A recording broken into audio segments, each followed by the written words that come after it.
Happy Friday, everybody. Welcome to the end of the week, and the end of the week here at Series Z as we're kicking off our second night of the season here with Series Z MultiVersus. My name is Yeso, your host for tonight, ready to close out this Friday afternoon with some awesome fun here in an incredible bracket ahead of us. I want to welcome in the new viewers as well as all the returning viewers and want to break things down for everybody so we're all on the same page before we get into the fun. Now, Series Z is a professional esports open circuit that absolutely anyone can join across multiple different titles. Now, the way that it works is players and teams come out, they compete in our open qualifiers, and the best of the best make it into Series Z.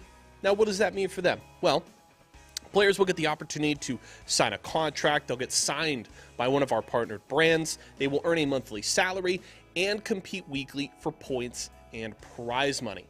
In MultiVersus, it's every single Friday that they will compete against some of the best MultiVersus talent from all across North America. So if you and your friends want to get in on the fun, you want to get involved, see how things work, head over to esportsarena.com today to answer all of your questions. Now, as we turn our eyes to tonight's competition, we have to first look back at what we saw last Friday. Coming into the season, a lot of eyes on Mirrorman and Cosolix. A target on their back for sure. A lot of teams looking at them as the team to beat here in Series Z, and expectations were certainly high coming into the first bracket of the season. But unfortunately, Mirrorman and Cosolix not making top three. They did get fourth place last Friday and had a strong run early on in the bracket, but unfortunately fell in losers semifinals and didn't break into that top three. Meanwhile, Clueless and Meth, with a stellar run, made it all the way to grand finals through the winner's side, and despite dropping that first set in grand finals to MJ and Poro, who came up through the loser side, they were able to get the 3-0 sweep in the grand finals reset to be our first champions crowned here in the Series Z MultiVersus. Now, big targets on their back for sure. They're going to be looking to carry that momentum into tonight's bracket. Of course, Mirrorman and Cosolix will be looking for a little bit of redemption after an ending that I don't think that they were hoping for a week ago. Meanwhile, teams like Ross and Cinco Go will be looking for a bounce back. They went 0-2 last week, not winning a single game in the bracket. They'll be looking for a bit of a mental reset here this week and see if they can put some good results on the board. A lot of talent in the bracket here today. We've got some great talent in the studio as well. My good friends Charles and EE in the building for the cast today. They'll be bringing you all the action, and I'll be here to break things down in between. But let's not waste any more time, folks. Let's kick off another night here of Series Z MultiVersus. On what's going to be the play. Uppercut. Yes, sir. Up there. And there we go. We're going to have a 2-whole stock lead. Oh, and then the butt bomb Cosolix is out of there. Oh my God. With you, but I mean, look at how close it is already. We have all four players at over 100%. Mirrorman's going to lose his first stock on the dagger on the Velma, which is going to be very good because then it can just be bringing himself right on over to deal with Martuz, and they're going to be able to get it to Who knows he can't really send Arya. Bro, Mirrorman is looking so hard for this kill, and he's going to be able to get it. Oh my goodness. So blue team going to take the first game out of nowhere. Hey, yo, what's good? You already know what it is. Your boy EE in the studio along with my main man Charles, and we are here to bring some Series E action. Obviously, MultiVersus, an amazing game. Just won, if I'm not mistaken, Chuck, Fighting Game of the Year at the Game Awards yesterday. Big momentum for that game, and so much more to come. But of course, we got Season 1 here, so you already know we got to keep it moving. Series E, you gotta love it. I mean, we have Series E4, Guilty Gear Strive, so another FGC addition to Series E. You'll love to see it. I mean, MultiVersus has been popping off as of lately, and like you said, Fighting Game of the Year, so we're trying to ride the momentum here at Series E. And already the second week of Series E, so for the season, as you guys know, you want to rack up as much points as possible. This is the point spread here on the right for your placings, and you want to stay in that top two because if you stay in the top two, you keep your sponsors. Finding that out, I really do like that because essentially, right, it gives that extra bit of motivation, right? And Yeso touched on it, how some people may be a little disappointed in their performances last week. That's okay. That's why it runs weekly. That's why you have more opportunities to make up for it. That's why this is a pro bracket, okay? I understand. Sometimes things happen. it goes down like that. Michael Jordan wasn't always jamming it the first time. That's just not how it worked out. Sometimes he needed some help. Sometimes he needs some motivation, and that's what these players need as well. So I have no doubt we're going to see a big bounce back. But of course, Clueless and Meth taking it last week, maybe a little bit of a surprise for a lot of folks, but I'll tell you what, with some good prizing and some good sponsor opportunities on the line, it's something you definitely want to take advantage of. Yeah, and on the left here, you can see the format, of course, the timer, the ring outs, hazards off, perks, all legal, and you can check out the stage list as well. The prizing as well, can't forget about that one. That one's super important. Of course, all the players duking it out for the bag, and why not? You already know, man. I mean, you know, something to be said, obviously, great prize pool. We certainly do appreciate ESA and all of our lovely sponsors for helping making that happen, which you can see listed below. But pride, Chuck, it comes down to pride sometimes, too. You want to be, when you enter a bracket, especially like a bracket that's listed as pro bracket, you want to be the top team. You want to jam it. You want to set talking about the tone. the OG reason. Come on, the I'm real saying, reason all of this started. We used to play for a handshake and a bag of peanuts, okay? The heck? I'm keeping it real. I might be dating myself. I just turned 35. But nonetheless, these young bucks are here slinging it, and I'm expecting a really good time. Now, it's been a little while since we actually had an opportunity to cast MultiVersus. Obviously, we've been all over the place. The game has consistently continued to thrive, and we love that for sure. But some new character additions to the roster is something I'm personally looking forward to seeing. Maybe if some of these teams kind of adapt that. Obviously, I believe it was Iron Giant and Velma who won last week. That team comp, very strong, no doubt about that. But hey, you never know who could be lurking around the corner. Yeah, I know. I mean, Marvin the Martian just came out recently. A very interesting addition to the roster. Has some very unique mechanics, being able to change the direction of allied projectiles, which can, you know, really spice up the game. And a very interesting setup character that has, I mean, your neutral special is the one that switches the projectiles, but also is your main combo tool. So we'll see if any teams are going to bring out the Martian. Obviously, a new character is kind of, you know, there's good things and bad things about that, right? You have the curveball of, like, do you know how to play against this character? But you're also learning the character as well, right? So you might not know all the things that could potentially, you know, have you win with the character. If there's one thing about MultiVersus, I will say you got to read that instruction manual when it comes to playing. I'm going to keep it 100% with you, because sometimes everything's not as straightforward, right? But you already know we're getting right into our first game. Looks like it's going to feature Stripe, Bugs, Arya, and Black Adam. Okay, so we got some new additions since the last time we've been on the mic for it, Chuck. I'm looking forward to it. Yeah, Cosolix on the Stripe here. Stripe, also a character that has been such prevalence in the meta game. Yes. I mean, obviously with the guns, and just such a good side air, just commands so much space here. But on the other side, we got Black Adam. So we got, wow, actually Ross on the Black Adam. I know Ross has been playing a bit of Velma here. He was a big Superman player too, wasn't he? Yes, if I'm not mistaken. Okay, originally so now Superman. Yeah, so it doesn't surprise me too much. You might lean and see what Black Adam's about for sure. Mirrorman, the true OG. This man is a bug purist through and through, and I love to see that. I still say some of those nerfs for bugs were unnecessary, but nonetheless, they happen, Charles, and he's making it work. Still out here on the bugs. Ooh, off the first point. top, and that is what Black Adam is so strong at, and especially if you have Arya on the chase down on these juggles. I mean, you're going to cover so much area, but Arya overextending just a tad bit, getting 2v1 there, and going to get knocked off the top. Again, great up air right there. Yeah, Mirrorman sneaking in that hit, and you know, you got Arya on the other side, and that just kind of reminds me of the fact that, you know, for the longest time, Mirrorman and Rose Jade, that was a really powerful combination for sure. So probably not going to catch him off guard with any Arya shenanigans. You see some nice combinations from this. Bugs going absolutely bonkers right now, and the chase down is real. Yeah, and that's the one thing about Black Adam. It's so powerful. You just have such a great disadvantage. Yeah. You're trying to get knocked into the rocket there. The Ross able to go up and over. You have that great glide, and you can just go. Having a really nice high recovery in MultiVersus is such a blessing. It is, absolutely, especially when you got so many characters like this who can just put so much pressure on you. You see Stripe trying to do a little bit of headhunt. Nice combination, that fair from Bugs right on the money. Not resulting in the KO, but nonetheless, the pressure remains the same, but we are knotted up here 2 apiece. Yeah, Mirrorman going to go ahead and ride the rocket, and wow, look at that reversal with the up air. Mirrorman's so good at changing these situations into his favor, and obviously something Bugs is really strong at as well. With the rocket, with the ammo, you have so many things at disadvantage, kind of really have so much different mix-ups. Yeah, 100%. Oh, wow, the rocket, Acme rocket right on the money, and look at that, cleaning house. They take that first game pretty decisively, I want to say. I like this combination of Stripe and Bugs, clean. Yeah, Stripe is such a great brawler character, right? And you can just capitalize so much. Now, they did change the guns. The guns used to be really messed up because you could space out how long. A lot of people were complaining about that, so they had to address that. We understand. They have a great dev team, so they take care of issues pretty quickly. Right. And I think the idea for Stripe was like, okay, hit your opponent, get the target on them, and you can light them up with the gun. But what players were doing were getting offstage situations and just tapping once. Like, oh, you jump, tap once, wait. Oh, you dodge again, tap another time. And it was almost impossible. Sure. And like really the only counterplay to the Stripe gun is body blocking your teammate, getting in the way, and I mean you're still getting it. It was rough. So now you kind of have to unload your clip at a given amount of time. So you can't just go ahead and slowly drain away your opponent's resources. I have a theory that sometimes they release these characters, not just talking about MultiVersus in general, they release characters, and they know they're a little OP just to kind of get the attention behind the character. It's like, okay, you're playing them, you like them. All right, we're going to tone them down just a little bit, but enough where we know you're going to keep you invested. I feel like that's a good strategy by devs. Maybe I'm overthinking it.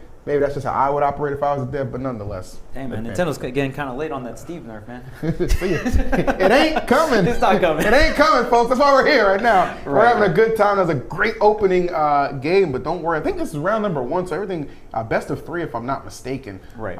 So you kind of got to buckle down and readjust as quickly as you can. We'll see if there's going to be any character changes or stage. Or what stage is selected, so just give them a little bit while we adjust to that. But good stuff right out the gate, man. That's what you want to see. You want to see some high octane energy and action, and especially when you consider too, I always really appreciate when the matches in round number 1 are so good, because it's just a compliment to the later things that are going to unfold in the bracket. Right. And that's what you're going to get here at Pro Night. Pro Night for Series E. It gets right to the chase. You don't have to watch through round 1 pools or round 2 pools, you know what I'm saying? You get right into the action. No bathroom break matches. Yeah. Or the snack breaks, Yeah, exactly, right? Let me go heat up some popcorn real quick, you know what I mean? Anytime you want to get some water or snack. I mean, speaking of which, hey, Vitamin Water, Razer, State Fair, Intel, Mike and Ike's, and Aegon by AOC. Shouts to all of our wonderful partners who help make Series E a possibility as we jump into game number 2. Looks like no character swaps. I'm not surprised about that. Just going to duke it out yet again. Here we go. Yeah, and I mean the thing about Stripe too is usually you see Mirrorman teaming with maybe a Velma. I mean Bugs and Velma obviously was a strong team, way back in the day. Yeah. But now it's crazy that Stripe is such a good brawler, and on top of that you can throw the saw blades in the back, right? Just being able to pressure at all places in the map is such a powerful tool here. And I was thinking maybe Ross was going to switch over to the Velma, but we're going to stick it out with the Black Adam here. Well, yeah, I mean, you got to admit, at some point, Ross probably thinking, the only way I'm going to actually learn and master this character is in a tournament setting under high pressure like this, right? No reason to switch. Best experience you can get truly as a competitor is tournament experience. So I like the fact he's sticking with the Black Adam, one of the newer additions to the game, along with Stripe, and to see them taking place. Wow, great combination off to the left side. That Adam striking. Yeah, the setup coming there, and I mean that Ross came in and finished that. KO after getting a full string, and look at this jungler here. Oh man, Mirrorman fighting for his life right now, 30%. I'm saying when you have your life in danger and you're under 40%, yes, it is definitely troubling. So obviously Mirrorman trying to reset that situation and escape danger does just that. But the chase for Ross remaining intact, I like that. We have a lot of people swinging right now. Still though, the only point right now at the moment belonging to Adam and Arya. Okay, Black Adam at very high percent here. Ross gonna lose that KO there, and now the point evening up here, but it is, look at this, Cosolix sitting at a higher percent here, trying to get the hunt down. Just gonna stay in that orb there. Safe got completely shattered. Look at it. Oh, the setup. Dude, Stripe's percent right now, 136. You got so close to the chest. Very fragile at the moment, trying to avoid a finishing blow. Doing a pretty good job, but it does leave Mirrorman alone for the 2v1 connection, but able to tie it up almost immediately. But how long will this tie last with Stripe at that higher percent? Not very long indeed. This is fantastic. Yeah, the way the blue team played that was so, to the numbers. Yes. Just real textbook there. If someone is playing so far back and playing, oh my goodness, and off the top, where did the KOs go? Where did the points go? That was just immediate answer from the blue team. It's sometimes in moments like that when the pressure is on and just if you blink, you might have missed what happened there. Incredible play to at least keep it going, right? Keep that set going, one apiece right now. That was some sick play. And I love Black Adam just sitting on the throne. All right, King, I see you. He's the only one there. It was just like, this is my stage right now, my territory. Beautiful. Yeah, Black Adam really working out here for Ross. A fantastic combo. Again, just the Arya Black Adam combo just going to have so much vertical pressure. You are going to be able to chase so much, and especially with the glide that Black Adam has. Not only can you use that when you're in that disadvantaged state, but you can also use it when you're chasing down. I'm going to follow you. I'm going to chase you down. I'm going to hunt you down with the Arya as well, covering so much space there. And they're just able to line up those very early percentage KOs, which, you always want that in MultiVersus. And you knew it was looming too, because you'll recall, and you pointed this out. Like, remember on the left side where Mirrorman, you say, was fighting for his life. Like, he almost got KO'd at around 30 or 40%. Yeah. So absolutely understanding those situations and trying to make the most out of it, and able to escape a couple of those scruffs. But obviously at some point it was definitely coming, and right back into the fray we go. This is game number 3. Only one person in advance right here, 3 winners. Somebody gonna start their losers bracket trip early. Let's find out who it's gonna be. Yeah, and Mirrorman and Cosolix definitely wanting some redemption, but honestly, both of these teams looking for a little redemption. Ross and Cinco going 0-2 last week. So I think blue team looking for a little bit more redemption this time, right? I would say, especially if you're kind of in a position where, okay, like our opening round, we can take out the team that got 4th place. Yeah, that's going to be a good little boost of energy going into this very difficult bracket. So let's see if they can right that wrong from last week. Not doing a bad job. Exchanging a lot of blows right here. Everybody catching some. Oh, Black Adam, though, separating. A huge scramble here, but oh man, Mirrorman, look at this. Setting up the safe, and wow, actually getting a KO from that as well. That was crazy scramble. I thought Mirrorman was going to lose that point there. Yeah, definitely looked like he was going to be on the receiving end. Oh, still might be. Arya is definitely swinging, but look how he navigated through the pressure. Everybody headhunting him, and still he survives. Yeah, I thought the guns were going to be able to take Ross off the top there, but not going to be able to do it here. Huge survivability, but still, it is the red team with this 1-point lead right now. Everyone kind of looking at higher percentages, especially Mirrorman and Ross. Yeah, for sure. Black Adam there too. Kind of flirting with some danger as well. Up air swing, not going to hit. Oh, watch out for that Acme rocket. Yes, that will obliterate your stocks at any given opportunity. Well done. And Mirrorman being pretty aggressive with some of these rockets. We'll just swing it out in neutral, especially right at the center stage. So, and how many times have we seen Mirrorman get points with that, right? Get KOs with that. Just that upward Acme rocket, getting that finishing blow there. And he's been doing it, since day one, right? Because, widely considered by a lot of people the best bugs, and the dedication to this character, despite so many other awesome fighters coming into the fray, he has stuck with the bugs, and you see the result. Just imposing his will to an extent, being backed by this very nifty stripe. Great combinations all around right now. And Ross and, blue team's starting to get overwhelmed a little bit here, Charles. Yeah, the damage is racking up, and how much will you let this lead kind of bypass you is the question. The setup, wow, but Cosolix slips out. That was such a big deal. We've pointed it out before, the survivability coming out from Cosolix, even if it only buys a couple extra seconds, every second counts here. Definitely. All right, at the very least, able to knot it up. So we got 2 points apiece on the board. Trying to see that percentage, though, still favoring the red team. Blue needs to be careful. Ooh, those up airs from bugs, they still hit quite hard. Oh, look at that, the projectile block on the shield there. That look at it. Favors, so smart, Charles, recognizing the 2v1. They only have like a second or two to get and capitalize, and they sneak into the lead. Yeah, and honestly, the defense coming out from the red team has been phenomenal, but you got to remember the offensive X factor from the blue team, right? You give blue team just 1 or 2 seconds with a 2v1 situation, it doesn't matter what your percentage. It doesn't matter. Like, they could get the KO immediately. I absolutely agree with that, but I will say, obviously, I was going to say both of them are in those higher percentages, and it's only good. And that's the thing about the swings with MultiVersus, right? Like, it seems like, I just came back, I went ahead on 1 KO, but you keep in mind, too, the other team are in those triple digits. That is the danger zone, and I think Mirrorman was, I feel like him and Cosolix were well enough aware. It's like, okay, yes, we're down a point, but we only need 2 more KOs to legitimately win this thing. They got more work to do than us, and they were able to hold it down. Yeah, they essentially had that lead, right? They had that fundamental lead, and it was a false lead. When you think about it, it's a false lead. Right. Well, so the blue team definitely, or at least Mirrorman and Cosolix had that lead, right? Yeah. Then one stock got taken. They didn't panic or anything. They're like, look, both of them are at KO percents. We just need 2, and they got it back to back right there. Again, the upward Acme rocket, I really want to shout that out from Mirrorman, knowing exactly when and where to put those out. Yep. just feels like he hits them every single time, right? He got some good instrumental KOs off of that for sure. I mean, in multiple games. So obviously, holding it down. That was a tight one. That was definitely a tight one. Could have gone either way. But kudos to Cosolix and Mirrorman for pulling that one off. And if you're a blue team, if our boy Ross is probably thinking like, oh no.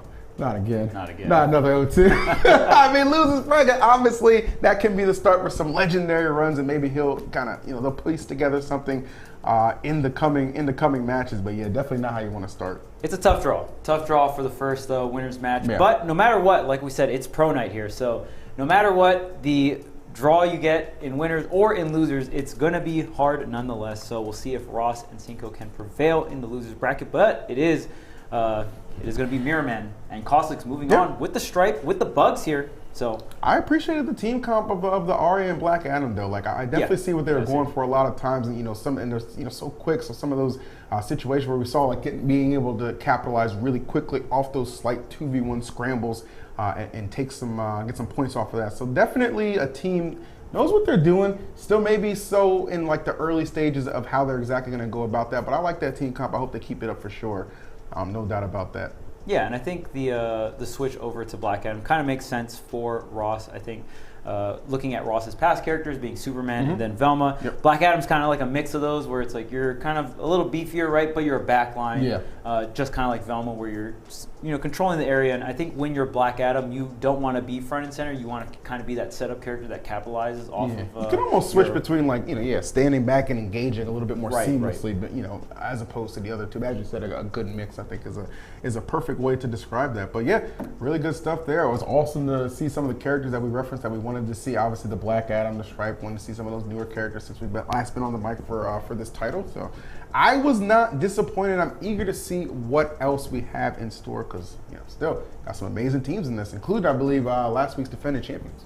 Yeah, absolutely. So I mean, and we've seen a bit of old and a bit of new, right? Black Adam, honestly, one of the newer characters, so, along with Stripe and stuff like that. So we'll see if we see any Marvin the Martian as well. But you still like to see some of the classic. Do you think we're going to see any Marvin? I doubt it. You doubt it? It might be too soon.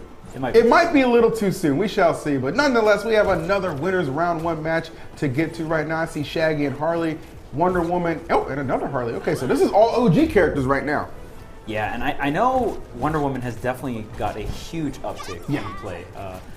So we'll see how much Wonder Woman we see this tournament, but this character has been really, really strong. And a lot of people kind of saying Harley's coming back into the meta as well. So I mean, you could argue Harley really never left, right? There was just other options people went to explore, but a character like Harley, very solid all around. I think a lot of folks kind of recognize that. I mean, you have 2 on your screen right now between blue and red squad. So we shall see which one will prevail.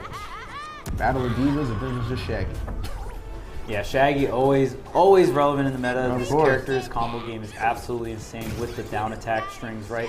And then, I mean, you just kind of have a bit of everything. You have a bit of the projectiles, and you also have the charge, right? And then you have a move that you just have to respect is that side special. Yeah, right? 100%. That just comes through like a Mack truck, right? Look at that. He able to just find this space to really do a good job. Amazing combinations. Getting the charges, he's getting the KOs. What can't this Shaggy do? Don't roll up on me. Right when someone gave up to Shaggy, Shaggy just finished the charge, just went into the combo, into the up special, especially powered up, is going to be so powerful. Definitely. So again, just having the respect so much on that Shaggy. And Shaggy, very heavy, has the stall with the charge as well. One of the best downers in the game, finally going to go ahead and lose that point there. Man, did you get a bunch of value off of that? I'm saying, for a while, his evasiveness was just absolutely incredible. And look at this. Again, using taking advantage of the fact it's a rather large stage, right? So you do have some good area to get some charges off. And here comes that big old sandwich. You don't want a piece of that. Let me tell you something. Game point right now for the red squad. See if they can hone in on anybody and accumulate some good damage. Shaggy hasn't taken too much damage as well. 90% onto the Harley here. If your blue team maybe could hunt that Harley down, but it's going to be Shaggy. Shaggy kind of sticking in the back. Usually we see Shaggy's front and center, but it kind of just depends on the style here, right? With here, I think that's what makes Shaggy so good. You can play him either or. I almost feel like with the way he's playing Shaggy, he's baiting them to come to him. He's just like, you know what? Yeah, I'm playing this back line a little bit. I'm getting some charges here. Come interrupt me. Do something about it. And they're falling for the bait a lot of these times. Wonder Woman, though, obviously putting the shields on, trying to help mount this comeback, trying to find some openings. just not a lot being presented. That was a great dodge. The sandwich pressure coming out. Okay, wow. What? Oh, really? Interesting. I didn't think Harley was going to lose that point there, Same. but It did not look like she was like in a position to be KO'd, but nonetheless, some life for the blue team. uh-oh. Look at blue team's cooking. Man. Look at all this damage already. It would be a real shame if red team lets this one get away from them. They've been in control for like 90% of this. The last 10, though, maybe starting to escape them. Yeah, and Shaggy already at 117. Shaggy is pretty durable, is able to stall out with the charge, gets through such a slippery, but Harley also has to get back on the stage here, stalling out with the up airs. Oh man, another stall from Shaggy, and gets the reverse. Wow, that Harley play. Eye on the prize, leading that comeback. Eye on the prize entirely. And Shaggy Charles, who had been so slippery and evasive up to that point, actually getting punished on his attempt to get back to the stage. Yeah, and you saw the positioning there with that neutral. Has to be Harley's best moves, or one of Harley's best moves, especially when you hit it with the charge. That was such great positioning. You can charge and drift at the same time, and if you get that backside on the bottom hit, you get a tipper sweet spot, and man, does it do a lot of damage, a lot of knockback, and you saw Shaggy just get obliterated, almost teleporting off the left side there, just securing that last point. Fantastic stuff. That was beautiful. I mean, you got to appreciate that. It's not just about the matches, right? And it's not about how you start, it's about how you finish. Blue team understanding that, saw that window of opportunity, and eye on the prize, did not let it escape them, and they make a very harrowing comeback, so you got to appreciate that. And that was just game number 1. This is the round number 1 of winners. Yeah. Again, Charles, I'm telling you, it's only a build-up for greater things to come. A heck of a first game right there. You got to be feeling good. Yeah, and that's the one thing that I personally love so much about MultiVersus Double. It is quick, it is snappy, and you got to make the adaptations on the fly, and it's very fast-paced. Yeah. Adapting at slower-paced games can be a little bit easier, but man, these really quick, high-pace, high-octane matches, right? It can be really hard and overwhelming to adapt in the spot, but these players, they're the best of the best. They're able to do that, right? And we saw that from the red team. That's what you got to do, man. So we shall see. I don't imagine we'll see any character changes. I mean, that was just so close, and really no reason to really switch off and make any too big changes. It's more so, okay, I want to get in a position where I actually clutch it out. Like similar start, right? But except we actually get the W, force a game number 3. Again, round 1 winners. These are all best of 3s. We'll get into some best of 5 territory later in the bracket. But you can definitely see stuff starting to heat up. So eager to jump into that second game, see where they're going to go. Same stage, maybe? Yeah, could be. I mean, in terms of starter stages, there were 4, so pretty limited in terms of stages. I don't think we saw anything crazy like Scoobies or Tree Fort there. Bring that. Listen, Haunted Man, I don't care what anybody says, okay? No. I don't care what anybody says. Scoobies is a fantastic stage, okay? Everybody has the same opportunities. So what is your most hated stage? My most hated stage? Oof, Tree Fort. Shake my head, shake my head. I hate Tree Fort. I'll just say it. Bring in Scoobies, man. As long as Tree Fort's not here. Well, me and Charles on to the save page for sure. It looks like we're heading back to the save stage. No character switches needed at all. Red team obviously going to try and get off to that another hot start and hold down the line. But blue team obviously showing a lot of resilience in that game 1. Let's see if it transfers over nicely to the second game. Yeah, we'll see if Wonder Woman can keep the pressure here on Shaggy. It's a very big deal to keep Shaggy not charging, right? When Shaggy gets a lot of sandwich pulls or a lot of charges, things can get out of hand, especially the way Poro is playing this Shaggy.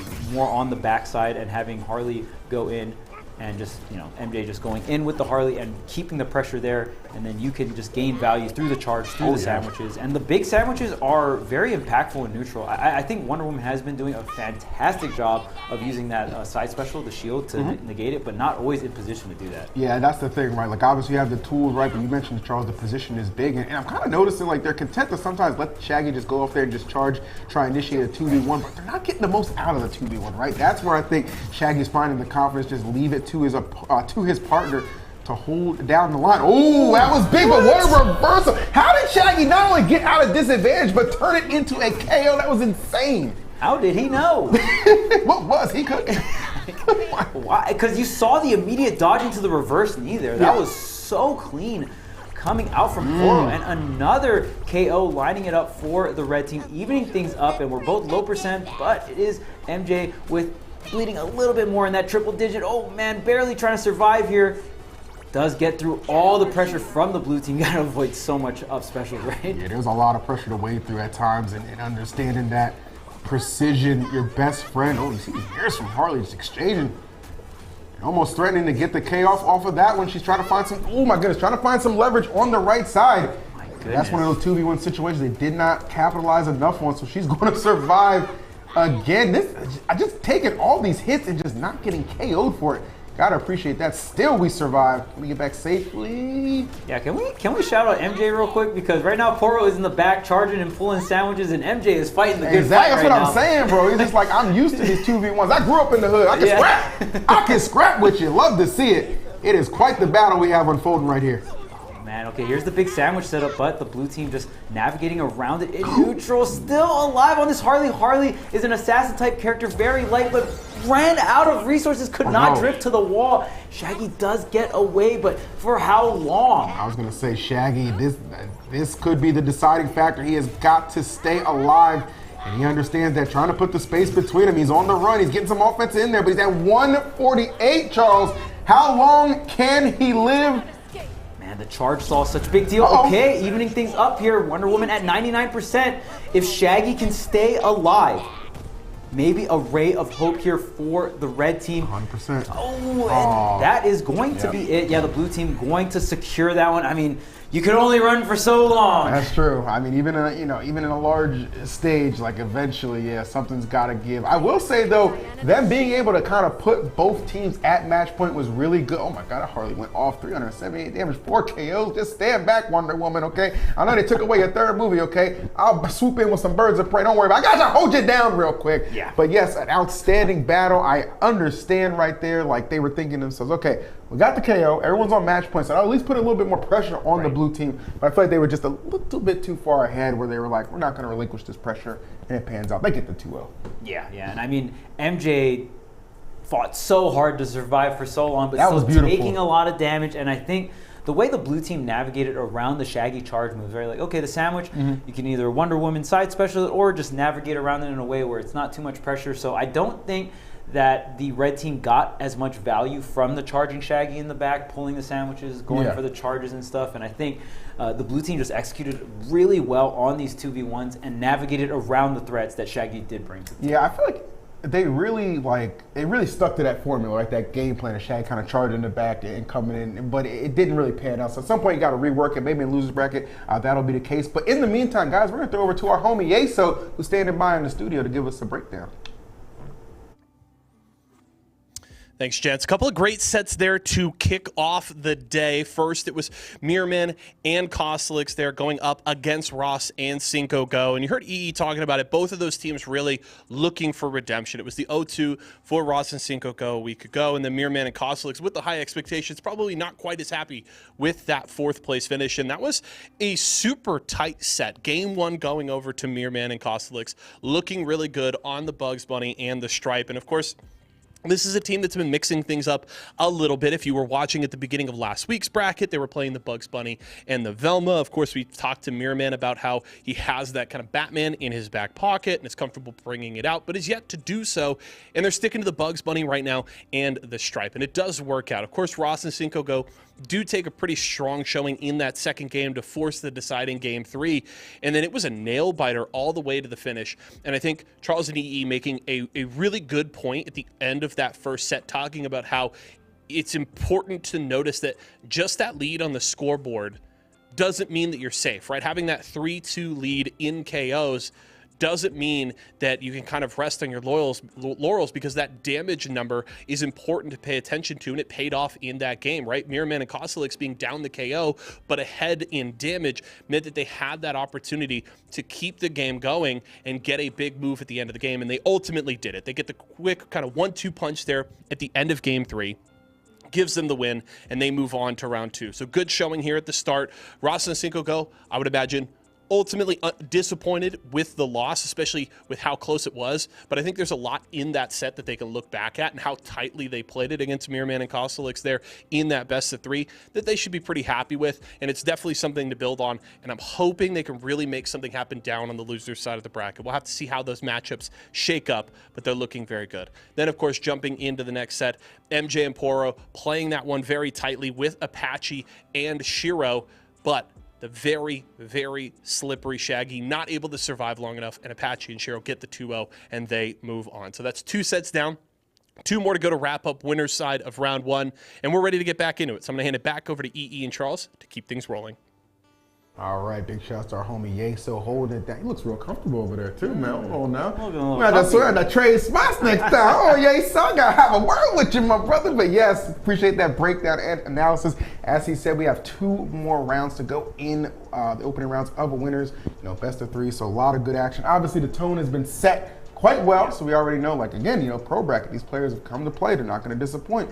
And good to see, like, you know, between the first 2 sets, we've seen a little bit mix of some of the OG characters as well as some of the newer additions to the game as well. Everybody holding it down. Yeah, absolutely. Here at Series E, we don't skimp out on anything. You know, you order double meat, you get your whole deal here. All the pros, all the top of the top here at Series E. So you got to love it. And, I mean, just opening up, just from those matches you saw, right? I mean, any team that can take Cosolix and Mirrorman that close, you know, and that was the first round. Of course. So the talent level is absolutely insane here, and you love to see all these different, like, essentially series, like Series E, even like Make It Rain Dog, right, and some of the other tournaments that WB is holding together as well for the community, for MultiVersus. A fantastic game, and obviously IP is so sick to see, like seeing Superman and Wonder Woman duking it out and all the voice lines. You love to see this game. You don't just win Fighting Game of the Year for no reason, okay? Absolutely. All right.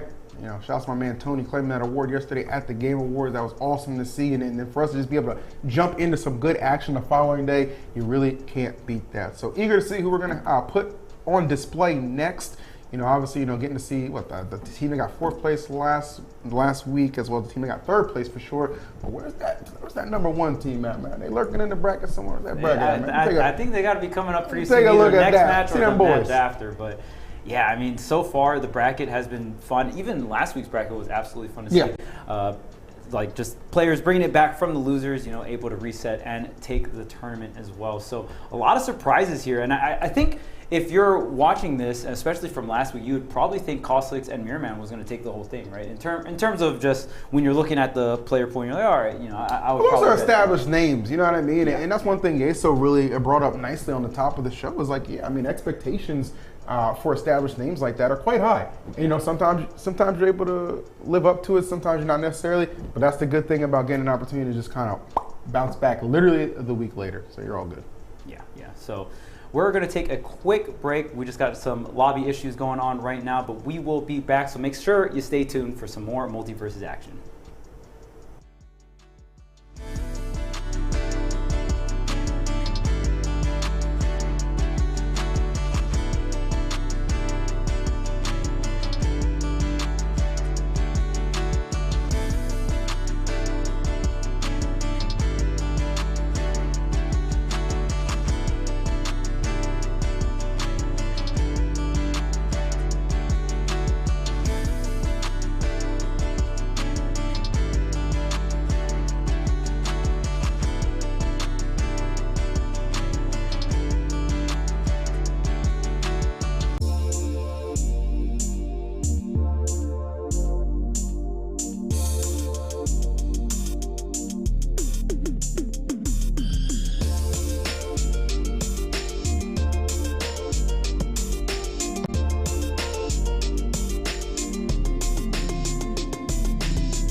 All right, so we're back and we're getting right into the action here. Oh man, Bron James on the. I like the little loading screen. Moving, man. Yeah, Moving. I do like the loading screen, Dan. That's really cool. Yeah. All right, well, let's get into it. More round one's winners action. And I think, if I'm not mistaken, Chuck, we got the team who won last week, Meth and Clueless, the Iron Giant Velma combination that just stormed through this bracket and really just surprised a lot of people. Let's see if this Shaggy Arya combination will be the answer to that. You know, it's very interesting to me, Iron Giant being such a big target, but he also comes with the caveat of this. He hits hard, he gets those KOs fast. Yeah, and the great thing about teaming with Velma is you can always, the thing about when you're playing as Velma is you always want to get value out of your megaphones.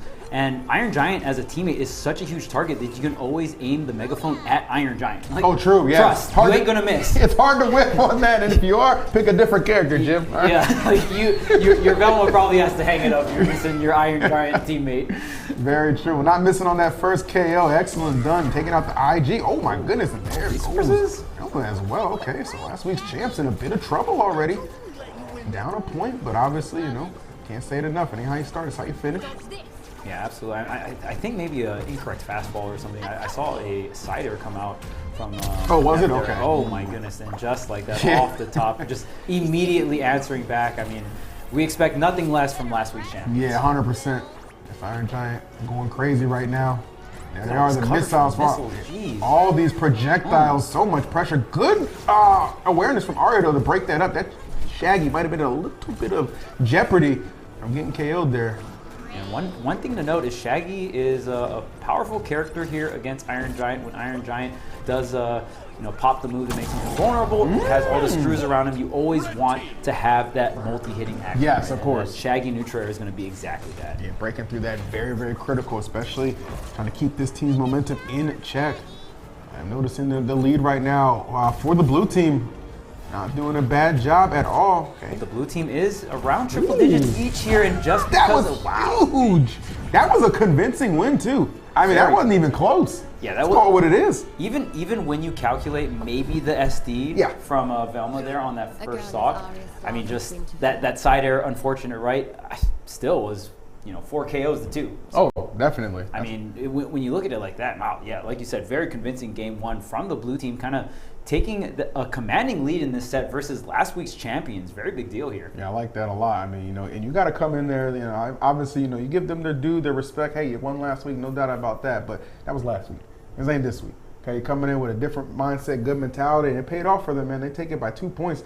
Nothing wrong with that. So I'm eager to see what's going to happen for the follow-up game for sure. They're putting some pressure on them right out the gate too, especially considering this we're still in just best of 3 territory. So your response has to essentially be immediate, right? You can't take any time off. Yeah, and I'm very curious to see. And I follow a bunch of different of the Series E's for Esports Arena with the different games, and some Series E's there's one team or one player that really just dominates throughout the whole thing, or maybe dominates through the first half, kind of falls off, or kind of sticks around certain placings and stuff. So it's very interesting to see with MultiVersus here. We're in the very beginning, so we don't know what we're going to see. We don't know if we're going to have just one team that really dominates through X percentage of the season, but we'll see. And I mean, so far already, the week 1 champions already down here in this set, but it is best of 3. So I mean, keep me guessing, okay? Yep. Keep me guessing. There was a point in WWE you knew every week John Cena was winning. I didn't like that. I stopped watching, okay? That's why I keep tuning into MultiVersus, because something different can always happen. I need that in my life, okay? So obviously we pay our respects to last week's champs, but that don't mean they're guaranteed.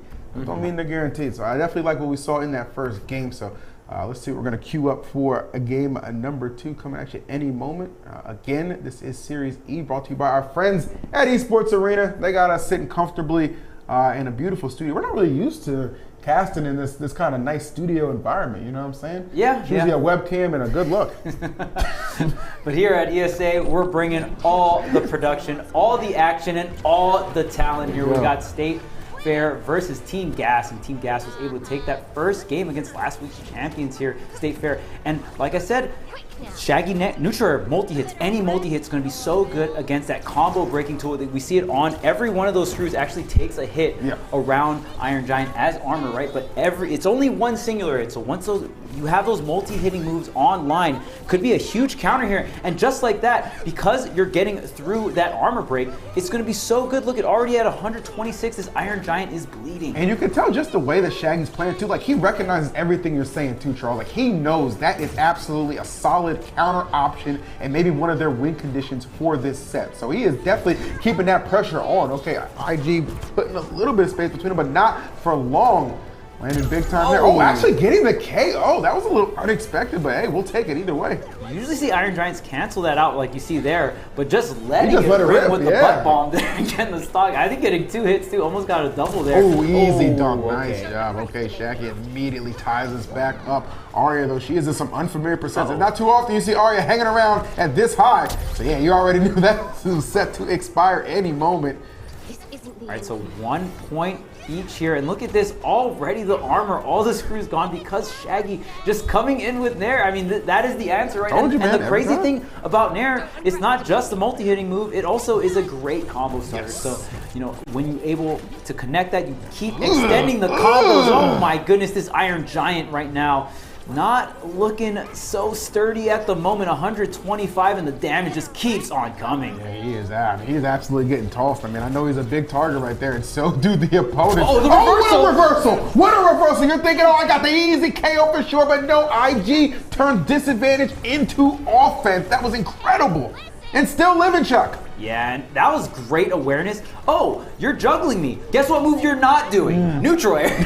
I'm just going to go ahead and pop the screws here and get the reversal, man. What a turnaround. Okay, wait, look at this. Red team is on. What, another reversal? You cannot touch me up here. Leave me alone. This is a no-fly zone for you, all right? It's kind of funny too, like just the way that game unfolded. It's like, oh, we're giving a lot of credits to that, but honestly, that was just kind of par for the course. The way that whole match trended, because they responded convincingly. Like if you thought that game one, they blew them out the water. Well, that was a whole ass tidal wave coming at you. The way they came for game two. So game three, anybody's game, and I can't wait to see how that one unfolds. A lot of key interactions though in that game number two. I think the other team knows what not to do for game number three, but do what you got to do. And if the opponent is not adapting, it's like, all right, well, if once wasn't enough, well, swing it back for a round number two, because I will do that to you again. And I'll do it to you a third time, so you got to watch out again. Not having those multi-hit aspects, and even Iron Giant just saving that anime burst, if you will, right, for that top area. That was so smart, because under duress, it's like, okay,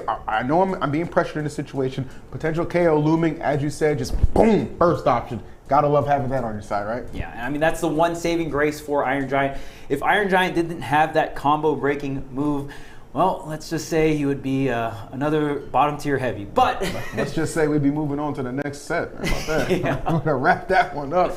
But I mean, I think it's a great tool to give a heavy character. You have to, yeah. I mean, just heavy characters in general throughout multiple fighting games are kind of like the sandbags, right?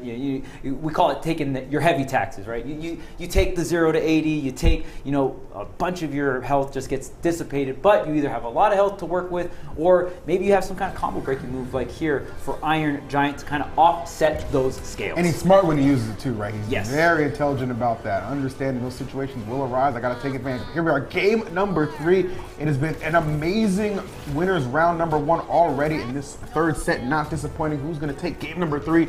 That question will be answered momentarily. Last week's defending champs looking to go on another run, but they got to get past round 1 first, and it's not been easy. Yeah, Iron Giant still getting tossed around with their first burst, but wow, just like that. It's not even Iron Giant that loses that first Velma KO. surprisingly, yeah. Velma gonna go ahead and fall there, giving that blue team their first point. And already Iron Giant is sitting at 125. Not the highest percent for Iron Giant, but still looking a little tricky here. You got to navigate through all these different projectiles. Okay, gonna pop. Oh, I like that aggression, actually. Even under duress, still getting some big hits in. Ooh, Arya, though, making some plays. Hold on now. Assassin class for a reason, but it's going to be Shaggy who's got the first 2 KOs to lead this blue team. They're looking ferocious right now. Last week's champs definitely struggling, not off to the start I'm sure they imagined. Yeah, I think blue team is picking up on a lot of panic options. What a snipe coming out from the megaphone on to the Iron Giant. Angling it down here. Velma needs to defend here. Needs to get back on stage. Velma has such a bad recovery. If you can catch Velma and get those resources early, it can be such an early point for you. I do love the recognition too to immediately, oh, okay, I got somebody off stage. We can put some pressure on with the 2v1. Did not result in getting the point, but nonetheless, the damage was certainly there. Great compliment to an already outstanding position they find themselves in. But hold on now. Don't count out the champs just yet. They bounce back, even things up 2 points apiece. Who really wants it? And this Iron Giant definitely accumulating a lot of damage. Walking forward here, look at all of the damage racked up here. Already 102% on to the Shaggy here. Velma trying to get something, or trying to get back on the stage actually, and it's the Iron Giant just trying to get some kind of reversal. That's the thing about Iron Giant. You want to close out the stock somewhat early, but you always got to watch out the reversal off the top here, and it is going to be Arya closing it out, not getting reversal. So that's 3 points to 2 here. The blue team is going to take this lead. Incredible play from Arya. Arya and Shaggy really just working in tandem to make this upset potentially happen. They're right on the doorstep, and forget about being on the doorstep. They just bursted through the whole house. A commanding game number 3. Team Gas, well, I'll tell you, they had plenty of it because they did not stop. I'll tell you what didn't happen in that game 3. A bunch of the stuff that happened in game 2. So Team Gas definitely putting a little bit of brakes on some of the juggle situations. It's not all gas all the time there for Team Gas, but great stuff to them. They're able to get this upset on last week's champion. So already Series E, Season 1 for MultiVerse kicking up. Like, all right, we're not going to have a definite team that's just going to kind of dominate throughout here. We already see last week's champion going to have to fight through the loser sides if they're going to want to win this. But they're not, you know, something they've done before. They did it last week. It's fun. It's really fun because it's like, okay, at this point, yeah, you're not guaranteed a new champion this week, but it looks a little bit more likely considering they have to start in losers bracket immediately after dropping that 2-1 set. It was good stuff, but again, you know, you think to yourself, okay, it's round 1 winners, you know, it's best of 3. This should be a cakewalk essentially. But then you start to remember there's a reason there's a pro in front of that bracket for Series E, okay? It's a pro bracket, so no games are going to be easy. No opponent's going to be easy to contend with. So good stuff right there, man. You never know what's going to happen. And we are off to a bang to open up our earlier matches. Yeah, it just really goes to show once again how high the talent level here is. Right? Definitely. I mean, if you want to win back-to-back weeks, well, you're going to have to put in the work. You got to work for it. Yeah, everyone is out here. Everyone's grinding, and you can just see it in their gameplay. It's so clean, and you see the counterplay. It's so drastic what happens from game to game. That means the adaptation level from all these players, all these teams, just absolutely at the top here. Yeah, 100%, no question about that. So we got one more round of winners action to bring you, at least on the round 1 side of things. So we'll be getting to that momentarily as the team set up the lobby, and really enjoying what I'm seeing thus far. You know, again, you know, we pointed out at the top of the show, wanted to see like kind of like blend of both new and old characters. I feel like we've gotten that. Some strategy still alive and well. Like even in a losing effort, that Velma Iron Giant was something that was pretty prevalent for a long time and continuing to still make waves. Was very relevant last week. Yep, 100%. Just a week ago. As everybody knows, Baby kind of did a little bit of studying up on that to make sure, you know, they wouldn't fall a victim to that team combination onslaught again. But you know, was not an issue at all. What was that? Man, that Arya Shaggy. Really starting to see, you know, Shaggy. A little uptick. Yeah, I like Shaggy a lot, man. I like Shaggy. You know, people, you know, kind of slip on Shaggy a little bit at the beginning, but that's definitely a character that once he started making some noise, he has not settled down. So, of course, everybody. I mean, Arya. I feel like Arya's just a fan favorite. You know, Game of Thrones, Assassins, always hype. You always want to get those crazy combos off the top, right? So definitely very enjoyable. But even for Shaggy, I mean, just for me, one of the more hype all-arounder characters. I mean, we've seen many different fighting games. We've played many different fighting games and all kinds of just different games in general, right? And the all-arounder kind of characters, I wouldn't say are a snorefest, but usually more on the, there's nothing too spectacular about them. But I think Shaggy is so well designed because is all-arounder, but still has a bunch of hype factors as well, right? Like the charge, when you can get certain charge setups, or like into the charge up special off of a combo, getting really early stocks or chasing people down. Really fun combo games. So even Shaggy being that all-arounder type, there's so many different hype moments that you can combine with a character like Arya, right? And get some crazy ladders off the top here. But oh, we got my man Bruce on the screen. K7 still sticking it out with the Batman here. And shouts to the new Samurai skin. Oh, I do like that. Yeah, that's one thing about MultiVersus, man. They will give you some awesome ways to rep your character. And as you said, yes, that samurai skin. And it might be pretty appropriate here because he's definitely moving like a ninja right now. The way he's going across this stage, accumulating a lot of damage. It's going to be Velma and Batman combination taking on Black Adam and Bugs. Our second Black Adam we're seeing here, Charles. Yeah, and if you guys did... Ooh, wow. Good Lord. Okay. Dang, man. Call it Batmobile. Yeah, that wasn't Dwayne Johnson, but you still got rocked. Hold on now. Hold on now. Remember everyone was saying Rock was going to voice the Black Adam? Everyone, that was the cat. Take the call out. You're crazy. I'm sorry, man. Here we go. Congrats on the position again. Yeah, we're proud of you, man. We love you, man. Oh, we love some good multiverse action as well. That's where we're getting. Red team 2 points already on the board. Blue need to respond ASAP, man. You got that ninja skin on that Batman, but where's the discipline? Team Mike and Ike, man. Right. You love to see it. 2-1 here. Velma Batman, another kind of classic team. You want that, either quick and nimble frontliner or like that bruiser type frontliner, along with Velma that just is in the back controlling so much space with different projectiles and not working out. And here, another Black Adam team paired up with Bugs Bunny. 3-1 KOs here. Yeah, for sure, man. Obviously, seeing just Black Adam able to kind of get into the front, and you see too, able to play the back line, really mix it up, and of course Bugs, a character that can really just apply so much pressure, and we're seeing that all really accumulate. They are one good point away from taking care of business, but blue team picking up a little bit of steam. Obviously, Bugs was super high in that percentage. Not surprised to see him drop that one, but can they maintain? Black Adam's up in that 80s as well. Oh, okay. Okay. I like the attempt. Yeah, the pressure is absolutely there. Tried to go for a big pickup, but K9 with some good disruption and avoidance. Okay. Great stuff from K7 here. K7 was very aggressive with this Batman off stage here. You're gonna have to dive K7 is nice with it, bro. Even though they're losing right now. Oh, okay. Well, listen, K7, you're still clean. Okay? He's still clean. You're still clean. You got that dog in you, okay? It's just right there. You got taken to the shelter. It happens. It happens. Yeah, I mean, a professional at Guilty Gear, one of the best to do it in Guilty Gear Strive, CEO champion. So K7, Isn't that crazy? Yeah. Like, just to see. It's really sick to see because I've commentated K7 in Guilty Gear Strive. That belt is just immaculate. Yeah, yeah. You know what I mean? The fact just, that he just got one chilling on my show. Yeah, man. And I'm pretty good at MultiVersus too. Why not? Throw it on the shoulder real quick, K7. I love that.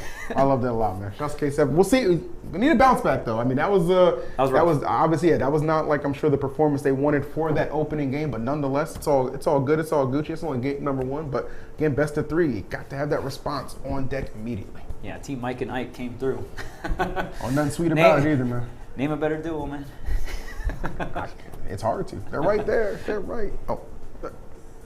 They're right there. You got hit by the reverse. I know. I was the camera. We're looking in a mirror. Camera angles, baby. They trick up everybody. No doubt about that. But no, that was a really good showing for sure. I really like the combination of Black Adam and Bugs. Obviously, Black Adam not having to be, front and center for everything. You got Bugs for that. Bugs can truck through people. Yeah, Bugs. Just such a great character. Still that combo beast of a character. And one thing I will say about Bugs and Black Adam, man, what do you do when you get those characters into disadvantage? I mean, it depends if Bugs has Rocket or not. But if Bugs is able to ride Rocket in, you usually can't contest that. And Black Adam usually can go up and over with that glide, right? So, I mean, when you have both of those disadvantages plus the other player kind of covering their sour spots or kind of their weak points, right? It's going to be so hard to really like slice through and get those real setups off stage or any type of KO setups, right? I mean, K7 was able to get that down special with the Batman, the dive kick to seal it out, but getting Bugs in such a low position is hard enough as is. So I think that's going to be the toughest part for World's Greatest Detective here for that team is just really getting Team Mike and Ike in a spot where they can get the KOs. Yeah, that's a really good point. I mean, that's just how he operates, right? Like that's just how he plays the game, and it works out really nicely, as we saw. Obviously, for example, that being that first game. So we'll see if the bounce back can be real right now for Velma and Batman. They definitely need to kind of set the tone early. I want to say they're doing a pretty good job of that right now. They are completely holding down that right side momentarily, but obviously able to fight out a disadvantage is the red team, but not without taking a considerable amount of percent behind it. Yeah, I love the smoke bomb setup from K7. You usually want to put it right at the center or right at the edge, even like a Velma Ice on the ground as well. Any of those, especially when everyone's fighting on that left side or trying to contest it for an edge guard, right? Ooh, great snipe coming out with the megaphone. Even got some words for you on the way out. I told you they need a big time momentum swing and a strong start, and that is exactly what they are having right now. They are overwhelming Bugs and Black Adam. Finally, though, able to put a point on the board. Is it enough to slow down this momentum? Oh, nice off of the batarang. Really making these combinations stiff. Yeah, the words, the battering, and even the smoke bomb to counteract the opponents. But looks like the mystery machine is out here. Yep, really great setup there. You want to make sure the move is pretty laggy. So, oh well. Yeah, I mean, it's not the hardest thing to avoid, right? In this game match. Hey man, they need to put some boosters. Batman, could you strap some boosters on the mystery machine? Because it don't got the hops. I don't think anybody in the Mystery Inc. has a license. I'm gonna be honest with you. They're already playing a dangerous game, Charles. Drive off the board like that? They're already playing a dangerous game. Fred, what are you doing? Get it together. Is it Scooby that's driving? Oh my God! Imagine that's where he's been the whole time. Oh my goodness, into the blast zone. That's exactly where Bugs is going. Though great combination. K7 has really ignited the offense for this team. Does a good job of avoiding that pressure from Bugs, and look at that, gets right back into advantage and turns his attention to Black Adam. There is a no stop on this team, and I was thinking that was KO was coming right there. Yeah, K7's really good at even offstage setting up the batarang charge and then moving with it as well. Yeah. So, I mean, Batman, another character that has a lot of options at disadvantage, but you're very light. So that is the one caveat here. The setup, the down air, oh, great DI though. Just going straight away, not letting K7 get that follow-up here. And you cannot let blue team get any more setups, because one more and that is going to be into game number 3. You gotta buckle down here, and maybe, and the tough thing is you're almost sitting at 56, so getting a back-to-back KO is gonna be really hard here. Oh, okay, but that's one. Okay, that's one indeed. Okay, hold on now. This is still a very doable situation. They have to play pretty close to the chest, though. Fragile percentages on the red squad. They know that. But man, when you're just one game away, you don't want to see a game number 3. Maybe you can just use that to will yourself in. Velma might be the target of this offense. Ooh, Batman is so terrifying, but it's gonna be Bugs who takes the hit. Dang, I thought the up air was enough, but K7 came through and had to give him a piece of the wing, man. Just in case, man. Just in case. Letting that thing bake. We got a game 3 coming up for you guys. Great response. That clean victory pose from the Samurai Batman as well. Very nice stuff. And we even kind of alluded to it, you know, that first game was a wash, but don't be too surprised if you see the world's greatest detectives make a comeback there in that game number 2. No doubt about that, man. Not disappointing at all. I guess Batman's kind of a detective, right? He is definitely a detective. Kind of a detective. Yeah, he's okay. You know, the world's greatest detective is a reference to Batman himself. Really? That's kind of like his. All right, I need to brush up, man. I'm sorry. Brush. Talking about Velma, right? Get the hell out of here. You know what? He knows the Scooby-Doo. I know my Batman. That's the balance here right now. That's the I knew balance. Scooby was driving the mystery machine. That's true. All right. You know how that works out. Drove off the map. What are you doing, Scooby? He didn't get a license for a reason. Okay, I'll leave it at that. He did his best, no doubt about that. As did the world's greatest detective. That team, that blue team, storming back to take game number 2. So that will once again prep us for a game number 3. A couple good game number 3s that we've already seen so far, Charles. And I think that's just round 1. Yeah, I was going to say, I think that's really like a good sign of what's to come when we get to best of 5 territory, which should be right around the corner, I think, because we'll have winter semis. So I got to imagine those will be best of 5s. Yeah. For sure. So a lot of good stuff still to come. Anything stood out to you thus far? For me, I got to say, Black Adam. Yeah, people love them some Black Adam. Well, you know what's crazy? So Black Adam, I remember you were talking about when a character gets released, most of the time the character feels a bit strong and they'll have to tone down. Black Adam was the exact opposite. Black Adam actually came out and a lot of the player base felt like Black Adam was on the weaker side, which is crazy because I remember just talking to Void. Void really likes playing Black Adam, one of the biggest MultiVersus streamers, and he thought Black Adam was fine. And then Black Adam got buffed and he was like, I'll take it. You know yeah, exactly. Like, all right, you know what? They made it a little bit easier to operate and gave him some boost. Hey, why not? We'll enjoy that for sure. It's obvious that several players in this bracket have a lot of respect and appreciation for Black Adam. And what we've seen is some good pairings with him as well right now, paired up with Arya. Oh, and wrong with that on the dodge there. K7 with the setup, the bat bomb detonate there, and the panic dodge in. K7 was there to cover it with the up special with the bat wings. Really smart stuff from K7. I mean, understands I'm putting my opponent under duress. They're gonna panic, pick a panic option, as you said, Charles, and I'm gonna be right there to punish that. No breaks for this blue team right now. They are going in.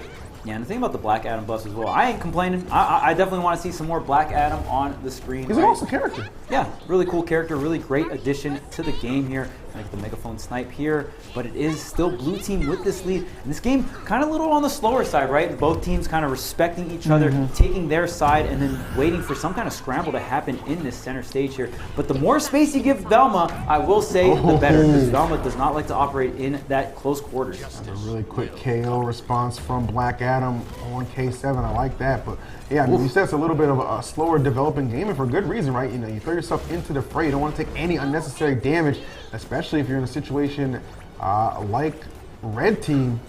They are definitely trailing a little bit, and that Black Adam not the most favorable percent. Yeah, and is it enough still? You're still really heavy with Oh, Black they're picking Adam. him off. Okay. That was great. Yeah, that Velma up air, not to be disrespected. Yeah, that's my favorite move with the character. Up attack, up air. Get the light bulb out. As long as you're paying the electric bill, it's good to go. You already know. All right, so they are on match point already. Look at that Arya. She is in danger. And listen, I said they're on match point, and it came almost immediately. I don't even know if that game was a minute 30. It was an absolute wash. K7, world's greatest detective, blue squad. Yeah, and I feel like for Team's World Greatest Detective, I think they got all the info, man. They got all the info, they got all the paperwork, they lined it up, and they're like, all right, A, B, C, and D, and that's a wrap. So fantastic stuff, really great download coming out from the blue team. And I mean, just like I said, especially when you're able to control pace, right? And I think the blue team was able to make it so it's like, man, all these scrambles were losing, so let's try to slow things down. And I think the more space Velma has, the better, right? And I mean, just Velma was able to get every single setup in the book, all the megaphones that Velma was able to get off.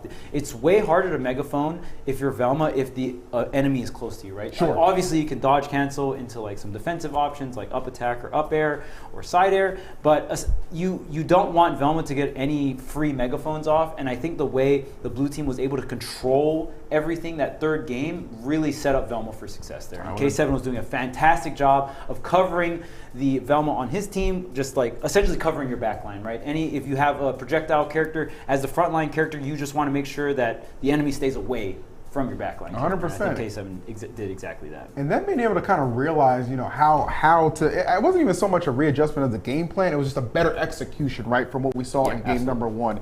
And that's what helped really kind of propel them and deliver them into victory. So kudos to them. They make it past the round one gauntlet. So we're going to go ahead and throw it over to our main man, Yeso, who's standing by in the red room. Talk to us, brother.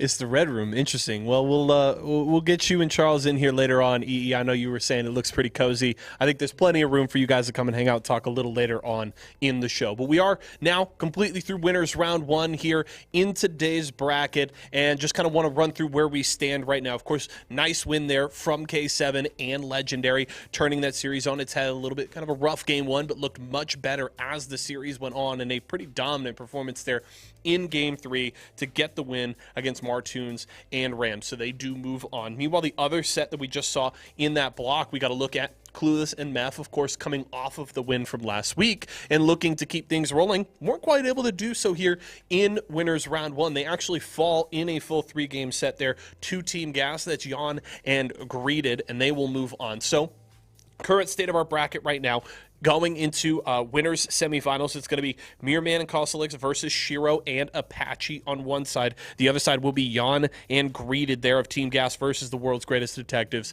K7 and Legendary. And of course, awesome to see K7 here. I know K7 has been a big fan of MultiVersus since its release. Of course, a mainstay here in Series E, has been a pretty consistent competitor on Thursday nights in Series E Guilty Gear Strive, and awesome to see that he wants to come out and play MultiVersus here as well. Will have an interesting set on his hand there in winners semifinals. Also a quick update, because of course things going on the loser side of the bracket.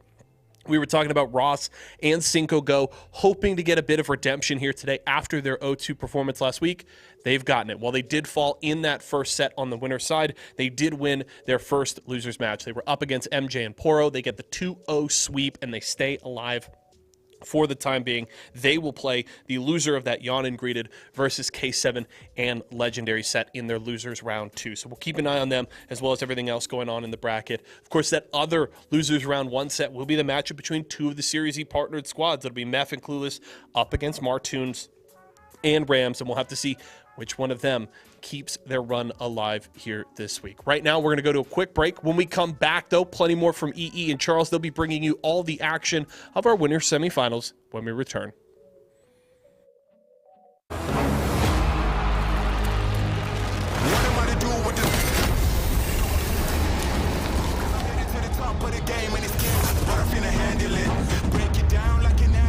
I'll be loading up, they wanna package this.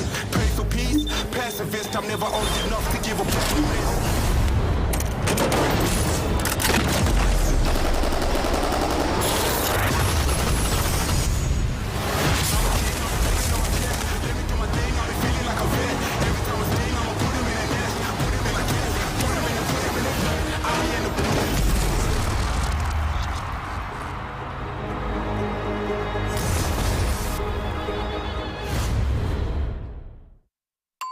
Tyson boneless buffalo bites have that tasty kick of flavor, so they're perfect for any get-together.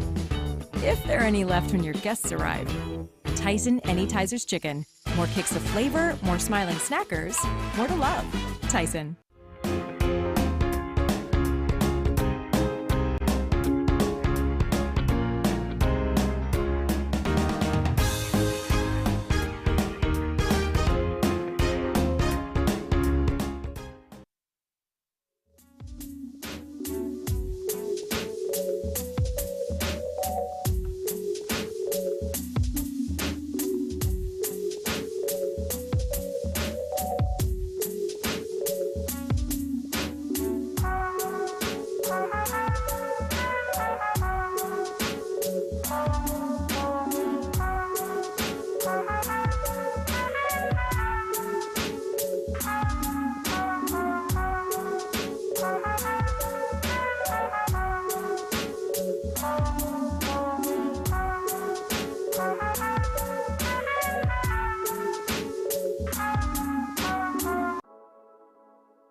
right, we are back. Thank you for hanging on for that brief intermission. You already know, give players a little bit of time to breathe because we got some big matches coming up. That is right.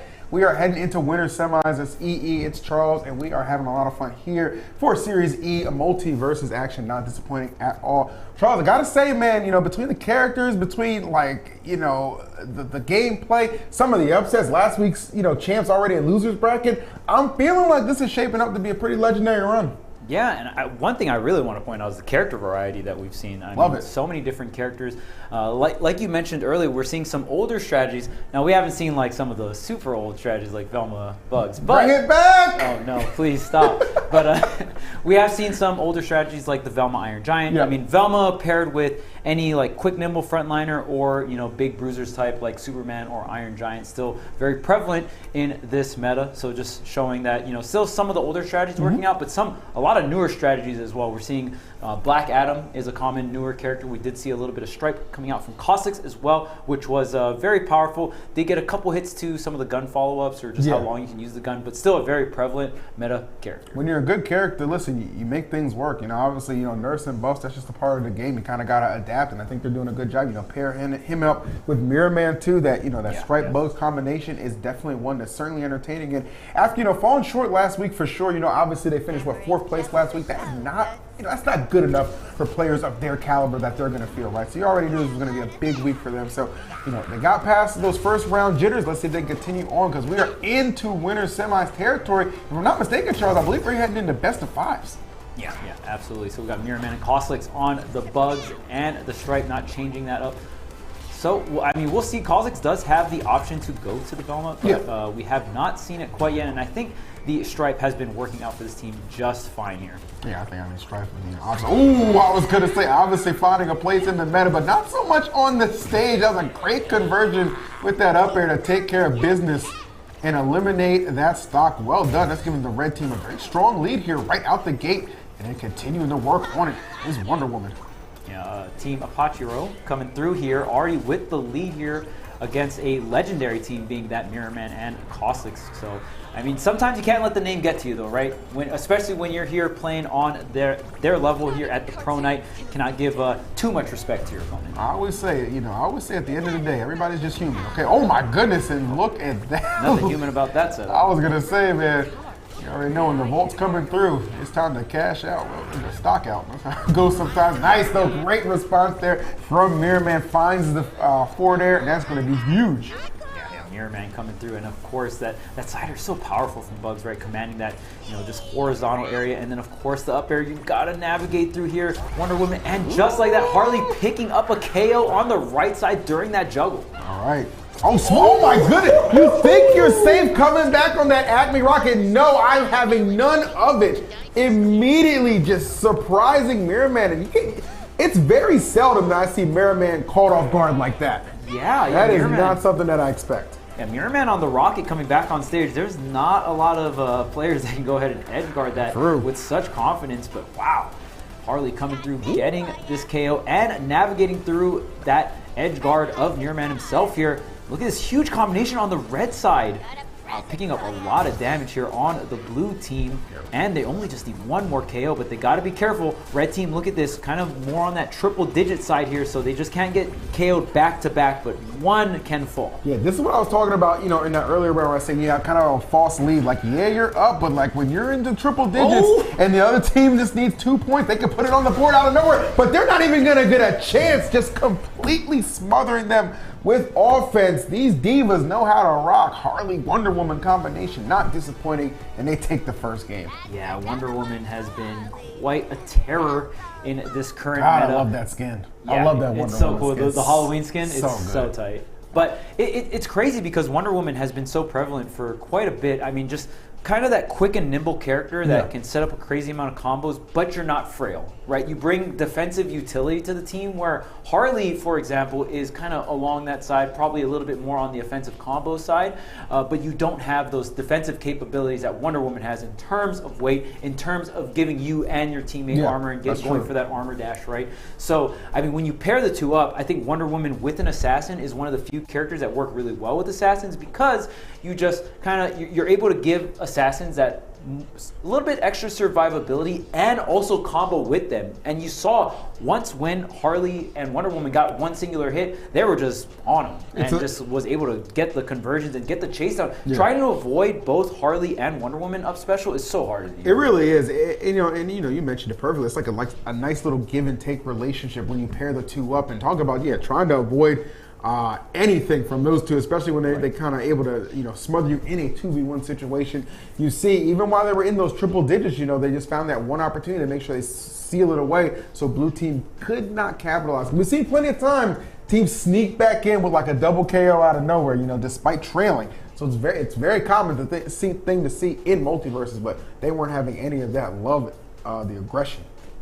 Yeah, so think about Wonder Woman down special. I mean, you just dash to your ally, so you get to change your positioning, and you can really change some dire situations where it's like, oh, dang, both of us are at like triple-digit percentage. This is looking grim. Actually, both of us have armor, and someone got an opening, and we're just going to combo you from 60 into the KO, into the final point there needed. So great stuff coming out from Team Apachiro. All right, so we're loading up, waiting for the next game. Sure, it's going to be a blockbuster as well. Man, there's something about just knowing that you're getting sets. Oh, so these are best of 3 as well. Yeah. Oh, so that's crazy, bro. So I was operating under the impression that because it was semis, it was best of 5. But apparently, it's only best of. So it might be like top 3 is best of 5. It might be Evo style, right? Where back in the day at Evo, they was like, look, all right.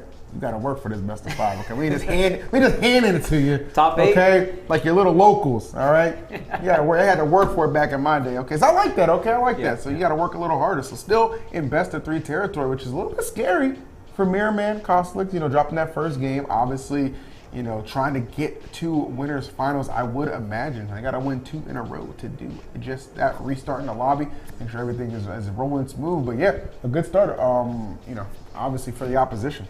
Yeah, we've seen some quick turnarounds in sets though, and I think best of 3 definitely rewards that very quick adaptation, right? You don't have the best of 5, you don't have that luxury of an extra game to work. Showoff and Apache are just nice with it, man. They're just nice with it. That's all you're gonna see. The opponents across the table from you are just as skilled as you. It's all about just kind of putting it together in a nice little bow so you can handle it. But the team's world greatest detectives were able to turn around what seemed pretty dire after like a pretty convincing game 1 from the other team, right? And they were able to switch the flip there and able to get the next 2 games. So we'll see if Mirrorman and Cosolix will be able to do the same here.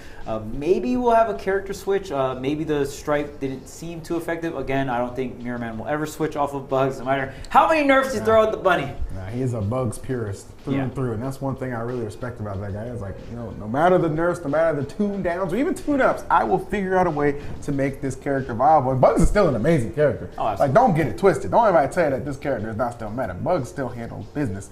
Just, requires a little bit more finesse. A little bit more, a little bit more finesse. Finesse, I like that. Yeah. I like that word. But yeah, and especially, I mean, when we saw how dominant Bugs was, I don't think we've seen another Bugs, maybe one other Bugs this tournament. So obviously not as prominent, not as prominent as Bugs used to be. Bugs and Velma used to be running all over the place, especially when you go watch the Evo top. Never forget Evo, baby. Man. Go run the VODs. But you know who won that tournament? Tom and Jerry and Wonder Woman. Very true, very true. Not the curveball team was the team that won. Exactly. Which makes it hype. It does. Shout out to Void and the Cat. Yeah, no doubt. The Evo homies champs. right there. Shouts to you guys as well for hanging out with us, man. It's a wonderful Friday night to get some fighting game action. Obviously, MultiVersus are one of the best out there. Again, I got to keep giving them shout outs for taking home fighting game of the year at the Game Awards. That was awesome. We actually watched that together in our Discord call on stream. I remember we were popping off about it too. Like, yo, they won. Yo, that's Tony. Yo. Yeah, Tony accepting the reward was awesome. Really sick to see. Yeah. So, I mean, shout out to Player First Games and WB really bringing together this community under the banner of MultiVersus, man. Great year 1 for them, and I can only imagine what 2023 is going to have, especially like events coming back in person and stuff like that. So definitely building to some very exciting times. But we're going to go ahead and get to game at number 2. Again, this is best of 3 for our winner semi. So really, kind of back against the wall for Mirrorman and Cosolix. Let's see if they can rebound big time, because Apache and Shiro have not disappointed at all. You know what I haven't seen? I'm very surprised now that I think about it. I'm like, man, I feel like I haven't seen a character that I really expect to see, and it's Morty. Rick and Morty, 2 very strong characters. Well, you know what I didn't expect to see? Ain't no bugs. That's Harley. Oh, wow. Mirrorman's on the Switch. Dang, we're talking about how loyal you are, I know, bro. That's crazy. I'm giving you your flowers and you're throwing them back in my face. What are we doing here? He's like, I'm tired of this. I wanna fly. Yeah, exactly. Like, straight up. Well, to the skies right now. Listen, you want to fly? I said, Red Team said, we got no problem sending you all the way up there. They're going to get that first KO with authority, giving themselves a nice lead. See how far they can extend it. Really interesting. And it kind of goes to show you, like, man, they really must have been considering, like, this is, you know, not a team that we can afford to take too many chances against, considering him actually swapping off of the bugs. But there we go. Great response, able to get the KO. Now that Harley in danger. But Wonder Woman not only helping save Harley, but also getting the KO as well. Great teamwork and finesse thus far. Yeah, Cosolix got stuck by the Harley bomb there and just didn't respect it, didn't back up, was like, I'm still gonna try to go attempt for this edge guard. And off of that one explosion, just 2 mere follow-ups, and that was Cosolix's point given over to the red team. Man, what a turnaround. And I mean, able to even things up, but just getting the KO that early on someone like Stripe is just crazy. Yeah, not easy by any means. They're definitely gonna take that and run to the bank with it. Knotted up here. Oh, Stripe in a little bit of trouble. Can he come back? Oh, Wonder Woman is patrolling. And you already know she can get plenty aggressive off that stage, but just like that, Mirrorman gonna drop down, and that is gonna put match point on the side of a very healthy red team. Look at that percentage, Charles. They got not too much to worry about right now. Meanwhile, Stripe in those triple digits just trying to find a way back down safely and get some footing. Yeah, Team Vitamin Water definitely has to clutch up here, especially Cosolix. You only afford 1 other point, so that means Cosolix cannot lose here. Has to stay alive this entire time, gets the Saw Blade set up, but it is Mirrorman that's getting 2v1. And look at the separation. It is red team that just controls the center stage, and it's blue team that's trying to find their way back. Yeah. And yes, just like that, very solid 4-2 victory, 2-0 for Team Apachiro here. Wow, I didn't want to say it because you were speaking, but I was like, it's just kind of inevitable at this point. Like the red team gets way too much momentum and control. This Harley Wonder Woman combination just absolutely taking control. They get the 2-0 victory. They're in winners finals. Great position for them to be in, and for Mirrorman, even, switching off of the bugs, bringing out the Harley, had some flashes of greatness, but maybe not as tournament ready as the bugs. Yeah, I think whipping out the Harley there, I don't think it was necessarily a bad pick, but maybe the Harley not so much ready. But the way you get those characters ready are bringing them out in a tournament, right? You can't be scared forever. So if Mirrorman wants to have some of these pockets ready and accessible for the future, well, now's the time to bring them out for the grind. And that's the one thing I always love about Series E. It's so cool to see because you get to see all these top players and their journey of competitive play, right? When to bring out these different characters, if they even have to switch characters, and you get to see it throughout the season, week by week by week, and you get to all see their grind, and they're all competing for something, that's so much on the line here, right? The top 2 teams at the end of season 1 is able to keep their sponsorship there, and I mean, that's such a big deal in the world of esports in general. Yeah, I mean, it's huge too when you really think too, because it's almost like a nurturing, proving ground, because you'll see a lot of these competitors too in other tournaments in various areas of esports, just having a good time, and sometimes some of that crossover. Mentioned K7 as well. Yeah. That's a huge deal that he's competing in here, and he's going to be participating in winners semis as well coming up. You know what I'm saying? We're loading up to get that started, man. But yeah, this is definitely a good place to make a name for yourself, right? Hone some of those skills. So I'm really, really enjoying what we're seeing right now. We got loser bracket running right now. We got winner semis about to come up for the other side. It is a good night to be a MultiVersus fan. Yeah, and the cool thing about Series E, it kind of reminisces kind of like FGC locals, right? Because the thing, if you want to get into Pro Night, you can check out the open nights, right? Oh, true, yeah. Check out those open nights, compete through those, and then you can find your way into the Pro Nights, just that separate upper echelon bracket, if you will. So that's the cool thing about Series E. Across every single game, you right there sitting at home can have a chance to go ahead and continue the grind or start your grind, your esports journey. So really sick to see that Esports Arena is bringing this together with all our amazing partners. I was in that open tournament. Oh, were you? Yeah. Yeah, all right. Who's your teammate? This guy named Lewis. Lewis, all right. Yeah. Let's just say there's a reason I'm here now. Sorry, man. You fought hard. You fought the good fight. We got destroyed. It's all right. We've been fighting the good fight for quite some time, so now we're chilling on the caster desk. You know what I'm saying? I like this seat better anyway. I get to see the pros. Yeah, the view is great up here. I get to see the pros do their thing and just, it's just like theater for me. You know what I'm saying? That meme that this is cinema. This is MultiVersus, and I definitely do appreciate it. Of course, I appreciate all of our partners teaming up with Esports Arena to make this possible. We've got another winner's semis to get through so we can see exactly how that winner's final is going to look. And I can confidently say, now that we know, winner's finals will be best of 5. All of our top 3 action is best of 5. That's the way you want to have it, Rand, no doubt about that. Oh, yeah, for sure. And I mean, already seeing Cosolix and Mirrorman, they were able to get 4th last week, but we'll see if they can, breach into that top 3, because like we said, is kind of the expectation for them, right? It's harder Mirrorman to and losers. Cosolix, very up there in terms of expectations of team play. I mean, especially when you look at their record, and especially even when Mirrorman used to team with Rosé, Yeah. a lot of very, very high placings among some of the hardest tournaments out there. Yeah, top 2 in some of the hardest tournaments to date. I mean, Mirrorman, it's not a lack of experience by any means. Maybe him and Cosolix just haven't quite put it, together as well as they did at the time. But that comes, with experience. That's why you enter these tournaments. That's why you keep trying and you keep grinding. Whether it's winner's bracket or whether it's loser's bracket, you find a way and you make it work. So, with that said, we'll have the next semis coming up very momentarily. I gotta say it, Chuck. I need to see somebody play Marvin the Martian.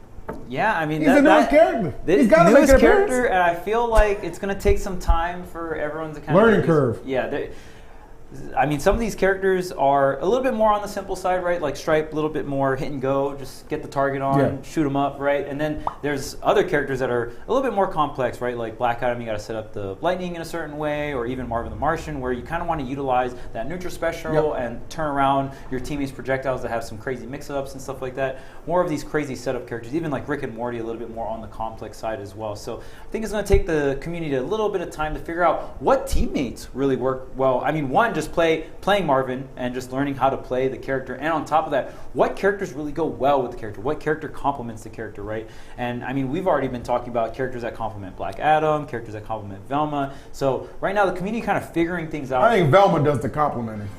Yeah, Velma complements a lot of characters. I am a Velma enjoyer. Yeah, for sure. All right, well, here we go. We got Team Gas and the world's greatest detective. These were 2 very impressive teams in their opening round of winners. So to see them match up right now, going to be exciting. Talk about how Shaggy is definitely finding a nice home in this meta. Batman always wanted to just kind of make his presence known on the stage. Yeah, and the verticality this team has. Oh my goodness, Shaggy almost losing the point there. And like the crazy thing about Velma, you don't have that much mobility. Thank goodness the character doesn't have crazy mobility. But when you're chasing down with your teammate, the up air, that light bulb is just so active, right? It's so active, it's so powerful. So as long as the other mobile character like Batman can kind of chase down the sour spots here, and look at this, K7 just playing so well and even retrieving the batarang too. The way he's able to just get off out of that pressure stream, especially with that glide too, man. Just such a good, versatile way to get back to the stage and just immediately taking control. We see Velma getting a KO right there.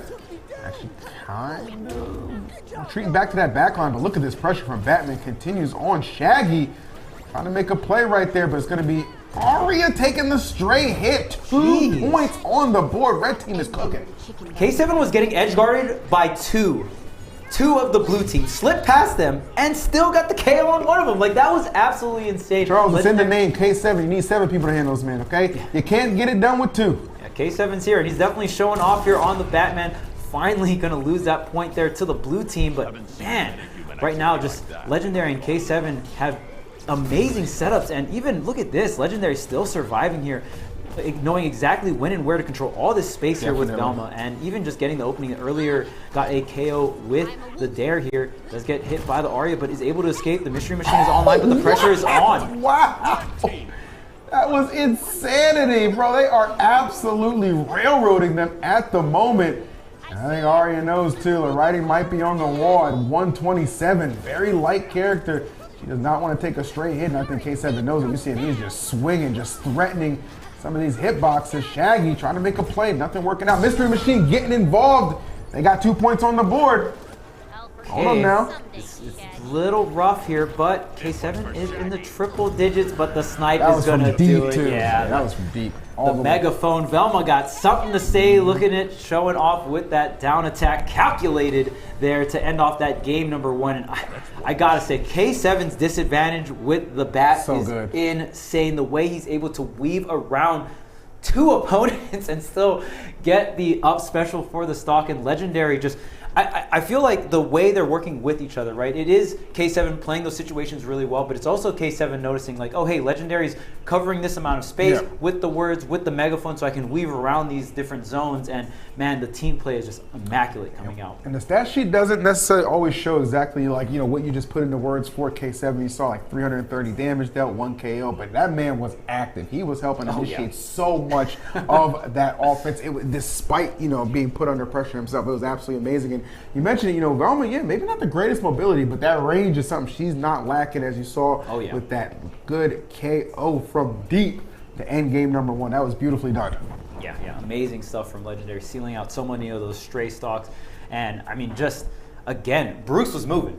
Bruce was moving on the board, and I gotta see it again. I wanna see this go to game number 3 just to see another game, because right now, I mean, the world's greatest detectives, they're really showing their smarts off right now. Oh, 100%, man. I'm definitely enjoying what I'm seeing already out of this team. Honestly, I'm looking, I'm kind of looking at this team too, like, man, this could very well be this week's winners. Never at any point in time do I want to get too ahead, but just based off how, like, they responded in their round 1, okay, and then took 2 commanding wins, and then it's that opening right there. Very impressive stuff. Yeah. They're setting a very high standard right now. K7 is very, and I've dabbled a lot with Batman, probably just one of the top 3 characters I've played. Yeah, just he's an awesome character. And very fun, but one of the frustrating things about Batman is just how frail you are, but I think K7 just utilizes the movement of Batman to kind of compensate around that. Sure. So K7, there's so many situations where it's like, okay, well, Batman shouldn't be really living in this situation, but utilizes just great mix-up, great movement to compensate for that, and ends up surviving in so many situations that he really shouldn't be, and getting KOs where he shouldn't be either. K7, what is happening? If I'm not mistaken, he was in disadvantage while he was getting flung up to the top, and he's the one who goes up with the KO. When they say you're built different, they are not lying in reference to him. And look at this evasion under duress, but not at all faltering. Gotta give just a lot of respect to how he plays the game. Just absolute insanity. And it's got to be driving blue team a little bit crazy. I think Shaggy said, okay, I had enough of that. This bat has got to be slain. He takes care of business on the right side. So at least keeping things pretty even. Take a sit, Bruce. Take a breather, man. Exactly, man. You're moving around a little too much right now, and it is really hard to just stop K7 right now. We'll have the mystery machine set up. No, not quite yet. Just waiting for the right moment here. And that's the one thing I like about Legendary. Not always just pulling the trigger on the mystery machine, just waiting for the right exact moment. You gotta have that right amount of space here. Ooh. Okay, now gonna set it up here with the threat targeting onto the Arya. Oh man, that thing is just bouncing all around, and kudos to them. Despite it taking a position on the field, not to be too impactful, but still you just see the commanding lead on the side of the red team. They're able to get a KO right there, but I don't know how much of an impact it's gonna matter. They're gonna need some quick KOs here, Charles. That's really what they're gonna try and hang their hats on. But the problem is, especially the survivability of somebody like K7, they're just not giving it up at all. Yeah, one thing, I mean, like I said earlier, Batman is light, so if they're able to catch K7's movement, then or Velma not having the greatest recoveries here, but they're not really able to set up those scenarios. Again, K7, just the defense on this Batman, utilizing the movement and knowing exactly when to dodge again. K7 in no spot to get a KO. Like, He's recovering, Charles! He's recovering! Is he really, though? Is K7 just baiting people to come for 4 KOs on this Batman? Man, he put on the samurai suit and was like, yo, come at me. Come at me. I dare you. This is his way of the ninja, okay? That is wild. K7 turning so many situations into actually you think you're edge guarding me. You think you're trying to get the KO on me, but it's me. I'm getting this KO. I'm getting this point for my team. And again, I just really want to point out Batman's survivability. K7 is making it look so crazy, but to do what you're seeing on the screen right now, It ain't that easy. It is. You're so frail as Batman. You mess up one time on a particular dodge or a particular glide, that is just going to be a point on the other side. It is fairly rare when you're playing against somebody, you're comboing them, or you have them in a situation where they need to recover, and in the back of your mind, you always have to keep in mind, okay, actually, I'm in danger too. You know what I mean? That's the way K7 kind of operates. And he is definitely the engine behind this team. But no, I mean, they are just a great unit in general. They work so well in tandem. And, you can see why they're able to collect these wins very convincingly as well. So they have positioned themselves in winners finals. And, man, going up against them, that's going to be a toughie. Yeah, and Legendary was doing such a fantastic job of working together with K7. And I got to hear what Yeso's got to say about the win for Legendary and K7. We're going to throw it right on over. All I got to say is I'm going to have to take another look at that final KO there from K7 in that set. We'll get there. But just looking back there at winners semifinals, two pretty dominant sets, back-to-back sweeps here. Of course, Apache and Shiro taking down Mirrorman and Cosolix in the first set. And then we just got a really good look there at K7 on the Batman, paired up there with Legendary, and they take down Jan and Greeted. So that does mean that winners final set will be Apache and Shiro up against Legendary and K7. And that's going to be a really, really fun set. And you heard Charles talking about it earlier, the character diversity that we've seen so far today. Carrying on from what we saw last week, right? The Wonder Woman coming out, plenty of Harley Quinns and Velma, but then getting things like the Batman, the Stripe, and others coming through. Of course, the Shaggy in a couple of these sets as well. So a lot of teams mixing things up, keeping things interesting, and I think it makes it more fun to watch. But I really want to jump to the end of that last set and pull up this replay of K7 getting this very wonderful spike here. This was just dominant from the start, right? We got to see K7 and Legendary coming out really strong in the start of this second game, and K7 just so slippery on the Batman, dodges out there from Jan and just gets a beautiful spike there on the right side of the stage. And it's just so well played. And K7 applying pressure, on multiple players here too, right? Because he was already getting the uppercuts there onto Greeted, trying to get them out of the top of the blast zone. As soon as that isn't available, fine. If Jan wants to come over and pressure me, I can get away from this, goes for the spike and gets it to finish the game. And that was just so fun to watch there. And K7 just putting on a clinic, looking really damn good on the Batman. And it's kind of taking me back to draft day, because if you watch draft day, and I sat down and got to interview Mirrorman and Cosolix, we sent out some player surveys to all of the Series E pros prior to the season. And one of the things that Mirrorman had on his player survey was talking about how he was essentially the GOAT on the Batman, had that in his back pocket, was ready to bring it out when necessary. And I kind of poked him a little bit and was like, apparently you're the best Batman out there. When are we going to get to see it? We haven't gotten to see him play it yet, at least here in Series Z.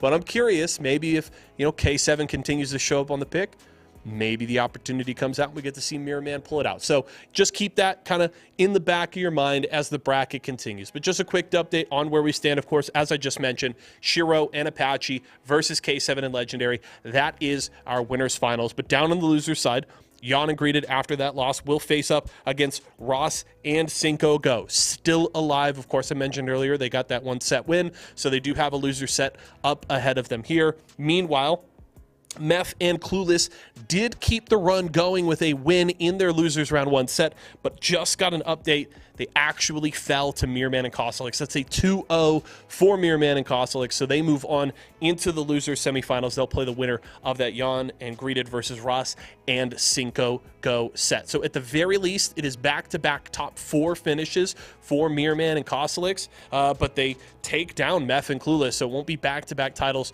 for that duo. So we will have a new champion here this week, and curious to see how things shake out on the end of this bracket. But right now, production, let me know. Are we headed back to casters? Or are we going to a break? We're going to go to the casters. Awesome. So we've got winners finals on deck, an incredible matchup, and EE and Charles are going to bring you all of the action right now.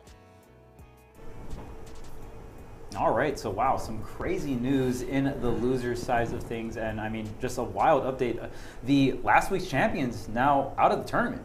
So, I mean, that is just absolutely insane when you think about it. And in terms of just being the second week, that is such a drastic change of results. I feel like almost every single week of MultiVersus here at Series E is going to be a mixed bag, which I'm super excited for. I need that, right? I absolutely need that because, like, consistency, obviously you love to see it, but variety is the spice of life. So give me plenty of that. No complaints at all. Hey, did a great job last week. Didn't quite pan out this week, but as Yeso said, we are guaranteed new champions for tonight's Series E MultiVersus edition.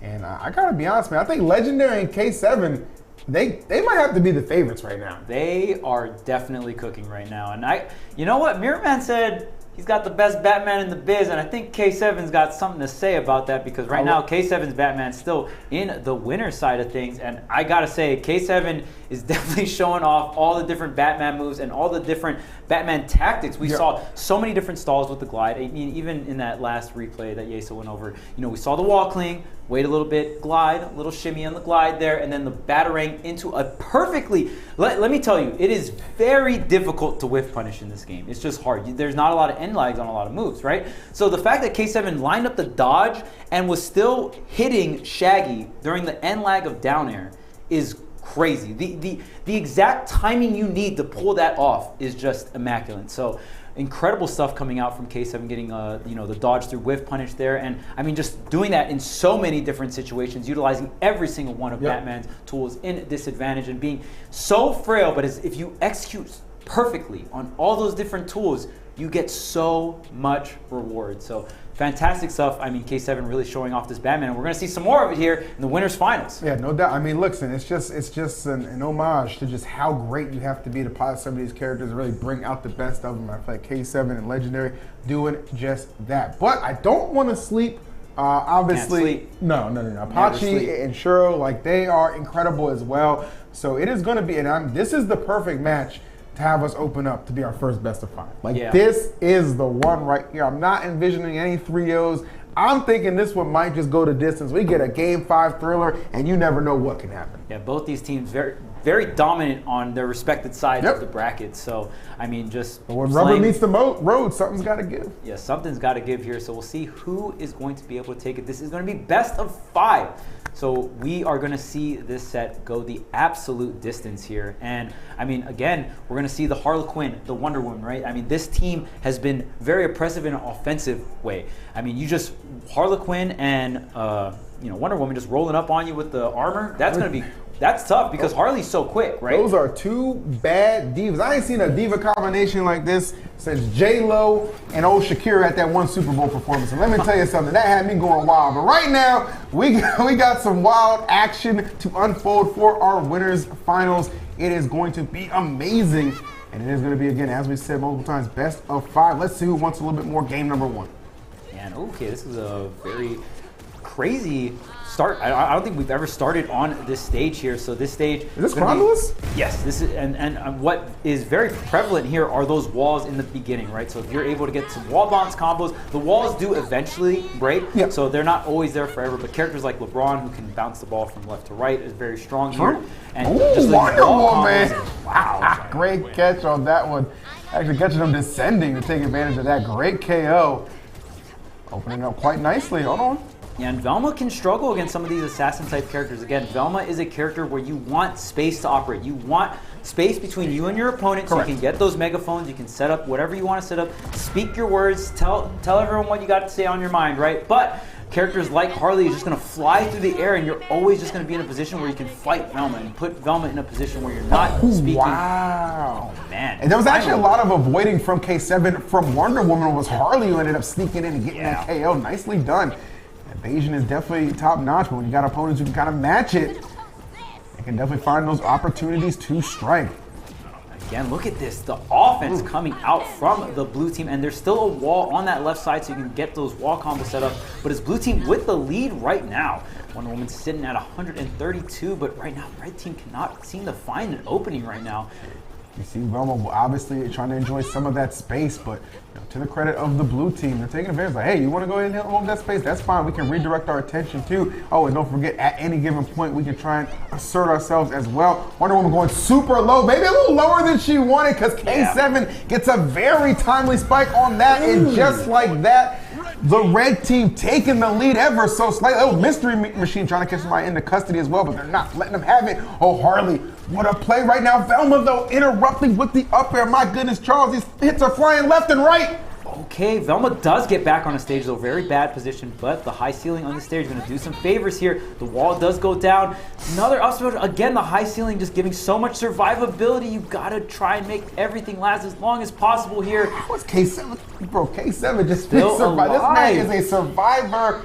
That's gotta be frustrating if you're the blue team, but you kind of look at how things are staggered with the percentage. They can get 2 big hits, Ooh, the and just armor. like that, they can take it. Looking for the first one. It's not presenting itself just yet. K7 trying to threaten, but he puts himself in a predicament. Gets back safely, however. Look at the damage, though. They're starting to rack up quite a bit here onto the blue team. Look at this turnaround. Wait, the jumble. The up air does connect, and the save not in time. There were so many opportunities where you just thought one big swing from blue team can change everything. Yeah. They're deep into those triple digits. Those stocks, those lives are so fragile, but they did not waver. Even in that situation, they continued to apply pressure. More offense than defense wanted that. Yeah, and I mean, in that position, it was the red team that had 3 points, but the blue team felt like they were in the advantage because the red team was just at like 120, 130 each.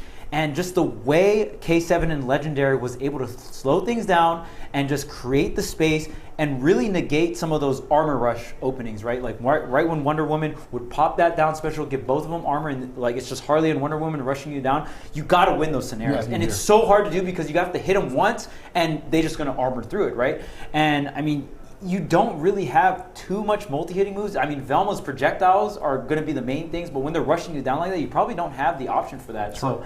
So really great stuff from the red team, just slowing things down. And once they got a singular opening, it was just gas pedal the entire way through, and they were just able to rack up so much damage and then seal out the KO with the Velma up air, the light bulb to do the trick there. And we saw the high ceiling actually saving Legendary a lot. There were so many times, because Velma is a bit on the heavier side, but the weakness is the lack of recovery. But vertically, she can survive for quite a bit, and with the high ceiling of I think that benefited a couple of them, actually. There were some times that they were taking some up airs, and then they're flirting around the 120 area and not, getting KO'd. I was like, okay, well, you know what? That's a fortunate position to be in, for sure. But that was definitely a good scrap between those two teams to open things up, man. Winners Finals already not disappointing. We're only 1 game deep. Yeah, and it was such a close game. When game 1 opens up and it's that close, you know you're in for a good set. True. You just know it. So let's I was going to say, let's get into game number 2. Stop keeping us waiting, baby. So Winners Finals, the best of the best on both sides of the bracket. We're going to switch things up. We got a couple of platforms moving left to right here. Not as big of a stage as Romulus. No, not at all. We're not going to have those wall combos, but the platform extensions are there and available. All right. Let's see if we can get a bounce back game right here from the blue squad. They've been sensational up until this point. Actually, still sensational. Just even in that losing effort, it could have really gone either way. Don't get it twisted. This Harley Wonder Woman combination is absolutely lethal. Okay, into the words. Right. Look at the extension there. The red team is so good at extending off of each other's projectiles. That's one thing I noticed a lot. It's got to be good. It's just got to be good team comps too, right? You got to imagine both these teams are on the microphones, but oh my goodness, on the hit right there is Harley. Up there, holds it down. And we talked about the survivability of K7 kind of being the foundation of the red team, right? So, I mean, when you're able to shut that down and you're able to get a KO on a Batman at around like 80 or 90. Another thing to note is this stage has a lot lower ceiling than Quantum. True. These KOs off the top are going to be a little bit more common. And just as I say, a red team is about to pick up another, and back to back, just all KOs off the top. And it is 2 points each. Something tells me they urged there, Charles, because they definitely delivered almost immediately.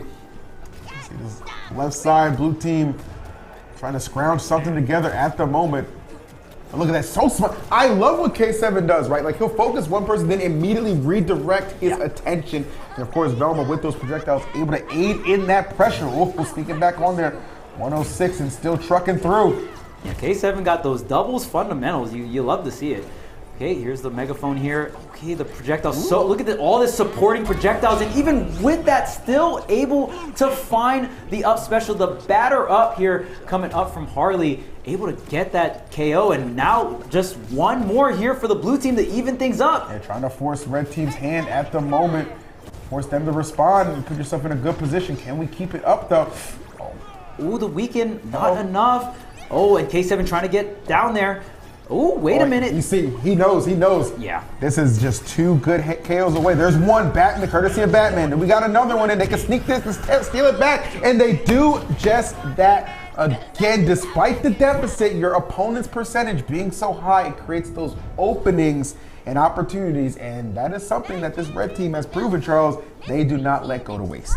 Yeah, and there's so many situations where Legendary just gets that clutch KO. Just at the very, very end, like, we just need a Velma up there. We just need a Velma down there. I need you to attack. We need something, right? And Velma usually not the character to kind of clutch out those situations. I mean, you don't have the mobility to chase down for those KOs, but if you're able to position yourself, you do have very hard hitting moves, right? They just have a little bit more startup because Velma just doesn't have the boxing tools that someone like Harley or some of these assassin characters might have, right? But I mean, so many times Legendary is able to weave out that down air, weave out that up air, and just get that one KO that really matters to seal out the game. That's all really what it comes down to sometimes. So beautiful stuff.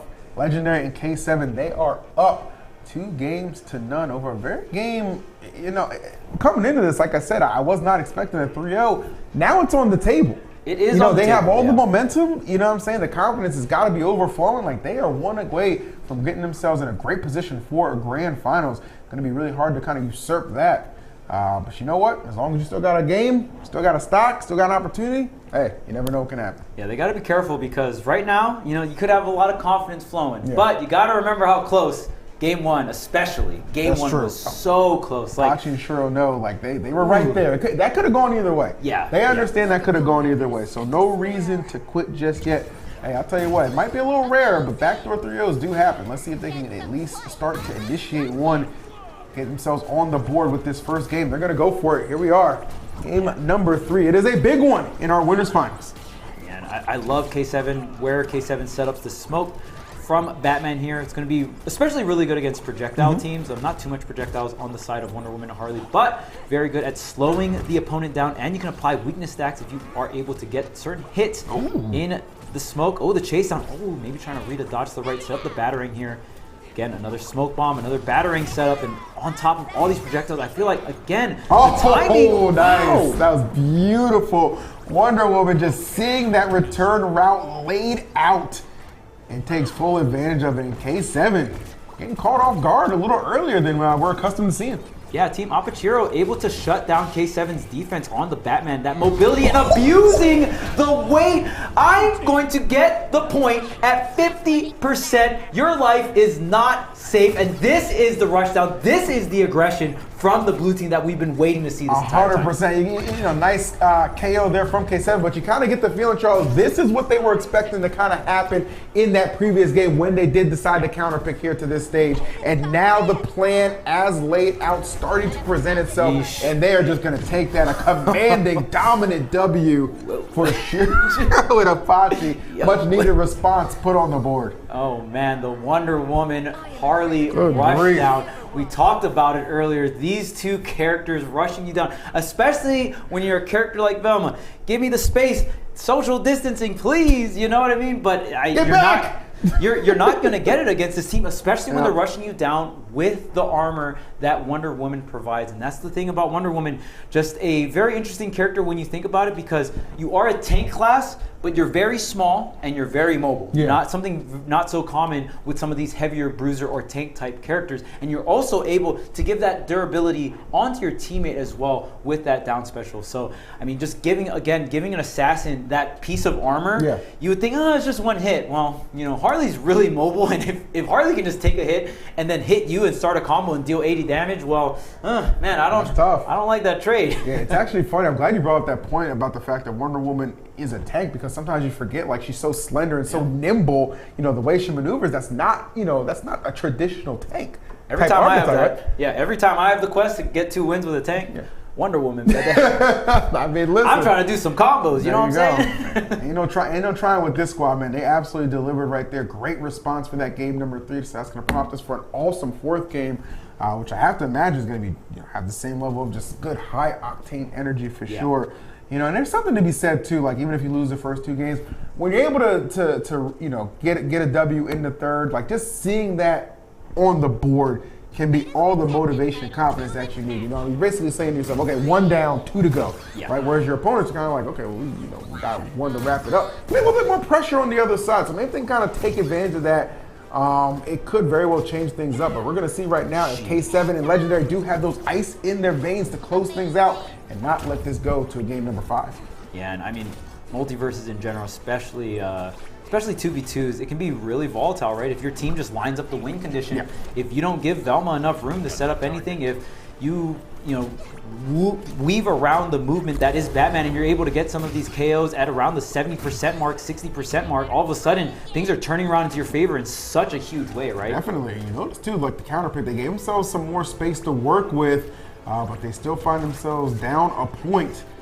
Blue team already drawing first blood in this pivotal game number 4.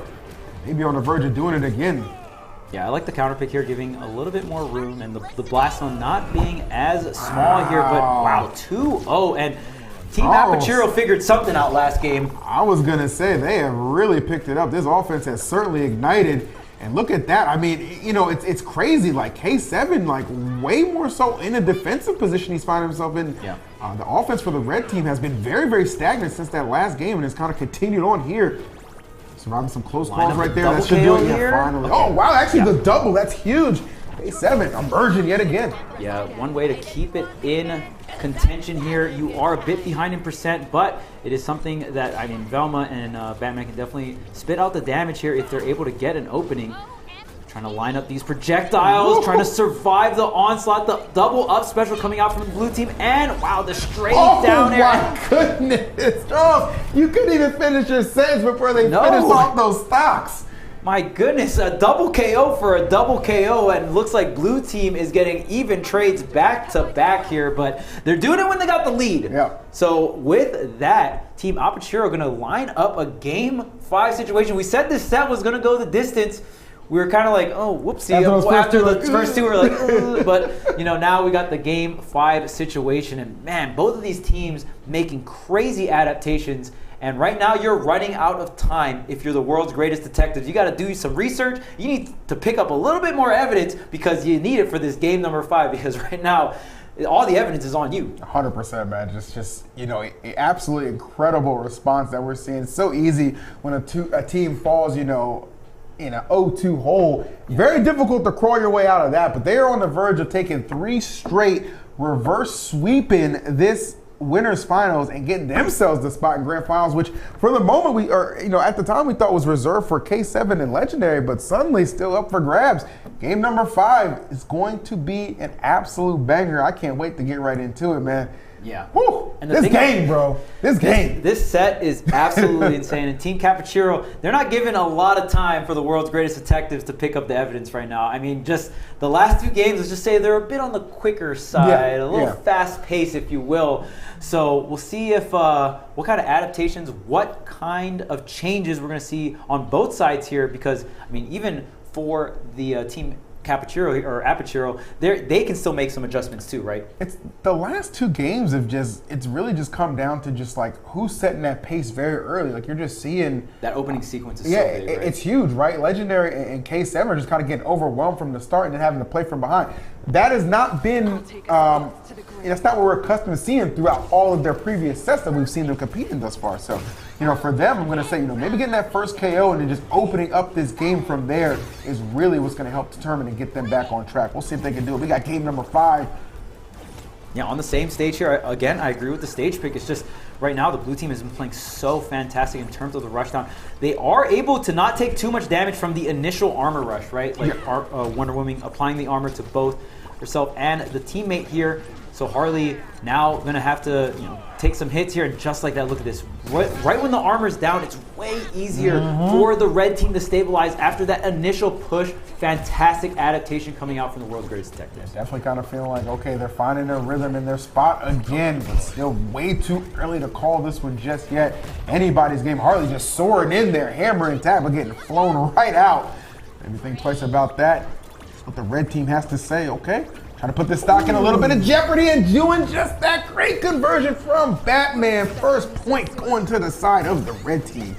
Great little stall there after the first special connected from K7. Fantastic setup even with the megaphone as well. But both of them off stage here. This could be a double KO for the blue team if they're able to find K7, but K7 still surviving. That was so clutch from K7. We're seeing the defense starting to shine through when it matters. Game 5. K7 deciding to be more offensively minded in his recovery right there really kept him alive, because they were definitely thinking, okay, he's going to dodge, he's going to pick a panic option. No, he just got right up in your face, taking both of them off the mark and continuing this run. And I said it, Charles, that they needed to have that hot start. They have definitely found it, but maybe blue team picking up some steam to cool them off. They're higher, obviously, in the percentages, and that proven to be costly. Game point right now for the red team. They could put this one away and secure that spot in grand finals. Yeah, right now it is the blue team that has to bunker down. 81% already on the Wonder Woman. You are a tank, but the damage is starting to add up here, and it's only one more point for red team to go ahead and seal this set out. It's right there for the taking. Maybe the focus going to be Wonder Woman. She's definitely the one, obviously, with that higher percentage. Kind of take a look at, yeah, I was going to say, you kind of take a look at that and you know that's exactly whom they're going to focus. And that right there is a wrap for game number 5. A shaky, third and fourth for the red team, but they get back on track and dominate in the 5th. Can we talk about that? 4 KOs from K7. K7 showed no mercy that game 5. And can we talk about that battering at the end? Such a great angle upwards, and there was so many threats, right? I mean, if Wonder Woman gets hit by that battering that far out of the stage, you're just going to get KO'd. And then on top of that, you got K7 following the battering, thrown upwards, and then following up with the up special as well. You have to have a perfectly timed dodge on that up special to survive there. And even if you dodge in, you could get hit by the tail end of the up special. Immaculate setup from K7 to seal that one out. Somebody told me that Batman does not do any killing. And then I watched K7 play, and I think they might have been lying to me, okay? Because that was an absolute slaughter fest for their side. Great effort, obviously, from both teams. We certainly do appreciate it. But Legendary and K7 not being denied and taking a nice spot in grand finals. So losers bracket, pretty stacked. Tournament is far from over just yet. We saw last week there was a reset. No reason to think it couldn't happen again this week. But as it stands right now, they're sitting pretty. Man, and again, shouts to K7. I've seen K7 and commentated K7 on the other side of the Guilty Gear Strive on Thursday nights, and K7 is also here Friday night showing off his skills in multiple games here. With it. Man, such a talented FGC player, and showing off. I mean, we've seen it very common that FGC players doing other things in other traditional fighters, right? But K7 also showing that he's got what it takes to tango in the platform fighter section too, right? I mean, MultiVersus being that platform fighter, kind of like Smash. So really interesting to see K7 have so much prominence in not only a game like Guilty Gear Strive and other traditional FGC games, but as well as the platform side. Such a talented player, and now sitting in the winners finals, grand finals, side. Yes. When you're a gamer, man, it doesn't really matter the title. If you want to be good, you put your head down and you put the work in, it's definitely going to show. And you just see multiple title dominance coming out from K7. Of course, Legendary, the perfect complement as well. That team is looking absolutely bonkers. So can't wait to see them fight again in grand finals. But obviously, guys, we do have some losers bracket matches to get through. I know a lot of them have actually been running off stream. Make sure this bracket is progressing very nicely. But yeah, we're still gonna have some good showings. We'll have both our losers finals and of course grand finals will still be best of 5, no doubt about that. But for those semis, they're gonna have to still have to contend with doing it in best of 3 territory. So we'll kind of get an update on where everything is momentarily as soon as our awesome production gives us the word. Speaking of awesome, though, again, none of this would be possible without the amazing sponsors you see below: Vitamin Water, Razer, State Fair, Intel, Mike and Ike, and Aegon by AOC, all helping to partner and team up with our friends at Esports Arena to bring you Series E. Oh. All right. Well, Oh, okay, loser we got semis. Okay. loser semis They here. didn't even prop us. They were just like, "No, we're just gonna jump into it." We're running it. We are running it, and that's how we like to like see it. that. Yes, More sir. action back to back here.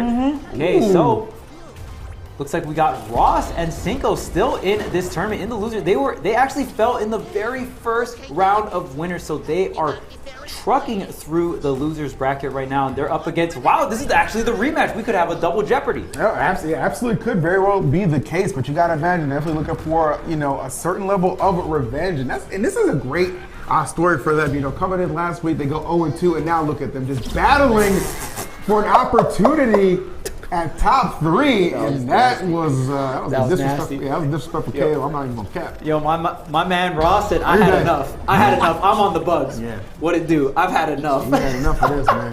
He said, Black Adam. He said, I had enough of this, bro. Give me Bugs. The White Rabbit. Bugs. From Bunny. Black Adam to the White Rabbit, all right? Let me tell you something, baby. We don't discriminate. Oh my. We just decimate, and that's what we're seeing right here. Oh, the up rocket. Oh my.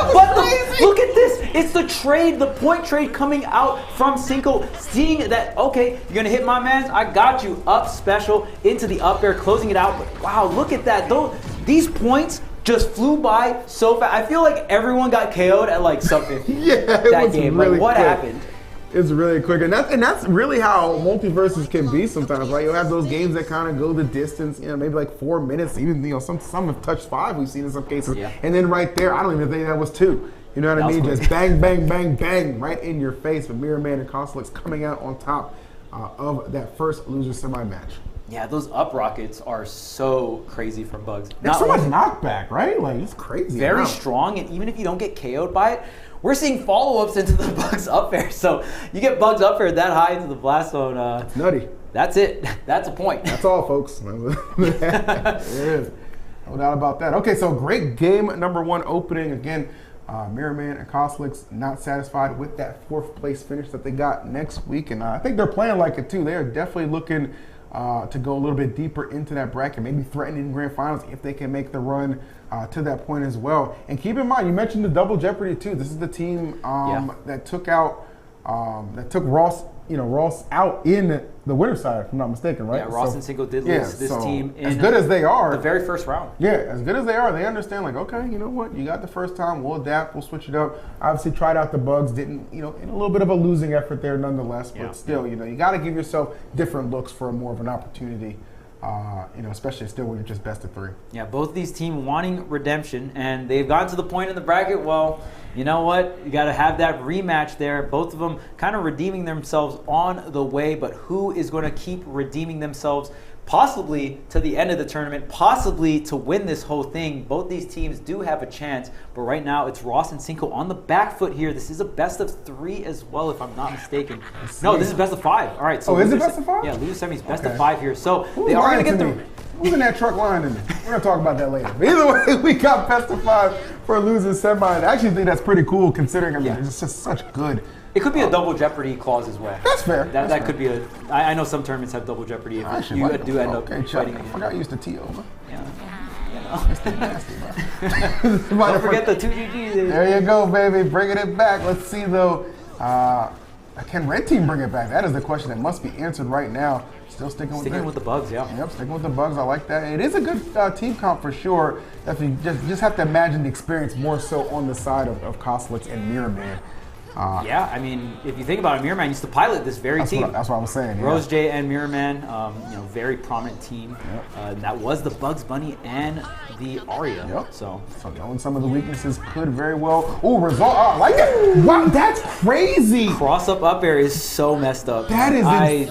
That move is so messed up. And the crazy thing about up air, when you think about a lot of moves that KO off the top, they're usually up specials, and you only have 2 special uses in the air, right? And if you get caught out using those, you get caught off stage, like now you have less specials. Sure. Well, Bugs Bunny has the up air. You can spam up air. There's no limit on that. You really can. He's definitely kind of putting that to use. Like, you didn't nerf it that much, all right? You have to take full advantage of it. Love the game plan and the efficiency we're seeing, just letting those strong aerials ring out, side airs, up airs. We got a little bit of everything right now, and it's really putting the pressure on Red Team. As you can see, much needed KO right there to keep things even, Steven. Okay, Ross coming back here after that KO. 1 point apiece here, and there's another one stacking up for the red team. And oh my goodness, you gotta watch it, Mirrorman. Okay, almost losing that point there at like what, 50% here. And it's, look at this still.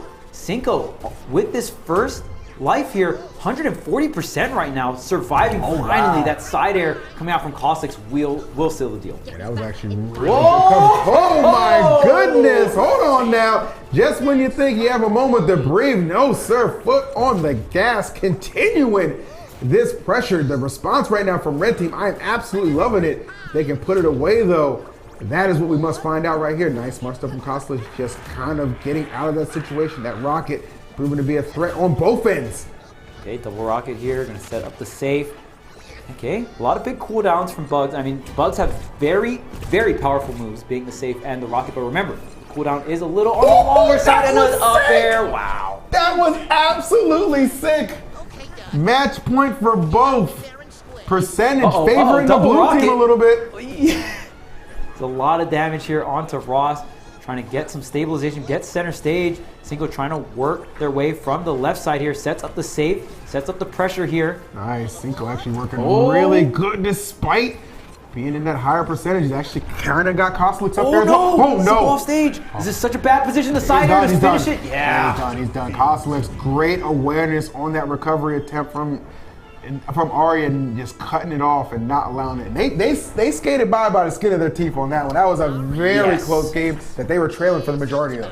I felt like Ross and Cinco were definitely going to seal that one out. They had the lead the entire time, especially that they got a really early KO. Ross actually comboing off of Cinco with the aerial up rocket.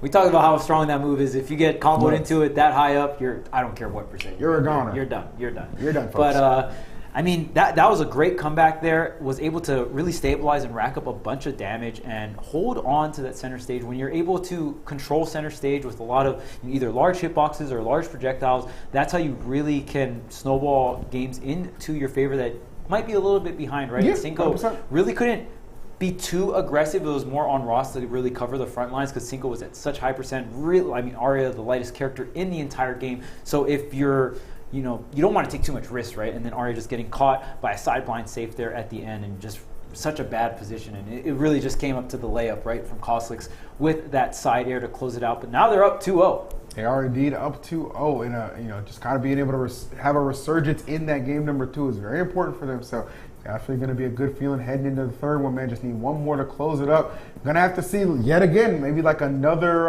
backdoor 3-0 attempt from a team who's down 2 games. Not the easiest thing, but not impossible. Almost saw it actually happen in winners finals, but game 5 they kind of put their foot down. Like, it's enough of that. Hold up. Yeah, that's enough of that. It was fun while it lasted. It was fun while it lasted. But it was a good one. We'll see maybe if another reoccurring game number 5 could take place here. It's going to be up to Ross and Cinco. First 2 games very close, especially that very last game. Kind of felt like it should have been in Ross and Cinco's side of the court, but not going to quite close it out. We'll see here in this next game if they're able to at least get one on the board. There's a lot of questions looming, right? Does the Bug stick? I think you kind of just stay Bugs Arya for the rest of the set because it's shown to be very effective. It is. Just like a couple of tweaks, a couple of interactions, just slightly going. They just have to win a few more. That's it. They just have to win some of those clutch scramble situations, that they were losing. That's really all it comes down, or they kind of let get away from them. That's really all it comes down to. So I think the team comp is there. Just tighten up on the execution a little bit, and we very well could be going to a longer set. But we'll see what's going to happen. I do have a question. I'm hoping that they didn't just forget to change it from best of 5. It wasn't best of 3. I'm actually really hyped for another match from them. Ooh, true. That was kind of lurking in the back of my mind, like, wait a minute. The mix? The mix, the schmix. Let me know, like, what's going on. We'll find out momentarily. Don't worry about it. Either way, though, we got some more amazing multiverse action. Again, can't shout this out enough. It's a Series E, week number 2 for the pro bracket for MultiVersus. Definitely one of our favorite games, and thank you so much for having us out here to cast. It's actually pretty convenient that we only live like a 10-minute drive away, so we can come in and do it in the studio. Yeah, it's fantastic. It's hype. Yeah. That's pretty hype. I mean, shout out to Series E in general. I mean, so many different games. Series E has been going on for years, but it looks like it is indeed a best of 5. Woo. I knew they wouldn't lie to me. And look at this, Charles. I had faith in production the whole time. Of course, they've elected to forego the bug strategy and bring back the Black Adam. Okay. I mean, I don't imagine we'll have as early KOs with the Black Adam as the Bugs. I mean, who knows though? We've seen the chase down, right, with the Arya. We talked about that vertical chase down with Arya with Black Adam. So if we're able to set up those kind of situations, not as easy as just a straight Bugs rocket, if you will, but the survivability coming out will be very great here for Ross on the Black Adam, especially when you're using the rockets really offensively as Bugs. Then maybe your disadvantage is a little bit more trickier, right? And I think it kind of creates a different situation too. Like, okay, we've had the same look for the last 2 games. Now you got to kind of deal with something a little bit different. A curveball, if you will. Yeah, exactly, right? And even if they just elect to kind of keep it just for a match, that could be the match that makes all the difference in the world. So I think bringing out the Black Adam might have been the correct choice. Let's see how it pans out. Obviously, Cosolix, that was beautiful execution. You said it right off the top, and he did not miss the mark. Yeah, I mean, again, once you get those bullet lines up, once you get the target on Stripe there, you can just go ahead, unload the clip there, and if you're close to the blast zone, bang, bang, that is going to be a KO. Facts. Understanding that good recognition and great positioning. Oh, and here we go. Here, man. Oh, my goodness, and you said it. That Acme rocket is just so messed up in so many different situations, but coming in clutch so many times for Mirrorman, as we see Cosolix still hanging in there despite all this pressure that he is under. He has not let this go away from him, but up until that point, Arya finally able to put the dagger. That was such great coverage from Cinco. Cinco was out there on stage and was able to get back on the stage and get the side air as well. Here's another setup. Ross with the side air. What a conversion off stage. He absolutely stole that one, and it was a big one too. So now they're putting themselves in a sensational situation. 1 KO to go. My goodness, it is hard to keep up with all this action. Yeah, the Black Adam really working out here for the red team here. Okay, gets a vertical setup, not going to get too much out of it, but the damage keeps on racking here. And look at the survivability. Like we pointed out on Black Adam, you have so many different options and even an anti-projectile shield here. Definitely. Be able to negate some of these. Oh, actually smart. Yeah, just kind of hanging back a little bit. No reason not to. Oh, watch out. Oh my goodness, man. That could have absolutely finished things off. Ross still on the hunt here. Oh, this is a great setup here. Side air, forcing the rocket. And this rocket getting forced out, again, this is a really large cooldown. Yep. So as long as, just going to negate it, tries to get another rep of it with the rabbit hole here. But yeah, big cooldown, anti-shield projectile here. And yeah, red team can just play this on the slower side as long as Cinco's able to survive here off the platform. Doesn't get hit off the top, but Ross has to come here and defend immediately. The Acme rocket does come out as well. Another big cooldown here. Does get the setup vertically, not able to get the chase down because of the strike bullets. Bro, they are literally just dodging death so many times, so many opportunities, and I think they know who they need to focus. But Black Adam able to catch him mid-air and seal it away. Arya definitely seeming like, again, being the lightest character, a little bit of a liability at that percentage, but able to play her role well, keep the evasiveness, and then one good combination from Black Adam puts us in a Game 4 situation. Black Adam sitting on the throne here. We'll see if, you're going to have to sit on that throne 2 more times. 2 more times if you want to win. 2 more times to get the set, but I like the switch. I think the survivability on Ross's end really working out, and Cinco just playing so evasive. At the very end there, after Ross did get KO'd, it was all on Cinco to survive the 2v1. Cinco survives the 2v1, and Ross is able to come in, pick up the very last KO to stay in the set. It just felt like the Bugs Arya, obviously a great combination, but maybe a little too familiar for Mirrorman, right? That that's a combination that he's played so many times and had so much success with. Knows Bugs like the back of his hand, obviously. Like you gotta even like you know that you didn't get the job done in winners when you went this team comp. What do you have to lose right now? You know what I'm saying? Like you're already down 2 games. Makes the play, makes the commitment. Great decision by Ross to get themselves on the board. And I gotta imagine the Black Adam's gonna be sticking around for a little bit longer. Oh yes, we'll see if Black Adam can sit on that throne 2 more times here. But yeah, I like how you mentioned that, because when you think about even the older meta, there was a lot of bugs going around, throughout the very early competitive life of MultiVersus. So not only does Mirrorman play the character and has been the best Bugs for quite some time, Mirrorman has also had to fight a lot of Bugs Bunny. He knows. A lot of Bugs Bunny. So it's like everyone's gonna know the Bugs matchup in competitive MultiVersus, but Bugs is just such a solid character. Yes. It's never a bad pick to go for, but I do think Ross is probably more practiced on the Black Adam, if I had to guess it. As of late, right? You would imagine that's kind of been the character, newer character, someone who's putting a lot of time in. They've done an excellent job as well. So let's see if they can continue some of that momentum. Going to be a huge one right now. Game number 4, Ross Cinco looking to continue this pressure. And they got a lot. And one thing that really helped them in that last game, I was going to say they got some fairly early KOs, but it just happened to them on that one, Charles. Did the guns combo into the save, or are the guns just that powerful? Either way. I thought both hit him. It looked like it. It looked like it. And I don't think the guns will KO that early on. I mean, at like 20 or 30%. Oh, no, not again.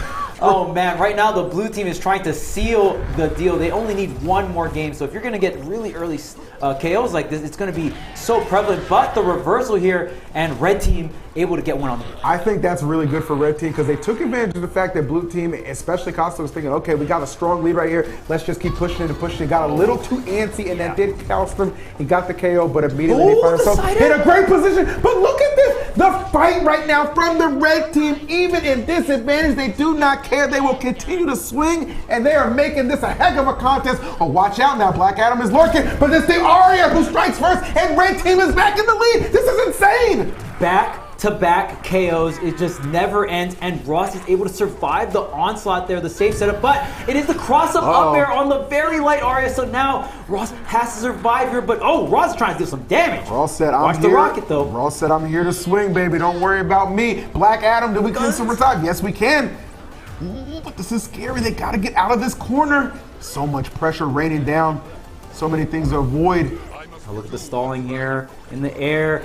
So little space to work with, and you saw red team backed into a corner, not too much space, and you got to deal with that Cosolix side air, right, from Stripe. Going to be so powerful from Bugs. Also being able to throw out various amounts of horizontal zoning with the side air as well. Fantastic game 4 there, and man, was that just like KO for KO for KO, just back to back to back, and I mean, just so much. I mean, wasn't even a lot of damage being dealt. It was just, just so many KOs back to back. There's at such low percent. Yeah, I really appreciate that too, man. I mean, it's just kind of crazy. Like the way things open up, you're thinking, oh man, they're just gonna run away with this game for sure. But no, red team making it a contest, making them work for it. And I got to say, like Black Adam, the only fault right there was like Black Adam being at such a high percentage. It was in that 130s where it was kind of down to the wire and it just was not able to survive the onslaught. You dodged through one hit, and there's another one waiting for you right there. And as good of an effort as they put up, just falling a little bit short. But Mirrorman and Cosolix, they are definitely in the position that they already outplaced their position from last week. They're in the top 3. They're in losers finals. They have an opportunity to go to Grands. Getting double jeopardied. That's tough. That's tough. But I will say they did a fantastic job, Ross and Cinco. That game started off with Ross on Black Adam, a very heavy character, getting shot up, comboed into the save, and losing the point there at 30% on Black Adam. I'd be pretty mad if that was me. I'm not gonna lie. So really great stuff from them, just keeping it together and making the matches even as possible, even though they were double eliminated from the same team. But we're going to toss it over to Yeso to get some of his thoughts on the last set. Tonight's bracket only getting better and better as we go. Breaking into top 4, we finally jump into the best of 5s. And of course, we kicked it off with winners finals. That was Shiro and Apache up against K7 and Legendary. And K7 and Legendary coming in on a pretty big tear. They've been looking really good so far today. And they started the set much the same way, winning those first 2 games. And it looked like, as EE rightly said, it looked like they had winners finals in the bag at that point. They looked so good in those first 2 games, but a really good job by Shiro and Apache. Just a little bit of a mental reset there after game 2. And the entire complexion of that set totally changed after game 2, because all of a sudden Apache and Shiro really turned it on, and it turned on its head. All of a sudden they're dominating. Games 3 and 4, it looks like they have all of the momentum. And then we went into game 5, and it really just felt like it was Legendary and K7 playing their best MultiVersus at the right time. K7 so slippery on the Batman, getting to those high percentages, getting a ton of value out of each of his lives, and really making Shiro and Apache work to take any of his stocks. That was really fun to watch. And then Legendary doing a good job of what EE and Charles were talking about earlier with the Velma, where she's so effective at that mid to long range. You don't want to get caught in, melee range with a lot of these characters as the Velma because you're so vulnerable. And Legendary just doing such a good job of maintaining that distance, continuing to apply pressure and put out lots of damage, and then just allowing K7 to garner so much attention and then continue to finish off kills. And it's why they move into grand finals. They take the win in game 5, they avoid the reverse sweep, and they are now in winner's side in grand finals. So super well played on their side. Then jumping into loser semifinals, which we just came out of, which was another great set. This one not going a full 5 games, but really loved what I saw there from Ross and Cinco Go. Of course, we talked at the top of the day. They were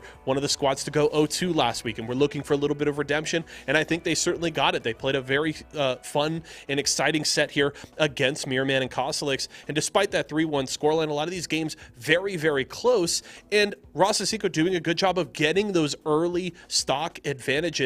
And just unfortunately, Mirrorman and Cosolix doing a good job of that. Even if they go down 3-2, they're getting a lot of damage so that they still have that advantage in terms of damage dealt as soon as that advantage comes in terms of stock. So they're not concerned despite it being match point for the other team, because they know, hey, we've got both of these players close to kill range. If we just continue to work on our game and continue to apply pressure with things like the rocket, things like the safe, as well as all of the bullets coming out of Stripe, then we have an opportunity here, and they did a great job of that all throughout the set. Do love, though, that Ross and Cinco Go, despite going down in these damage percentages in multiple games, continued to play really strong later in the games. And of course, it's a big reason why they pulled out game 3. I thought they looked really good at the end of that one. Tried to keep that rolling in game 4, weren't quite able to push it through, but at the very least, Ross and Cinco doing a good job of building off of last week, showing up strong here today. They make it into top 4, so hats off to them there.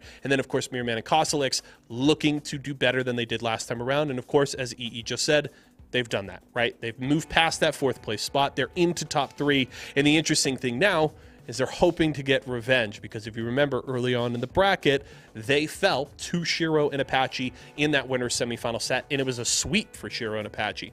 Now with a best of 5 ahead of them, we'll have to see, can Mirrorman and Cosolix get the redemption that they're looking for?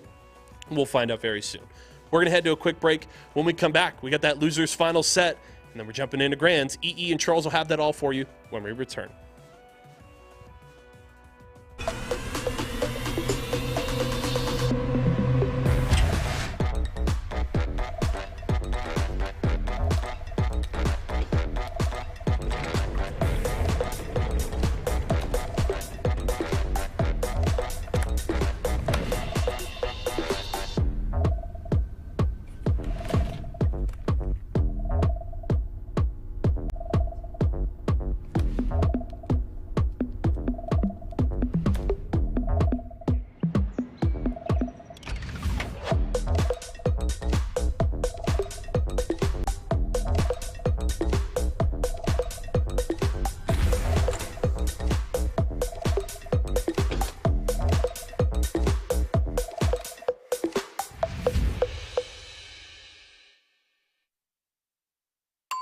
Tyson boneless buffalo bites have that tasty kick of flavor, so they're perfect for any get-together. If there are any left when your guests arrive. Tyson Anytizers Chicken. More kicks of flavor, more smiling snackers, more to love. Tyson.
right, thank you for sitting through that brief intermission. We are back, Charles, here at Series E, and it has been a sensational week number 2 for some great MultiVersus action, and we are headed right into losers finals. I hear the lobby's already queued up, as it should be, because just having to wait through the break is long enough. I'm ready to just get right into it. Get into the action, because we've had a lot of that throughout this week 2 of Series E, and we are going to crown a new champion already. So, players or the team that won the first week not in contention here, not in the bracket anymore. But man, we just they got knocked out early. They lost round 1, and then just like either 1 or 2 rounds in losers, they were just kaput. So guaranteed, as you said, Charles, new champions. And I'll tell you what, we see some champion caliber play throughout this bracket. So no one going to be disappointed in whoever takes this. Yeah, and this time we do have Mirrorman and Cosolix in the top 3. Yep. They got a double jeopardy in the bracket there. Kind of sucks if you're Ross and Cinco. Because even Ross and Cinco, the way they were playing, I felt like if they didn't go up against that specific team, I think they also had a chance to win the entire bracket as well. But just so much killer teams in this bracket tonight. Yeah, no doubt about it, man.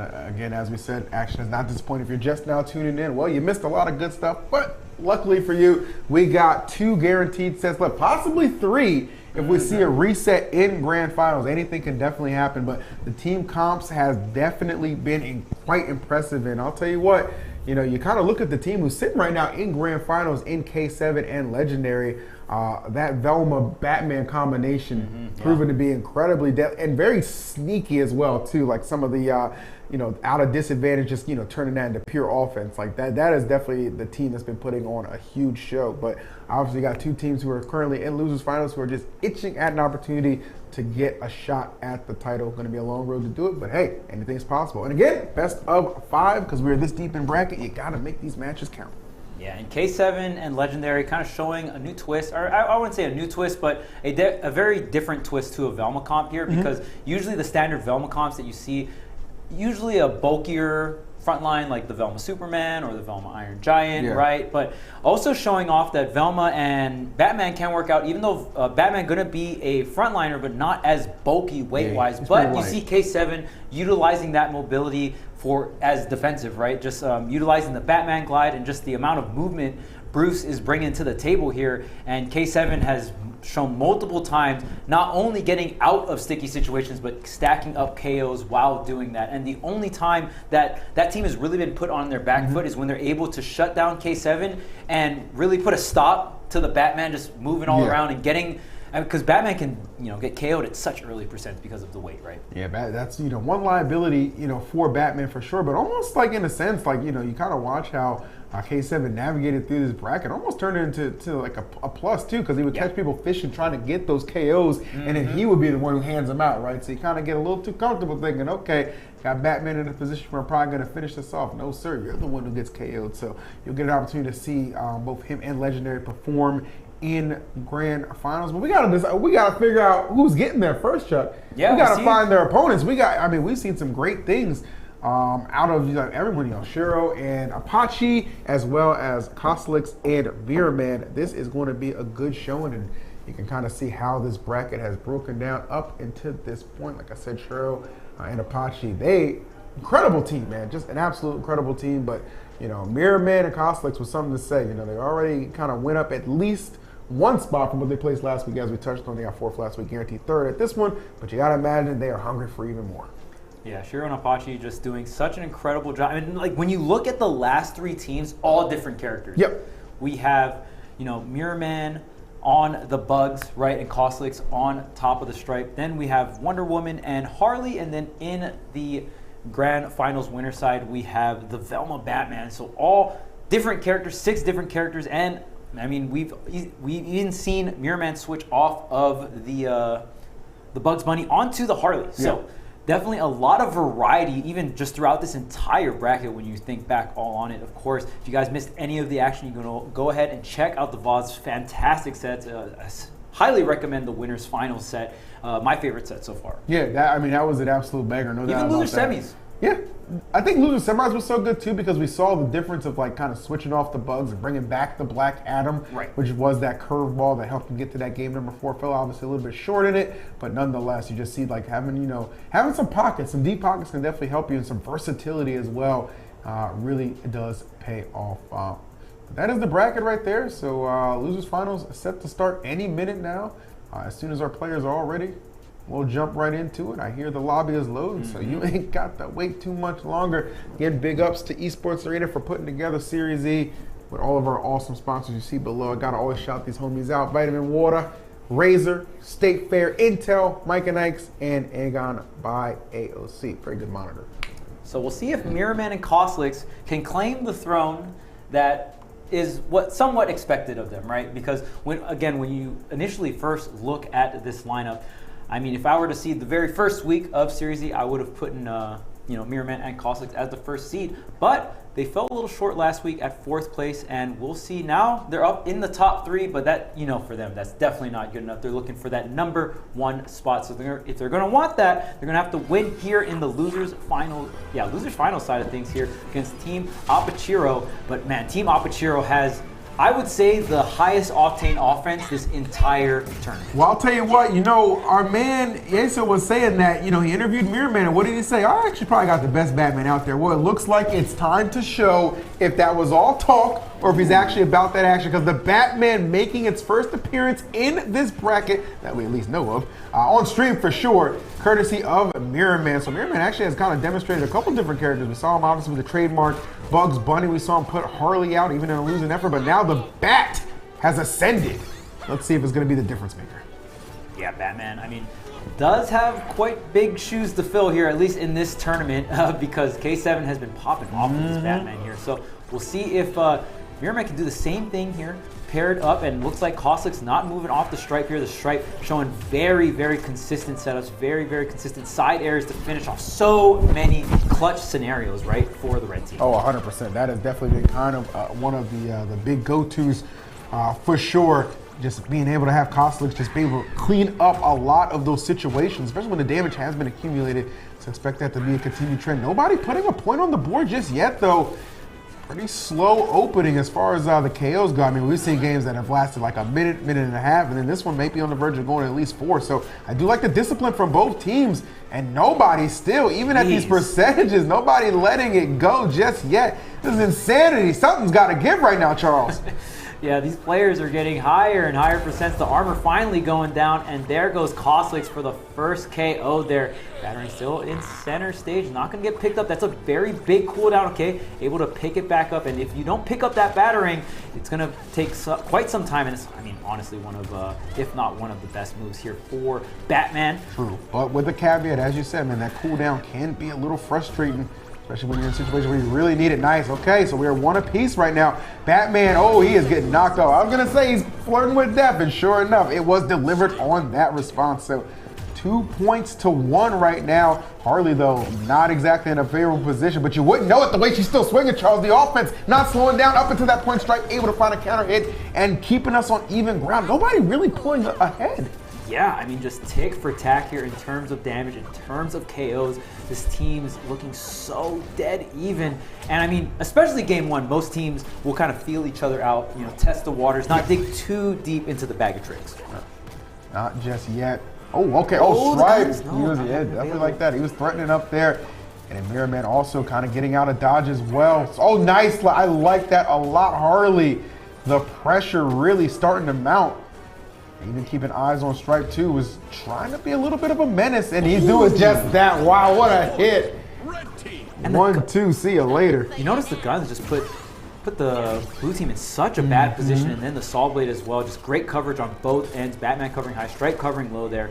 And was able to seal out even more KOs here. Maybe another particular situation where the blue team can't get out of the chase down onto Wonder Woman. Gets popped up for the Bat Bomb, but the Stripe does not follow up. Stripe now trying to recover. Oh, nice. Okay, smart. Now trying to direct to a 2v1 situation. Like Batman handles those pretty well, but again in the skies, getting caught off guard. That lightweight not going to do him any favors in that situation. Wonder Woman to 133. Look at that. Wonder Woman and Stripe is going to come down between these two. Who has the will to survive a little bit longer, Charles? We got to find that out right now.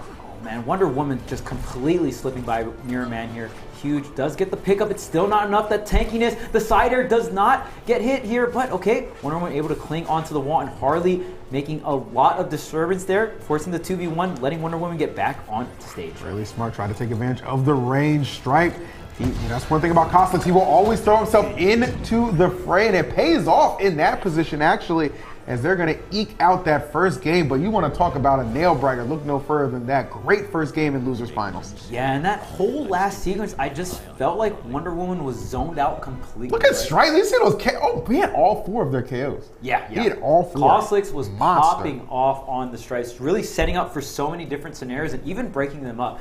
And I really want to point out that last sequence, because Wonder Woman just felt like a non-factor there. I mean, that whole entire time, Wonder Woman was playing extremely safe on the right, making sure, okay, I can't get KO'd here, but sometimes you play a little too safe. And I mean, just Harley had to deal with that 2v1 for so long. But again, it all came down to Cosolix. Cosolix was zoning on the right side, throwing out saw blades, throwing out those side airs, and it's just like, okay, if you are going to make your way here, there's going to be a lot of threats you have to deal with. So incredible zoning from Cosolix and incredible KO power coming out from Cosolix, obviously with the 4 KOs on that side. Yeah, no doubt about that, and not discriminating at all. Everybody caught a piece of that for sure, so brilliantly played right there. Even in a close one, definitely, getting that first game, you definitely want to see that go on your side. So Mirrorman and Cosolix continue to right the wrong. They feel like they suffered last week with that disappointing 4th place loss. 2 more games to go to get in the grand finals, and then, as we always say, anything can happen at that point. Now you got to wonder too, even though it feels like, obviously they got the win, right? But does Mirrorman stick with Batman, or do we give him a different look and go back to Bugs? How's that looking? I feel like the Batman did pretty well. I think Mirrorman could be stronger on the Bugs. It just depends. Maybe going Batman here because not feeling like you want to box up with Wonder Woman and Harley. When you think of the team dynamic that you're going up against, it's like whatever character you pick, because with the armor Wonder Woman's bringing, Harley and Wonder Woman are getting in whether you like it or not. You have to interact with these characters up close because of the armor, especially in those specific situations. Maybe not always, but right at the start of the match, that the armor's coming on and they're going in. So can you get through that very first interaction and those interactions that come here? Batman having very great boxing options. The jab obviously really, really strong, and that side air one is also very strong here. Okay, we are going to counter pick here, and the platforms are coming out. This is going to be really good here for Stripe. You're able to set up the saw blades onto the platform and just having that lingering threat of the saw blade continuously going around the platform. Yeah, I was going to say, despite this being the counter pick, this is something that Red Team can absolutely get behind. Yeah. For sure. Some of those reasons you mentioned with Stripe. So see how this one pans out. If it was a slow developing game in the first, but let's see if the second one actually is going to be a little bit more hot and oh my goodness, Stripe is getting that KO. Let me tell you something. Wonder Woman's probably, she's wondering if I'm coming back. The answer is absolutely not. Cosolix, an absolute rampage to open things up, but look at the response immediately from Harley. Love to see that, not allowing them to gain too much traction. Stripe catching the bat to the face there, but Stripe, Cosolix, that was such a great edge guard on the left side there. Just used one or two gun pops and then just catching the jump with the side air. That is the threat of Stripe. You're done. And, oh my goodness. Nice. And we know why the blue team loves to counterpick this stage. Team Apachiro, they like the smaller blast zones, right? Because again, once Harley and Wonder Woman get in, it is going to be a lot of pain, especially if the blast zones are on the tighter end, because the Harley up B and the Wonder Woman up B is going to be so threatful. They absolutely know that, and they do such a good job in a lot of those presser situations, not letting up, not taking their foot off the gas. But despite that advantage, we're seeing definitely good control still on the part of the red team. This Batman absolutely showing, hey, it's not just all talk. My man Mirrorman knows exactly what he's doing, and they are applying a ton of pressure. Look at this, maybe en route to taking this by 2 points, but hold on now. Harley, though, still got some big hits. Nice evasion, back to the stage, and immediately right they're into both those hits. Okay, the blue team actually did not pull the trigger on that offense, but the bomb setup into the Harley bat, still not enough. Got Batman in a bad position, sandwiching him. Okay, now getting the setup for the double armor. This is going to be really hard for red team to survive, but they get through it. Absolutely do. I do like the fact, though, oh my goodness, everybody in the triple digits. This is anybody's game. Nice dodge from Cosolix. Harley definitely applying a lot of the pressure. One KO away. Okay, we are back on even fun. Stripe, can you survive? You could be the key to victory right now. Got the final KO in the first game. Can he survive? He cannot, and we are tied up 1 apiece. All right. Nice bounce back from the blue team. We got a set. We do. That was... You had a feeling. Yeah. You had a feeling it was brewing. Yeah, and I mean, this stage counter pick is so beneficial to the blue team. They are frail in the sense of Harley is frail, but the tankiest character on the screen for sure is going to be that Wonder Woman, right? So giving that survivability, and the red team actually did a really good job of kind of staving back those armor rushes, right? When Wonder Woman pops that down special and you got two very hard-hitting characters, very dangerous combo-oriented characters, especially with the vertical setups as well. With the armor, you got to be able to survive those situations, and even when they're able to do that, blue team's still able to clutch it out with the Wonder Woman up air, actually. Really appreciate that, man. And, and you see how they kind of neutralize Stripe, too. You compare the 4 KOs in game number 1 to just the 1 in game number 2. So definitely gave him a bit more consideration in how they navigated around the map, obviously, man. No, a good showing all around for sure. But as you said, we got a set, man. We got a set brewing. These are 2 of the top teams in the bracket. And absolutely, it's still anybody's game who's going to get the grand finals. Man, and I just love the dynamic of this team because there's so much that can happen, right? Is Mirrorman going to switch off the Batman? That's a big question looming around not only the competitors' minds, I'm pretty sure all the viewers at home are thinking, man, I mean, maybe we see Mirrorman switch to the Bugs. Bugs is a character that can still scrap up, and I mean, even in some compositions, we see Bugs playing that front line, right? A very versatile character. Well, here maybe you kind of go like, okay, well, we have to counter pick right now, so we go to a stage that's maybe a little bit more favorable for the Batman, right? Mm-hmm. And then from there, depending on the results of like, okay, did we win or did we lose, or where they take us next, that'll determine if we get a switch. I think Cosolix staying on the stripe, I like that a lot. I like the stripe a lot. I think that's absolutely play. But having some versatility there with Mirrorman is always a good feeling. Especially getting the first game, that helps a lot with the counter picking war. Right. We could see Cosolix switch to the Velma, but against a team like this, I highly doubt Velma's going to be the picker. I'm actually very surprised the way K7 and Legendary were actually able to play out that matchup with the Velma because it's such a hard matchup in terms of just getting rushed down as the Velma. I mean, you saw games 3 and 4. They were, they had them sweating. You know what I'm saying? They definitely had them sweating, but they bounced back big time in game number 5. Of course, we're referring to our winners finals, but we're still in losers finals right now. We are knotted up 1 game apiece. Okay, Mirrorman sticking out with this Batman here. Not seeing the Bugs come out just quite yet here. Now we've got some single 1v1s here, but looks like Cosolix coming down. Helping his teammate here. Oh, wait a minute. Oh, that 39. Oh, still alive. Wow. The bigger blast zone's making such a big deal for this counter pick. I was going to say, and that's why, because they're always looking to take advantage of getting those quick KOs. I mean, we saw a couple of those in the last game, so give yourself some more generous blast zones to work with, and you see just being able to survive. Not giving him any free hits. Oh, my Lord. Oh, strike. Good Lord. He was hyped. How about 2 for 1 on that? We'll take it all day, baby. Wow. Man, and I mean, 2 stocks, 1 stripe. There it is. Blue team not even getting the 1, man. I see 2 to none. See ya. Oh, man. And right now, it is Batman getting hunted down, but look at that mobility going to the right side here. But Stripe looking in trouble. Nice. Great setup with the neutral B. I believe pop up from the Harley into the up special there. Happened so quick here, hard to keep up. Now it is the red team with the center stage, but look at this blue team just weaving around with their mobility, and I wonder when the armor's up. There it is. We're kind of waiting for that. All right, that's going to allow them going a little bit more comfortably here. Okay, still exchanging blows between each other. Oh, no, that's going to do it. Nicely done. Okay, just like that, blue team has reasserted themselves and keeping this incredibly even. So hard to just get. I mean, both these teams are just so skilled. It's so hard. You get the lead, but it's so hard to maintain it, right? It's so hard to push it even more so forward. Smart stuff to Mirrorman. Just try and get back and take center stage. Don't want to get caught up there with Harley and Wonder Woman pressuring you off.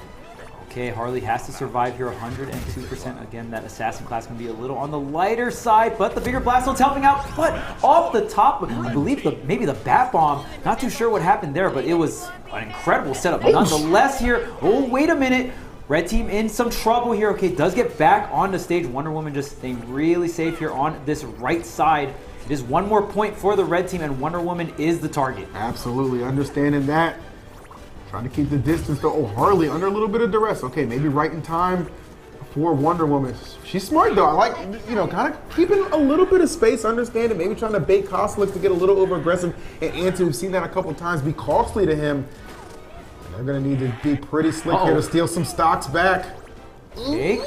I like that. That was such a great play from Harley. Oh, yeah, they're going to get it. Nice. Out the position, and now you got the chase down on K7. Wait a minute, do you have the follow-up? Back and forth, but okay, the gun's breaking up the combo from Cosolix here, going for the side air, but the armor eating it up. That's a huge cooldown being eaten. I told you, Cosolix getting a little overzealous at times can be costly. Mirrorman trying to make up the difference, though. He's at 95, and Batman, we already know, can certainly be frail. I think Wonder Woman has an inkling for that, too. Oh, my goodness. Watch out, Strike. Can you get back to the stage? They're looking for double trouble right now. The double team was on momentarily. Oh wow, Batman still converted off of that? Absolute clutch from Mirrorman. He held it down and did everything the last 30 seconds of that game. Wow. And one move that I see that Mirrorman uses a lot more than K7 is that side special. Yes, right? he is always zipping across that stage. Yeah, and I mean, we saw Batman zip to the right and still like so much mobility to get there in time. I don't know if that was a true follow-up or not, but it looked pretty true or pretty close enough. I mean, at the end of the day, it got the job done. The wings came through. The up special from Batman, from Mirrorman himself, was able to seal that one out. And now 2-1 in the set. This is such a big deal. This is a really big pivot point within the set, because if it does go to Game 5, the counter pick is going to be on the side of Mirrorman and Cosolix. And we've seen how pivotal the counter picks are, right? I mean, even in that match particularly, the bigger blast zones really helping out Mirrorman and Cosolix. I think just like for Mirrorman, I mean, I think at this point it's pretty much decided. Yeah, you stay with Batman here. Obviously, you know the Bugs is incredible at all points in time, but you stick with the definitely stick with the Batman here. Just the way he's been, and the fact that he can weave so seamlessly throughout a lot of the pressure that they're putting on as well, that's a big benefit you just do not want to give up. So I think they've kind of found their groove with this team comp. It's looking really good. And again, Mirrorman, when you take an interview, you say, yeah, it might be the best Batman. You got to back that up. He's doing it right now. Yeah, he's doing it right now. Obviously, like the Batman is sitting in grand finals right now, but that don't mean he's necessarily safe depending on what happens here in losers. Yeah, and I mean that's quite a statement, because there's players like Sinun out there with Batman. Sinun, in my opinion, the best Batman right now in terms of results. But who knows? I mean, even with this Series E right now, K7 showing off to be one of the contenders for best Batman, as well as Mirrorman. So there's a ton of fantastic Batman players out there really showing off that this character still has what it takes, regardless of some of the earlier buffs or nerfs the character has received in the previous patches. But right now, I think for Mirrorman, working out really well. I think the mentality behind this counter pick is like, all right, look, the other team, Harley, Wonder Woman, a ton of mobility, and they get up close and they scrap. I'm gonna pick Batman. I can match that mobility, and I can also match the scrappiness too. Oh man, is this the first time we're seeing Batcave on stream? Yes, sir. I think it is. Okay, so Batcave making its debut finally. And obviously, hoping, Shuro and Apache hoping this won't be their last gas, but I mean, the way Mirrorman and Cosolix are starting things out, it might just be the case whether you like it or not. Don't take the bat to the cave, man, because just like that, it is Mirrorman opening up with a very early KO off the top. And look at this, the guns as well. Look at this chase down, nowhere to go if you're the blue team. Oh my goodness, maybe thinking we should have gone to a different stage. I don't know. Oh my goodness, going to have to go super low on this. Wow! Dude, the fact that they forced them low on having their recovery and took out not one but two, that is crazy. And they're going to go ahead and usurp and take the lead right back. You are your lives are never safe. That's just what I've learned. That was amazing positioning coming out from the blue team. They forced that just from sheer positioning, and then once they set up everything, you went low, we're covering that, and we're getting not one, we're getting 2 KOs that off was of great. it. Oh, make it 3 right there. Okay, this time they're coming on the side of a red team, needing that in a hurry. Oh, Harley, oh my goodness, ping pong, you are gone. What is this game right now? These edge guards are absolutely on point, and that's what you get with this top level talent. You get an opening, and it is going to hurt. This is just crazy, bro. I mean, the way this started out, you would never have imagined that red team would be the ones trailing, but that's the position they find themselves in. Oh, Harley getting absolutely deleted right there. Good Lord. I don't even know what move hit her. I'm saying, I'm still trying to figure it out. Can we get a replay? Oh, my Lord have mercy. It is down, though. The final hits coming up right now. So even in percentage as well. Anybody's guess who's going to take this. Might be some cheese involved, though, depending on who gets knocked off the stage. Yeah, I mean, all the players sitting at that low, maybe like 80-ish% to 50, but we've seen how early these KOs have been set up here. Right now, a scramble for the center stage here. It is red team with the control, blue team trying to slip by here. Wait a minute. Batman, hold up now. in a bad position here. If you're red team, can you get through? They fight their way through. The armor is activated right now. Can you set up the Harley Nair? It does connect through, and it's going to be Stripe that loses here. And now we have a game 5 situation. And wow, even in the back, I feel like red team had that one. I feel like they had it in the bag, but Team Apachiro was able to come through, and it's that double edge guard, man. That was play of the game. Like on that right side, like forced them high. Okay, we're gonna go a little bit lower and try to cover safely. Like you're kind of thinking, okay, someone might go down. They weren't expecting to lose 2. Yeah. They weren't expecting for 2 points to be put on the board for blue team, but that was exactly what happened. And immediately 180 that momentum back to their side. So beautifully played on that one. We got a game number 5 for losers finals. Who will go ahead and challenge K7 and Legendary in the grand final side of things? And we already know Mirrorman and Cosolix, they want that first place. They want what they feel they deserve in terms of seeding, and we'll see if they get it here. They're going to have to go through Team Apachiro if they want it. And man, Team Apachiro has been so fun to watch. The offense, like I said, when you get to this top level play, especially in doubles, you see this almost checkmate scenarios off stage, right? Where you and your teammate can cover every option. You pre-position for everything and force all these different options, and then you cover them from there. Beautiful work on that double edge guard on the right side in that last match was immaculate. That was probably the best edge guard sequence we've seen all tournament. It's just so enjoyable. I mean, that's really what it comes down to. It's just so enjoyable to watch. For sure, and like these players just absolutely able to deliver even under all this pressure, even needed to responding right away, nobody faltering, you just showing up. Big time moments, okay? This is how you make superstars, and we are seeing 2 superstar teams right now, but only one can advance to grand finals. We're gonna decide that right now. It's 2 apiece. Game number 5, who wants it a little bit more? This Batman debut from Mirrorman here at Series E has not disappointed. Does he have one more big game in him to get him out of this losers finals? There's so much on the line here. The pride, the bag, the sponsors, right? I mean, so much on the line, and that just adds on to so many different layers of pressure. Stripe going super hard here with the siders off stage, not going to be able to get it with the against the high recovery of the blue team here. Look, these characters are so fast as well, so the movement is so key in these matches. 100%, and being able to just cover so much ground at breakneck pace is absolutely incredible. And, you know, the way it's really been interesting to see how Mirrorman just uses Batman so differently from K7. Oh yeah, very different styles of play here, but that's the beauty of a lot of these characters in MultiVersus, right? You know, there could be a textbook way to play it, but there's so much, you know, this skill expression and even personality expression in the way you play the character. I absolutely agree with you on that one. So nobody putting a point on the board just yet. All these lives remaining intact. Wonder Woman coming back strong. Oh, Harley trying to get in position. Stripe, nice, able to get out of there. And you see this counter pick paying off really big for the red team here. I mean, they know they don't want those small blast zones, man. They want all that survivability. That's what they thrive off of, being able to keep those lives going and extending, and right there for moments like that, because you're able to kind of pick off your opponent. Oh my goodness, Wonder Woman, how did she get out of that and then turn it into a KO? Stripe hanging on that wall, lurking for the edge guard. I'm the one edge guard you, Stripe. Man, you ain't ready for this just quite yet. So point on the board on both sides. Man, this is really developing into a classic. 1 point each here.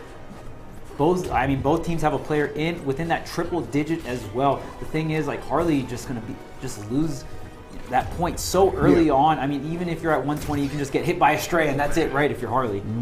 Oh, nice! I like that glide coming back down, but still finding hits. One thing they're doing with Mirrorman, not necessarily getting the KO, but man, they are definitely tacking on the damage. Hold up now, offense starting to swing back to the side of red team. They're picking up. It is crazy. All this action we've seen, and we've only seen 2 KOs to this point, Charles. That to me is absolutely insane. Something's got to change. And Wonder Woman said, don't worry, I got you right now. We're going up 2 points to 1. The shield bump there. And I mean, you saw Harley also covering the right side there too. So, I mean, almost a checkmate situation. If you are Batman there, dodge left or dodge right, it could be it. Definitely. Oh, nice. Okay, Harley. Stripe's got to hold it down. Those are some very high percentages, though, for 3 out of the 4 on the stage right now. Could be the turning point. Oh my goodness, that is insane. Bro, it is happening right now. Blue team 1 KO away from getting that rematch that they are desperate for from winners finals. They might just do it. Yeah, they need this Wonder Woman has been holding on for so long, still has not lost a single life yet. Wonder Woman has been absolutely insane. Really got to appreciate that. This is right now, we're just seeing the will to win. Finally, though, Mirrorman able to slay. But this is so even. You're already you're just behind right now. It's not to the point where you can't win. Don't get it mistaken. The deficit is certainly not immeasurable, but man, you have got to really tighten up the gameplay if you're red.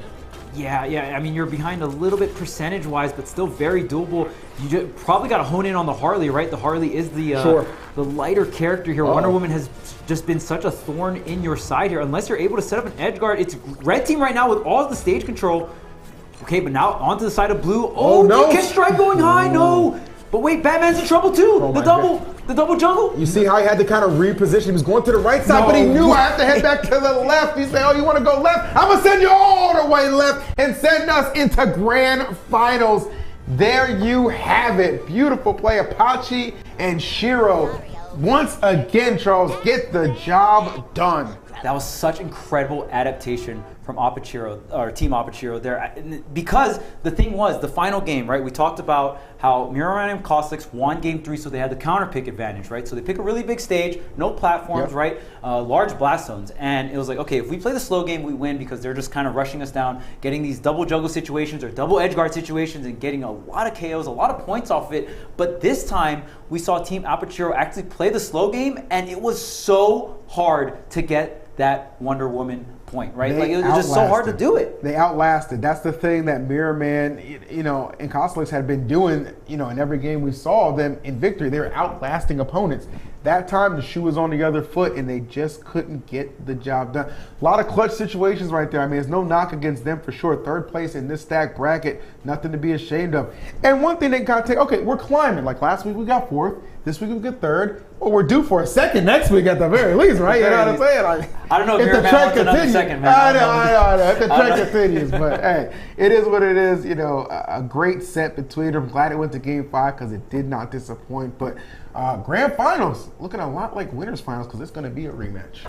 Yeah, gonna have the rematch. Not gonna lie, just for variety's sake, I kind of wanted to see the Mirrorman Cosolix. I get it. Try to go up against the K7. I wanted to see if Mirrorman was gonna go Batman versus K7. That would have been really Clash of the Bats on that. That would have been crazy. But nonetheless, we're still gonna have a wonderful rematch from the winners final side of things. If you look back on it, the winners finals was actually Game 5. It was K7 and Legendary that went up 2-0, and then Team Aperture was able to bring it back to a Game 5 situation, but K7 and Legendary were able to close it out. We'll see how the rematch will go, though, here in Grand Finals. I can honestly say I have no idea. It could be a 3-0 on either side, or it could get a Game 5 reset extravaganza. Either way, I know I'm here for the action. He's here for the action, and so are you. And I don't imagine we'll have to wait too much longer to get into it, because I imagine these players are very eager to just kind of settle this and crown a Series E champion of week number 2 for MultiVersus. Yeah, we'll see. I mean, K7 and Legendary in their debut here, week number 2, and they're showing off that they got the skills to tango with the best of the best here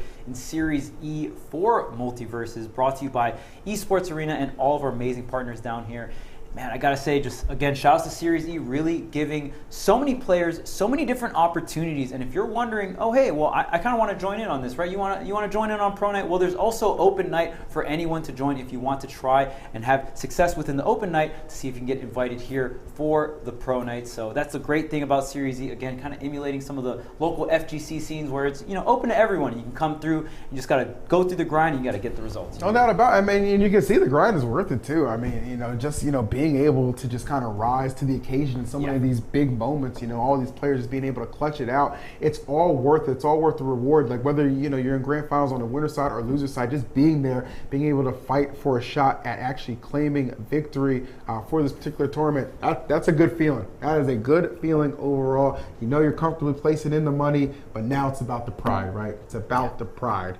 Yes. And these players have a lot of it. Yes. Who is going to take first? Who's going to be the big dog on campus, if you will, right? So we'll see coming up here in Grand Finals. And of course, you're also competing for the entire season. That's a great thing about Series E, all down to the wire in these individual turns, but it's also the longevity of the season. You want to have that consistency. You want to rack up those points so you can go ahead and get sponsored by one of our fantastic partners down here and have that that monthly salary, getting all your expenses paid as well. Yeah, I mean, that's sick to just have a sponsor backing you through your competitive journey in esports. It's huge, man. I mean, you got to recognize too. Like I think it was like the top 2 or 3 placers when it's all said and done will keep their sponsorship. So I mean, every week you show up to this event, you understand you're not just playing, just for the heck of it. As I say, you got cash on the line, you got pride, but yes, longevity with a sponsor in the esports space is always a good cushion to have. So that is why it is imperative for these teams to accumulate those points and really kind of put themselves in position to succeed. So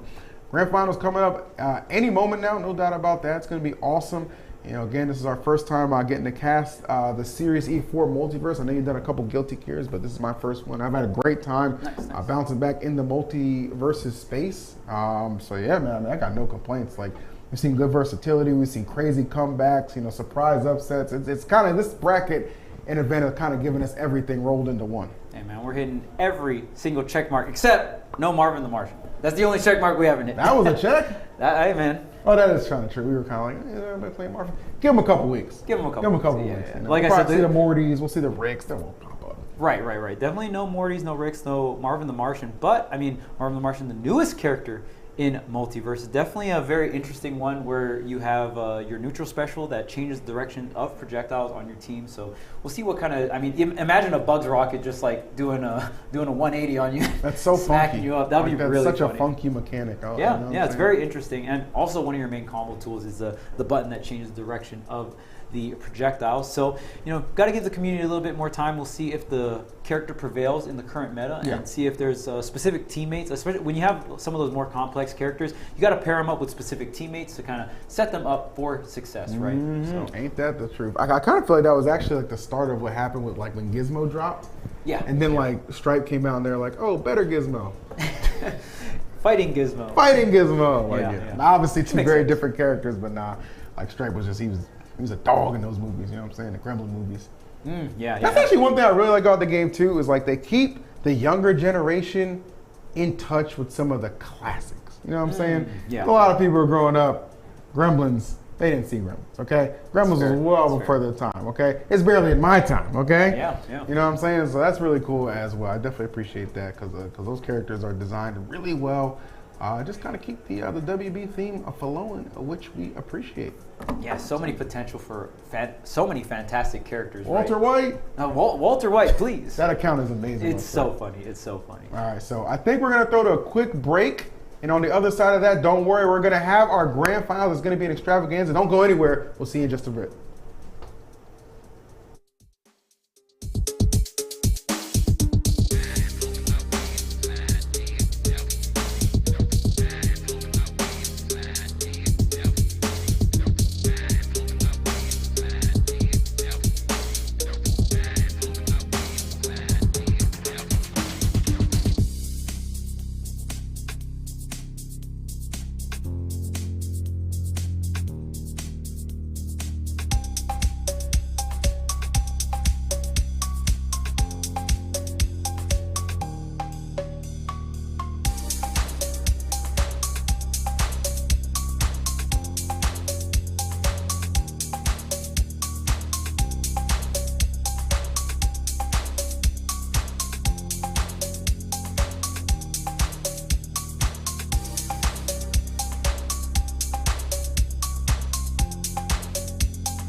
welcome back to Series E for MultiVersus. I'm Charles. We're going to bring you guys through the grand finals side of things. If you guys are just tuning in, well, you missed one hell of a bracket, but it's all right. You can check out the VODs, you can check out the challenge, and kind of get up to date here. But man, we got one hell of a grand finals coming up. Yeah, no doubt about that. I mean, I definitely appreciate just the level of gameplay that we have seen so far. I mean, so many clutch moments, the execution, the nail biters. Like, it's given us a little bit of everything, as I said earlier, and now we're going to give you grand finals, either the two best teams that we have had in the bracket.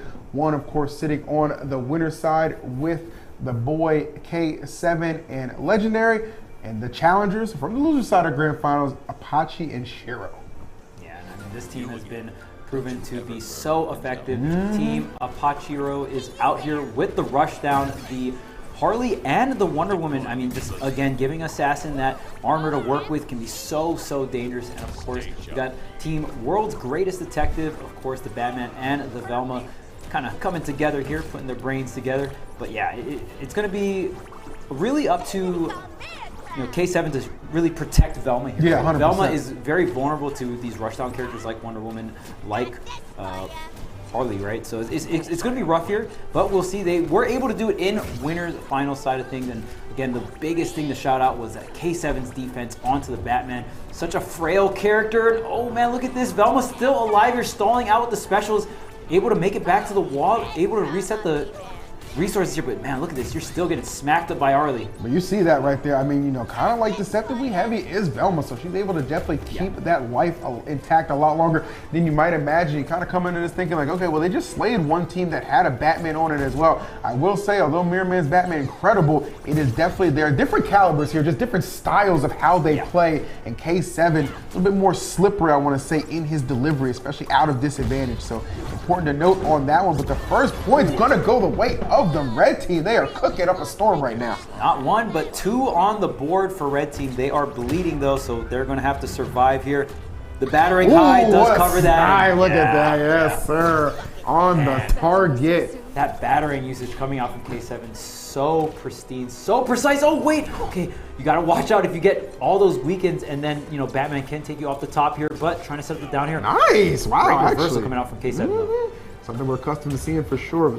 Good attempt though on the pressure from Wonder Woman. See Velma content playing that back line a little bit now.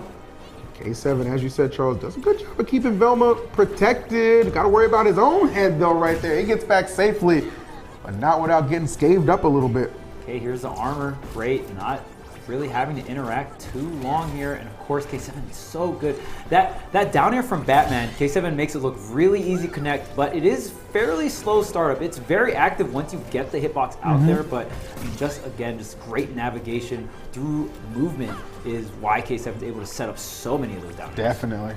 So he's kind of floating around right now, trying to pick and choose their hits. Velma doesn't have as much of an impact as we've seen in previous games. Oh, that's going to be gold. That's going to be a double right there. Harley actually sneaking up under Legendary, and that's going to be a convincing game number one. They definitely came in, obviously having to win, a tough losers finals, a game 5 losers finals, and they come in with the hot hand, and they absolutely, boom, backhand in that first game. Yeah, Apache they deliver. So quick on the Harley. I mean, 3 KOs for the red team there, and yeah, Apache just comes in with the Harley and so many juggle hunt downs, right, with the up special and even just off stage as well. I feel like the red team did such a good job. Not even if you don't always get the KO, as long as you're racking up damage and you're keeping the other player out of the fight, and you can either force 2v1s or just really force them out and just spend a lot of time recovering, and they're taking damage for it as well. You're essentially CCing them, right? You're just crowd controlling them, and they don't really have as much impact if they're always recovering. And I think we saw that a lot on the side of Legendary. Legendary was on the right side of the stage, constantly trying to make it back for quite some time, and it was red team kind of even swapping back and forth and who was edge guard. Yeah, that was weird. Like, I feel like K7 played a really good game, but I didn't feel like Legendary was as impactful as we've seen in previous rounds. And that, of course, I mean, it's a doubles type game, right? You need both partners to contribute right there. So Legendary, I'm sure, kind of thinking, okay, let me get a little bit more involved here. Obviously K7 doing a lot of work.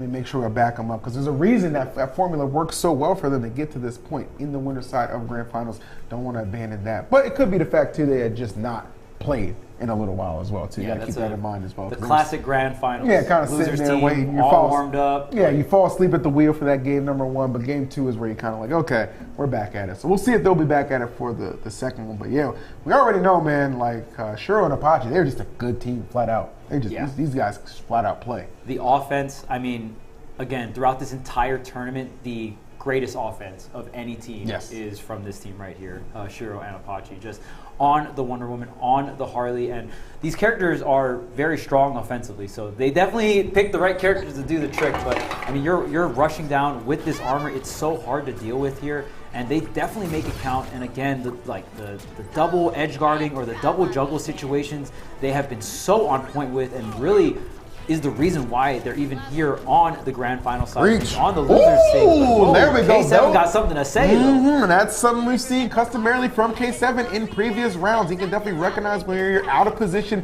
and fully take advantage. Sometimes it's a lot of percentage. Sometimes it's just a KO. In that instance, it was definitely a KO. Helping his blue team to navigate and get back on track after a disappointing opening game. Oh, but here's the armor.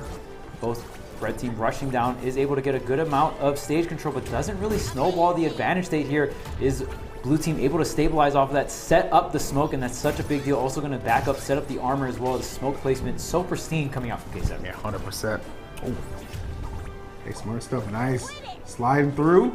And I like how they're definitely trying to hunt him down, but again, K7 using that disadvantage to come out on top. And you can see that even as long as Velma's on the other side throwing out some projectile pressure when K7's in that disadvantage, Batman has such great movement. He can move to some of these, the word bubbles, is going to finally get hunted down. Yeah, that Harley right there. Apache in perfect position to capitalize. Still very even game at the moment. Obviously, the red team bleeding a little bit more. Yeah, I was going to say definitely, of course, you kind of understand their lives a little bit more danger. And that can be terrifying, especially when you got K7 just trying to hunt you down with some position between them. But don't sleep on Legendary either. We've seen him definitely get his fair share of KOs. He is definitely somebody who can deliver when the pressure is on as well. Ooh, getting bounced up. Yeah, that's going to be a terrific setup. And just like that, blue team, a commanding lead for game number 2. And that's the scary thing about rushing down Velma at those higher percents, especially if you're going to get KO'd by, an up attack or an up air, right? All of a sudden, Velma has these fantastic options that she can fade back with, great anti-air tools that are really, really active here. So rushing down Velma is a much different story when you're at KO. Dude, the way K7 just muscled his way back to the stage, that was actually crazy. They're finding some big hits right now, but not enough to seal it away just yet. Wonder Woman on the hunt. Oh my goodness, with the Batarang kind of clearing some way and some distance. Hold on now, we are not out of the woods just yet. Red team trying to make a stand. Yeah, we'll see if K7 can survive here. It's going to be very pivotal to the success here. Red team needs to wipe off this K7 point off the board. Can they set it up? He's sandwiched here. Yeah, and I mean, in that situation, I don't care what kind of movement you got K7, that's going to be curtains. Yeah, he kind of actually maybe had a little bit of tunnel vision trying to get the KO off one of those higher percentages on the red team, but it just didn't pan out. But nonetheless, so far ahead, they're able to take care of business regardless, and they respond, keeping things even, one apiece for grand finals. Okay, not too much momentum. Not going to get a 2-0 lead. A little bit back and forth here for this grand finals, but it is to mention that World's Greatest Detectives are in the winner side of things.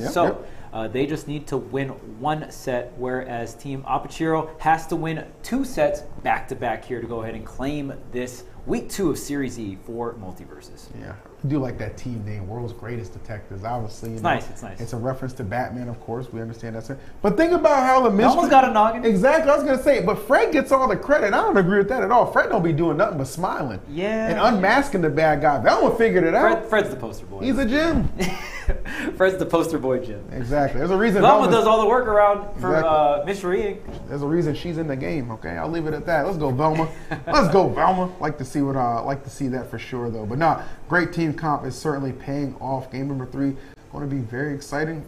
Counter-pick advantage, though, obviously on the side of Apache and Shuro, which is nice to have, of course, especially when you're on the loser side of grand final. So any little key advantage you can get, you'll certainly take it.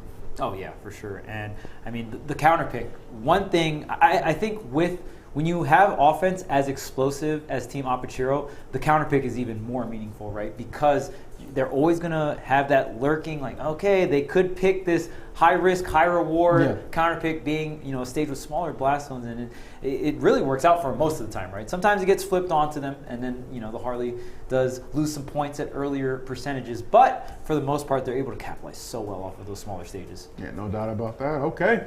Game number 3 coming up any moment now. So eager to see. I wouldn't be disappointed if it gets reset. Yeah. I really wouldn't.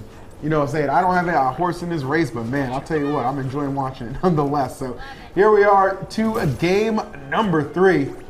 Yeah, even the previous set in Winners Finals was a Game 5 situation. So both of these teams can definitely push each other to the limits here. We'll see if that will go ahead and replicate this in the grand final side of things already. Of course, we see the classic counter pick for Team Apachiro. It's going to be this stage with the smaller blast zone with the 2 moving platforms as well. This is where they're really going to try and take advantage of getting you off stage, right? That is their bread and butter for a stage like this. They are really good at accumulating some of those early KOs that otherwise would be possible on a larger stage. We'll see, man. I mean, even in their winners encounter, I definitely remember, you know, K7 and Legendary able to kind of pull some hat tricks as well, right? They could definitely kind of surprise. So I don't think it's going to be just completely one-sided. Look at the movement right now. Everybody getting a piece right now. K7. That's it. Nice. Wow. And even through all the pressure, through all of the fancy footwork with the battering on the left side, it is K7 that goes down. But coming back and immediately trading. Look at all these words. There's so many different directions, but Wonder Woman is still surviving. You got to give a lot of credit to Shiro for being able to survive under that kind of pressure, because I thought for sure he was getting KO, but no, not relinquishing that life just yet. Keeping everything intact and making him work even harder for it. Yeah, and I really want to see the utilization of the smoke bomb. Oh, man, and still Velma getting caught up in the crossfire, but K7 answering back for his teammate. These immediate responses is what really gets you going. And Harley just jumping into the fray, not caring. Okay, yeah, she's a little higher in the percentage area, but she can still deliver those fierce combos. Helping this red team be incredibly potent. You gotta imagine, oh yeah, I was gonna say K7 probably on the hunt thinking, okay, if we can get this KO on her, that would be huge. He's looking for it, he's hunting for it, and he's going to be rewarded. The pressure mounting, and it pays off big time. Yeah, that dive kick is so active for so long. You can angle it like horizontally so well. Like, look, almost going straight left with that dive kick. So you can really track your opponent there. Really going to cover that low recovery so well. It is really hard to slip by that. But man, right now, it's so hard to break up the momentum from the blue side here. If you're the red team, you really got to find some answers. You got to find them quick. Yeah, 100%. Definitely trying to put some pressure right now. Velma, though, great maneuverability to get back. What? That was such a smart setup. The Harley downer into the backside tipper of the neutral air to go ahead and get that horizontal KO. My goodness, what a comeback. And again, like I said, on that counter pick, it is so hard to slow Team Apachiro down, right? I mean, and we have a lot of tools. If you are the blue team, you have the Velma ice pool on the ground, right? You have the smoke bomb as well, but it doesn't matter. Those are all things on the ground, and red team is flying through the air. What did I tell you, Charles? False leads. Don't pay attention to the KOs. Pay attention to the percentage. That was the difference maker in how that game 3 panned out, despite the comfortable lead they thought they had. No. Those lives were always in jeopardy. That's crazy. 2-1 right now for Shiro and Apache, man. One away from getting that reset, climbing their way out, or it's not so much climbing their way out of losers, more so dragging them down, and with them on the loser side too. Bring them down to the losers bracket, of course. But man, I gotta say that the setups and the crazy thing about Harley, especially in doubles, is usually Harley can go for really long, extensive combos and stuff like that. But in doubles, you kind of have to cut your combo short because you can't sit there comboing someone forever because their teammate's going to break it up, right? So even just these two-piece, really simple stuff like down air into the backside tipper of the nair, little simple things like that can go a very long way and can go ahead and bring you even closer to winning this very set. Yeah, no doubt about that, man. Wow, incredible. This grand finals having just an electric feel right now as we have played 3 games and the fellas fighting from the loser side. They're up 2-1 right now, so they're going to prompt a big response, if they can do it, from Legendary and K7.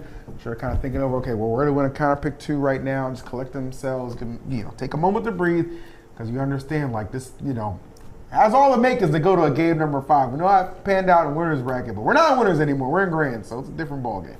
Oh yeah, we'll see.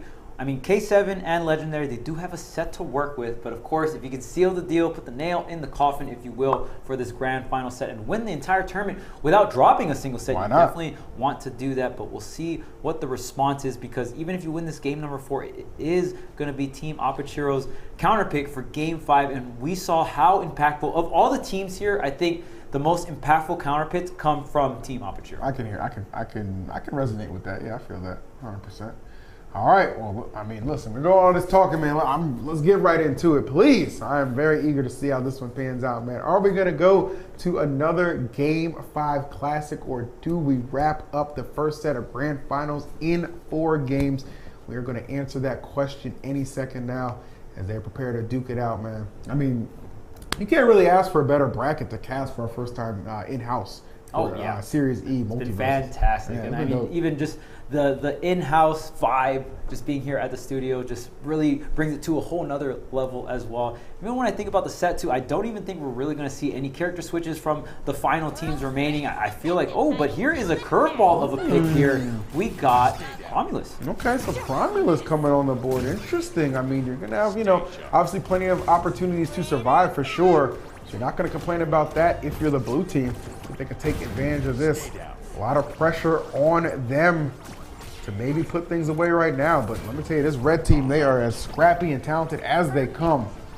Yeah, and these wall combos are going to be a big deal. Already the left wall being broken down here, so that's a big deal. I feel like the red team can get stronger wall bounce combos, but I know Batman also has some pretty crazy ones with the batarang setups as well. Okay, getting the ignite. Okay, and another thing to note is this is a pretty high ceiling. Yep. So for the red team to get some of those vertical setups, they're gonna have to work a little harder, rack up a little bit more damage before they go ahead and cash out with some of these KOs. Oh wow, we just kind of set them ceiling up there. Okay, K7 getting an unexpected KO. Interesting how that one panned out, but nonetheless, he certainly will take no complaints, delaying the recovery a little bit. Nice, giving him some clear space to just land. Beautifully played, but they do find themselves on the right side. Opportunity right now for Harley and Wonder Woman to seize victory again. They're trying to get there. One, no, not quite, okay. Okay, not able to capitalize too much off the weakened stacks, but it is going to catch that cross-up DI, and you see there, Legendary winning, going straight up. Okay, gets the reverse batarang, but not able to seal it out with the down air. Wonder Woman able to get back on the stage and also pick up the KO on K7. There was a lot to dodge right there, so kudos to K7 for doing his best, but yeah, that was just a little too much right in his face, able to kind of catch him, and now trying to pull ahead again. Red team, absolute savage mode has been unleashed for them. They are getting the hits and they're making them count. You're done. Oh my goodness, what a team combo coming out from the red side, going right into and finishing it off with the Wonder Woman duck to the face. That is what this team does so well. They see you in any sort of disadvantage. If they can pull off a 2v1 even for a couple of seconds, that's all it takes to get the KO, Charles, and they put it on them right there. And this reset looking potentially like it could be unavoidable if they get this KO on Harley. That'll be a big time swing maybe for blue. They need to get it though. They're letting her live a little too long and she knows it. Okay, the down air should be enough. Yeah, Harley is so light, even just off the ground bounce, even with the high ceiling, not gonna be enough, but you are behind in percentage, and right now it is Velma that needs to survive. Legendary needs to survive already in the triple digits off stage here. K7 really has to protect Legendary here. Oh, nice. Oh man. Those word bubbles really coming in clutch right there.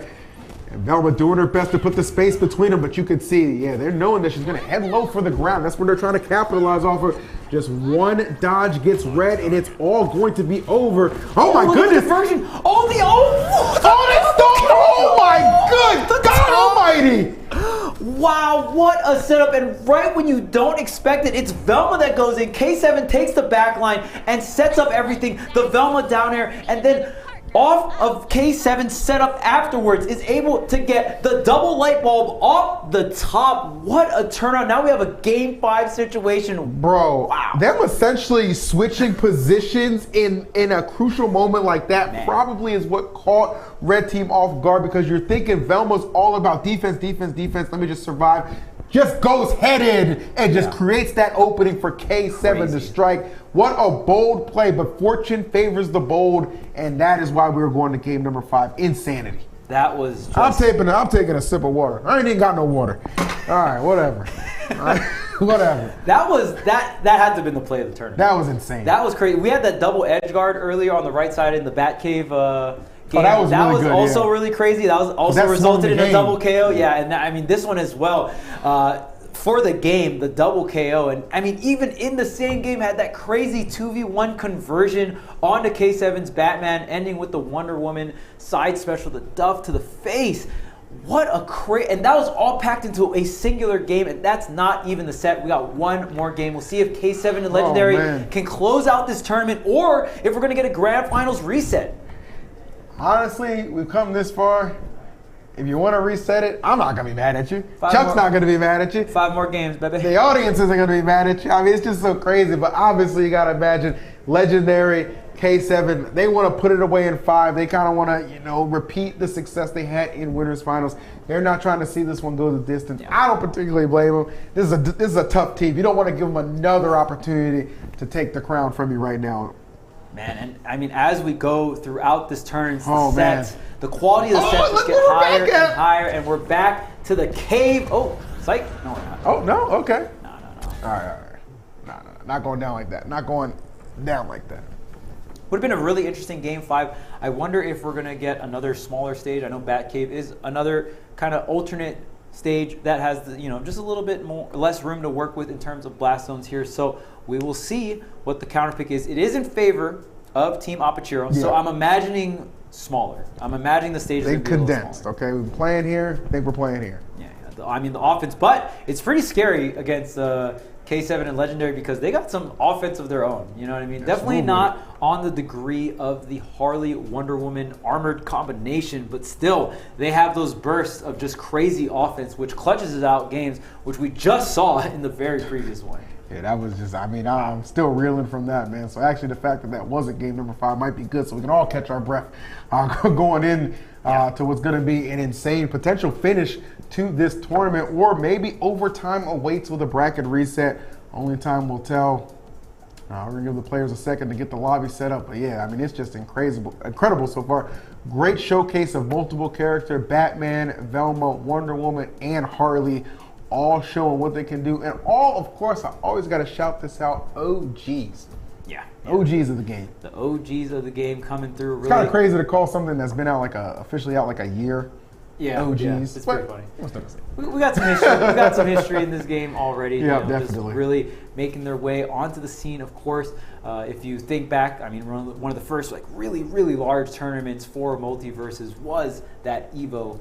Tournament. That was awesome. The fact we got to go watch that live was so sick. In person was so cool. 2 of our best friends winning it as well. Shouts to the Cat and Boyd. Boom, boom. You know what I'm saying? That was just dope. Yeah, ever since then, even Low Tide or LTC, I should say. There's a bunch of different LTCs I know, out there. so many iterations of it. Just say LTC. LTC out in Texas also had a MultiVersus bracket, and I believe K7 and Legendary got top 8 at that bracket as well. So. All right, well, they're trying to be top 1 right now. Here we go. We are indeed going to be in Batcave. I'm not sure what happened in the last game, but nonetheless, it doesn't matter. We got this one brewing right now for all the marbles if you're Batman and Velma.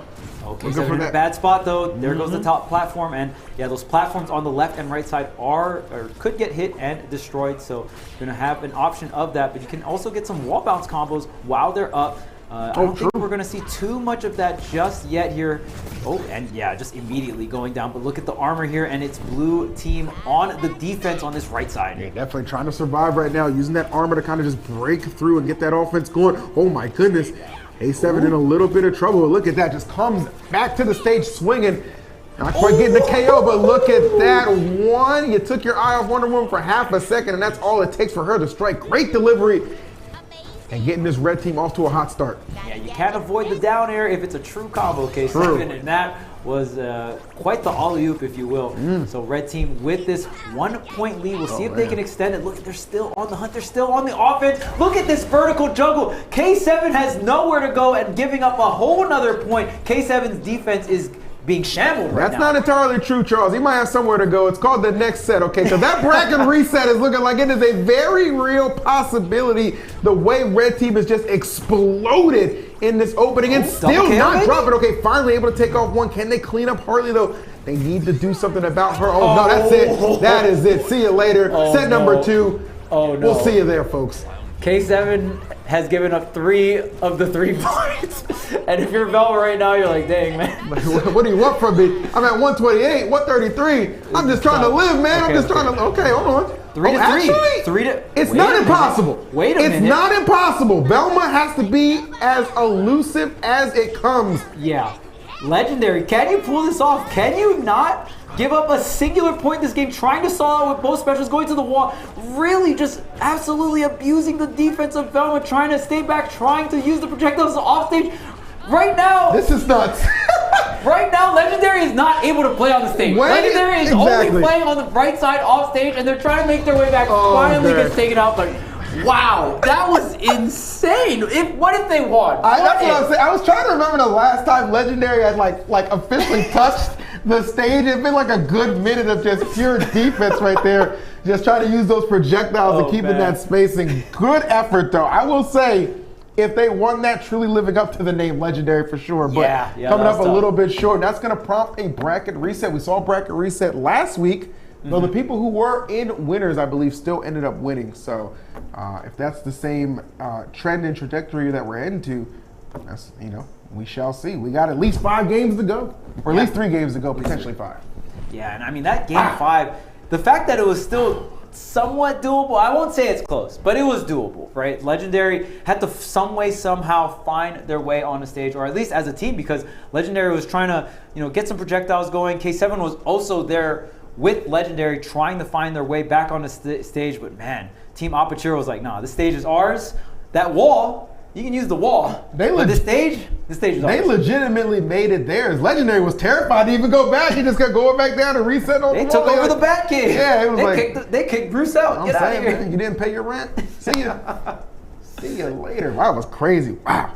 What a heck of a set, man. So that reset on the agenda for us, man. I'm looking forward to that one. Whew. Yeah, and I mean, we see how pivotal, how important these stage counter picks are throughout the set. So, and winning game 1, because if you look at how winners unfolded, they didn't win game 1 in winners, right? So they didn't have that counter pick advantage. They won game 1 in grand finals, the first set. So that kind of helped aided them in taking them to Batcave for a game 5 finale, which they did win on. So nicely done. So you obviously see the importance of winning that first game that's big and could very well so play another pivotal role in the next set.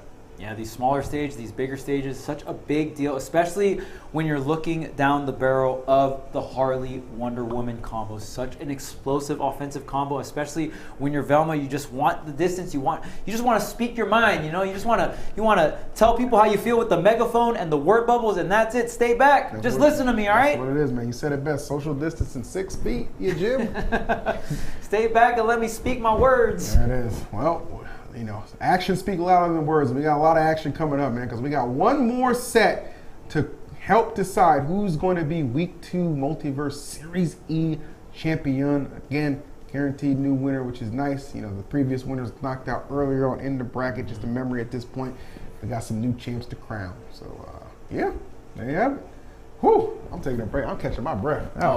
Crazy. Yeah, and I think Batman actually did get nerfed, if I remember correctly, in the last patch or the last couple of patches. I noticed the weekend is not fully stacked on the return battering, which is a big deal. Okay. Maybe some potential lost KOs there, but something to take note that I know on Twitter, a lot of the Batman players not too happy. But Ajax. Shouts to Ajax. But we still see the Batman in grand final side of things, right? So K7 still making it work out here, regardless of the changes. No matter what, Bruce is still moving out here, man. Bruce is still moving. All right, and we are moving on to set number 2 of grand finals. Any moment now, we'll go ahead and get that lobby queued up and let them determine who's going to win this tournament, man. It has definitely been a nice little back and forth tug of war between all parties involved, and it's been great to have probably one of the best seats in the house to get to cast this, because, action like this, it don't come around all the time, but this has been hard hitting. Yeah, and I mean, the whole tournament has been like this as well. So, I mean, if you missed out some of the sets in the beginning, make sure you check out the VODs, because all this action has been going like this the entire tournament, obviously scaling upwards. And, man, we're seeing some fantastic team fundamentals and some fantastic, just team advantage state and team combos, right? So even in the last set particularly, so many double edge guards and so many team combos. So you got to keep track with all of this stuff. And just really whoever's going to fundamentally take everything here. And look at this. We're on a pretty big stage for this game number 1. So this is going to be, I think, favor in the team of world's greatest detectives here. All right. Really eager to see who's going to win this game number 1. Really eager to see, too. How's the mentality right now? Oh, my goodness. Okay, they answered that question to me. I was like, what's your mentality coming into this one?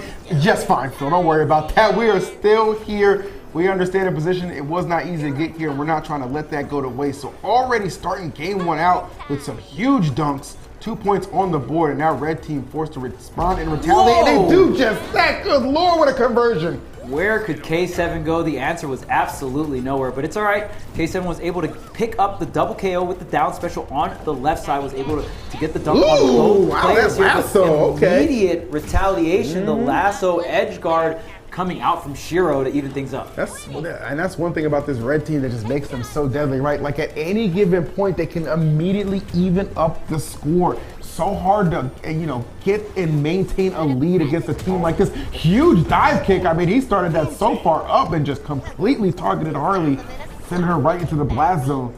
Yeah. K7 looking pretty good right here, as is Legendary. They get this final point. That's a good look, and they'll get that coveted game number 1. I'm sure they're eager to have. Wait a minute. K7 needs to get back on stage. Got to avoid the tipper reverse. Nair coming out from Harley here, trying to get the megaphone snipe is Legendary, but look at all this crazy scramble on the center stage here. No team to really have any sense of control. Now, red team looking like trying to set up a double juggle situation here. Oh, man. Okay. Harley on the left side hunting for, but knocking Velma back onto stage here. Does force a juggle back onto the left here. The bomb, gotta watch it.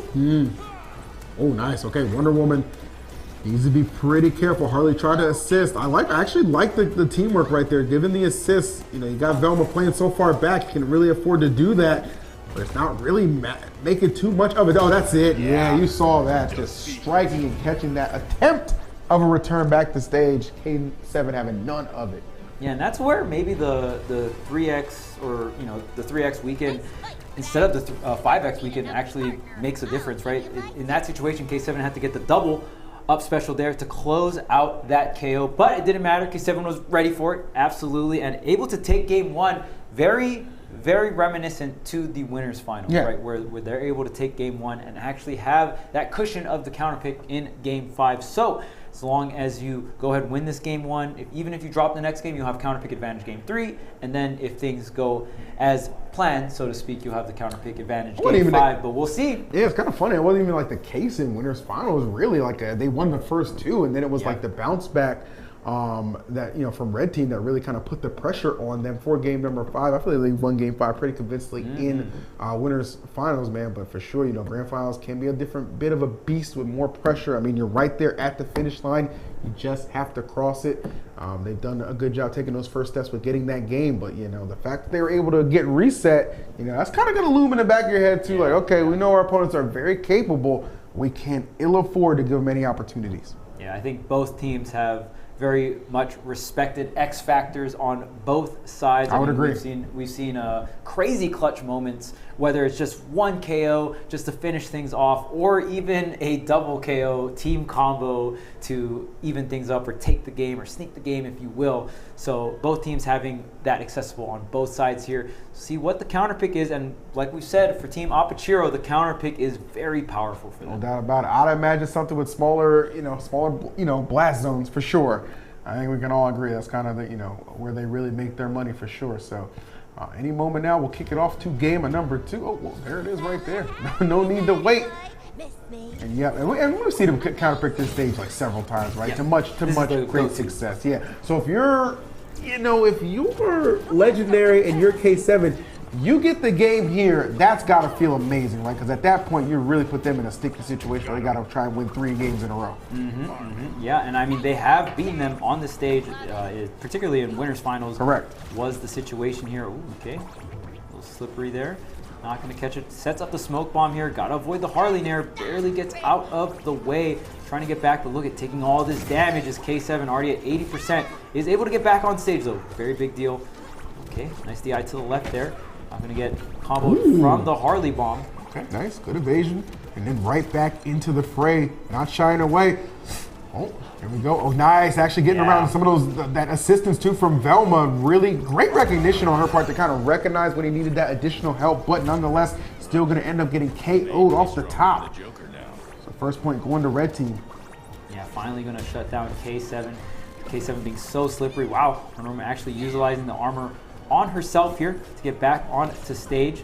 Okay, wait, Harley's still alive at triple digits and able to get back with that side special. Very clever usage of it. I'm actually mildly surprised that Harley did not get KO'd right there, but she actually, in fact, delivers one. Okay. The down air into the tipper reverse nair. This again, we're seeing that setup so powerful, especially just having an anti-juggle tool for Harley with the down air. But blue team able to immediately answer back, and it's 2 apiece here. Okay, nice. Okay, playing in that smoke bomb, or at least attempting to, just knocking them out. Yeah, nice pressure. Trying to put those hitboxes right by the edge, but K7 avoiding that, going up and around, waiting for the Velma support here. Oh my goodness. Outstanding dodge. Again, nice sliding through, but they were actually ready for it. Wow, that battering was following for quite some time, but look at this. It's red team with the control. K7 able to slip in, but gets hit right back out here, still on the defense. Okay, Harley box is set up as well in the back here, and yeah, just like that, another one picked up. And if you're Velma, you are fighting for your life because the hunt down is real. Absolutely. For K7, only so much dodging you can do right there, trying to be offensively minded as well, but it is a lot to have to keep track of with these 2 fierce divas coming at you, and Harley and Wonder Woman, and they know it too. Kudos though to Legendary, yet again, keeping this Velma stock alive.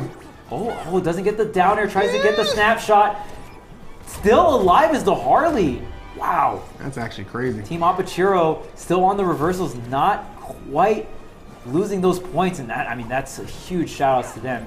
I mean, this would be, okay, there's one, I'm going to say, yet again, now Velma couldn't quite clutch it out in game 5 of the first set. Can she though this time? Just need, oh my goodness, K7 thinking, okay, I just need a little bit of time to work on this Wonder Woman. Can you hang in there for me, Velma? Can you survive an opportunity to go 2 games? But it's not going to happen. We are 1 apiece, and that is the perfect setup for game number 3.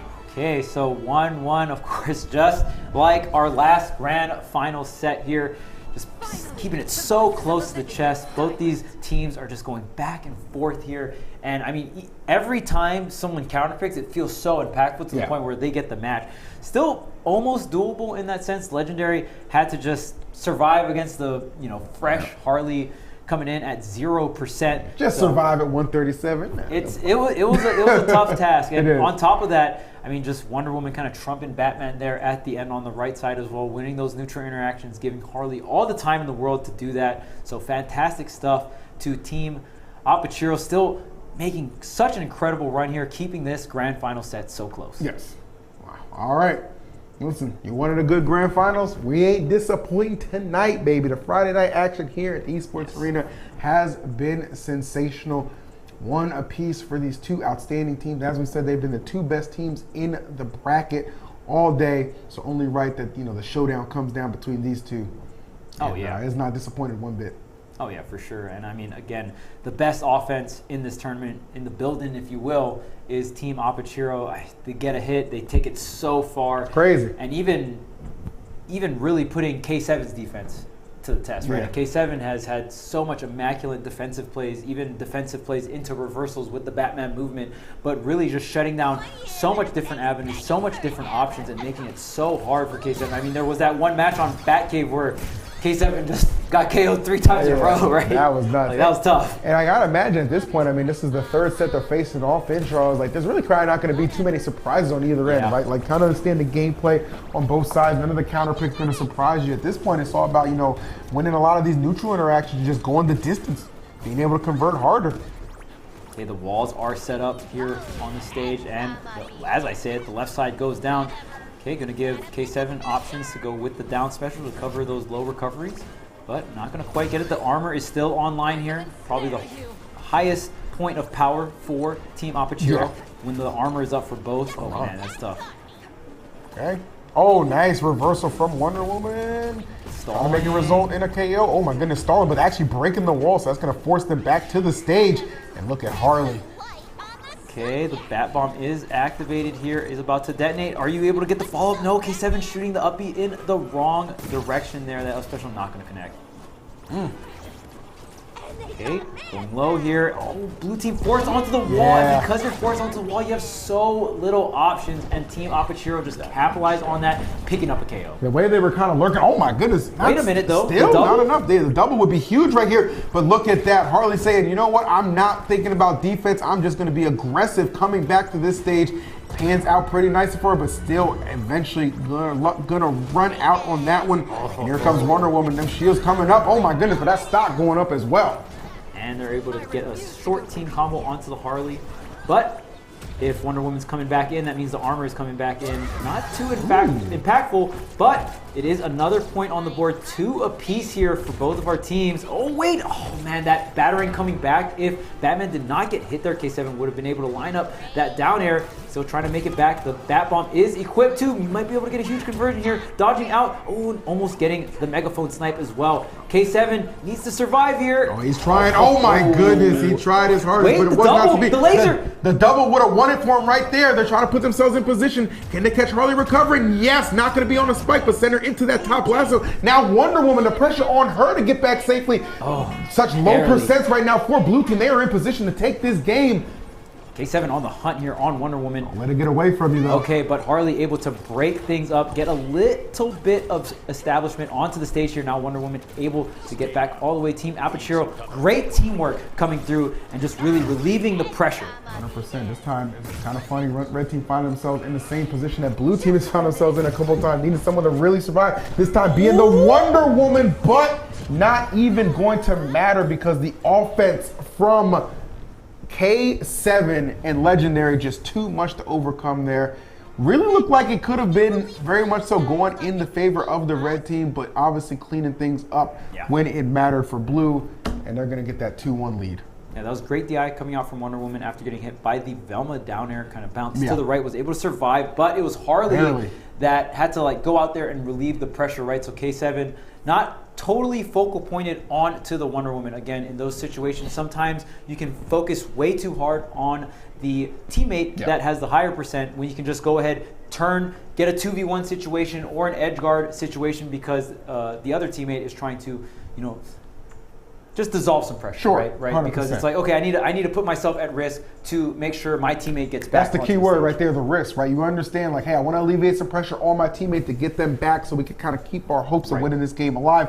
But you put yourself in such a predicament, and when you have, you know, a very efficient edge guarder and just somebody who just really knows how to kind of punish your mistakes in K7, it's not always going to work out in your favor, and it certainly did not right there. But no, another definitely nail biter type of match, which we definitely appreciate, but it's going to be Legendary and K7. Match point for them to take the whole tournament. Okay, again, this is the third set that this team is playing. The first two went to game number 5. I don't think they want that to happen again. They're hoping to put it away right now, but it's not, you know, it ain't going to be easy. Yeah, and you see so much team fundamentals, really knowing what your win condition is. There's going to be a lot of scenarios where you're playing and it's like, okay, well, our only win condition is to get a double KO. Yeah. Or our only win condition is to get one more KO, but this person's at higher percent, this person's at lower percent, but you can't, again, tunnel on, okay, we only can KO this person, right? There's sometimes where you get a hit on that other, on the one teammate with the higher percent, it's like, okay, we can 2v1 the lower percent and still get a KO. Keeping all of your win conditions in mind and knowing when to switch in between them is what separates the good from the great teams, right? I agree with that, yeah. That's wonderfully articulated for sure. All right. All that aside, though, man, we got a big game, number 4, just around the corner. Yes. These two teams have been outstanding all throughout this bracket. And, I mean, hell, Charles, at this point, just take it to Game 5. Just give me a Game 5. You know, to say you won the tournament in a 15-game marathon just between 3 sets, that would be, like, that's something to say. But, I mean, hey, if you do it in 14-2, why not? But either way, we're going to find out. You already knew this stage was definitely coming. Yes. It's been the ace in the pocket for this red team. They have found so much success on them. This time, though, blue team hoping, okay, maybe this time we can mitigate that and we can be the ones to come out on top. Yeah, Team Apachiro definitely operating so well in the Batcave, even better than Batman himself here, K7. So we'll see how this match goes through, though. I mean, Team Apachiro was able to get such a great lead, such a great opener here, and I think if you can slow down the opening, slow down that early pacing, if you're the world's greatest detective, that's going to be so big. That's absolutely tremendous. Pretty much all even up at this point, though. A lot of scrapping happening right now. Already taken to that platform momentarily, just kind of picking and choosing when they want to come in. You have to be so crafty and smart if you're the blue team, right? Because you understand they're just so good at executing and taking out stock so quickly. But look at that. Oh my goodness. The dive kick. That was actually, I like the fact that he kind of just decided, okay, let me think better of this. I don't need to be too aggressive. Wonder Woman fighting her way out of that tricky position. And Harley on the other side going to clean up that Velma's life and give them a great opportunity. But, oh my God, K7's got to be kicking himself for letting that get away. Man, Harley is popping off right Seriously. now. Back-to-back KOs. Okay, Velma. Blue team answering back, though. The Wonder Woman is going to get put down here. So now we got early percentages, 2 apiece. But wait a minute. Harley on the defense. You're getting hunted down by the Batman himself. Yeah. That man comes through. A lot of pressure right now. Okay, great response, though, from the red team. Starting to get their footing again. Oh, my goodness. But K7, how did he just recognize the position he's in, the strike? One more KO, and blue team puts it away. They are not trying to see that 5th game, but you know that's all that's on the mind of the red team right now. Swinging for dear life. Harley taking all the attempts. Is it going to pay off? No. Batman's smart to just kind of disengage in the traditional recovery route on there, being a little bit tricky. Look at that, gets back to the stage. Wow, K7 got back from that situation. He was off stage for so long. Man, finally getting back, and look at all this damage you're able to accumulate here. If you're the blue team, you need one more stock. The mystery machine does come out, immediately gets destroyed, though. That is the con if you bring out the mystery machine a little too early without too much space established. It does take a little while for it to start up. Okay, but can K7 still survive here? Double KO is on the line here for the red team. If they're able to get Velma in this situation off stage, they could seal it out. They could make this Game 5 situation, but the conversion is enough. No, they break apart. One goes left, one goes right. Oh my goodness, God, you know what? I love that. So I was gonna say, stop me if you see this for Charles. Velma's gonna have to be elusive on that right or left side of the stage. Not this time. Said, you know what? I'm going into the fray. I'm gonna help. The up air almost connected. They had the first setup, but it was the second attempt at it that got them the W, the commitment right there. And Velma throwing caution to the wind to help Batman, and they pull one out in 4. They finally get a W on home turf. It took them 3 times. Yeah, K7 finally gets the W with Legendary on Batcave. Man, so hard fought there. K7 survivability, especially on that bottom right side, was so pivotal. And also Legendary survivability, and really being able to outlast the crazy offense coming out from Team Apachiro and able to get those reversals. It was so important. And when one of them were getting chased down, the other comes in and assists, and that is fantastic teamwork. Congratulations to the world's greatest detectives. Up until that point, man, that stage right there for red team was basically a gimme, but you know what? You gotta like the stand that was taken from Legendary and K7. They hold it down, dropping, winning in winners, dropping that first set of grands, but able to corral it all up in 4 games in the reset.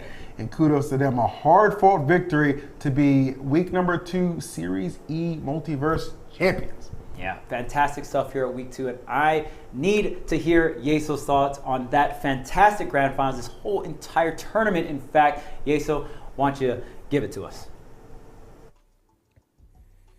Hats off to both Charles and EE, wonderful on the cast, those two gentlemen. Appreciate them coming into the studio today, and that was super fun. What a grand finals. Back-to-back weeks, we've had really entertaining, tightly contested grand finals, and this one not going a full 5 games, but 5 games in the first set, and K7 and Legendary ultimately fall at that point, and now it's just winner take all, and I feel like we got such a good look, especially in that final game, about kind of what I mentioned earlier, where K7 as well as Legendary just get so much value out of each life that they play. And we've seen multiple times tonight, Legendary at very high damage, just playing so slippery, playing off stage, continuing to throw out those speech bubbles as often as possible, putting out the damage and just saying, I will stay alive as long as I can. K7's going to put out the damage and occupy the other team for as long as possible, and we can make some magic happen here. And we saw it in that last game. Legendary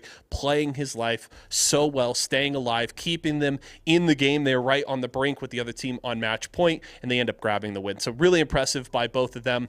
Very fun to see K7 showing up on the Batman here today. Also interesting that we actually, in Losers Finals, got to see Mirrorman bringing out the Batman. I highlighted it a little earlier in the broadcast. It's a pick you feel super comfortable on. Ultimately not able to get into grand finals with it, but the fact that Mirrorman whipped it out, I think is super cool, and I hope we get to see the Batman more in the future from him. But ultimately, hats off, K7 and Legendary. They're the winners tonight, and Apache and Shiro showing up strong as well. They gave them all that they could handle in those 2 sets in grands. They finish in second place, and of course, Mirrorman and Cosolix rounding out that top 3 here for today. That's going to do it for us tonight, folks. A pleasure to be here with you all. I hope you enjoyed the show and the bracket as much as we did. We'll be back next week, of course, with another week of play. Apex Legends, Guilty Gear Strive, and MultiVersus. So don't miss out on any of that. Other than that, folks, it's been a wonderful week. My name is Yeso. As always, a pleasure to host for you all, for myself, the entire live broadcast crew, and everybody here at Esports Arena. Thank you so much for joining us here today. Have a wonderful weekend. We'll see you next time.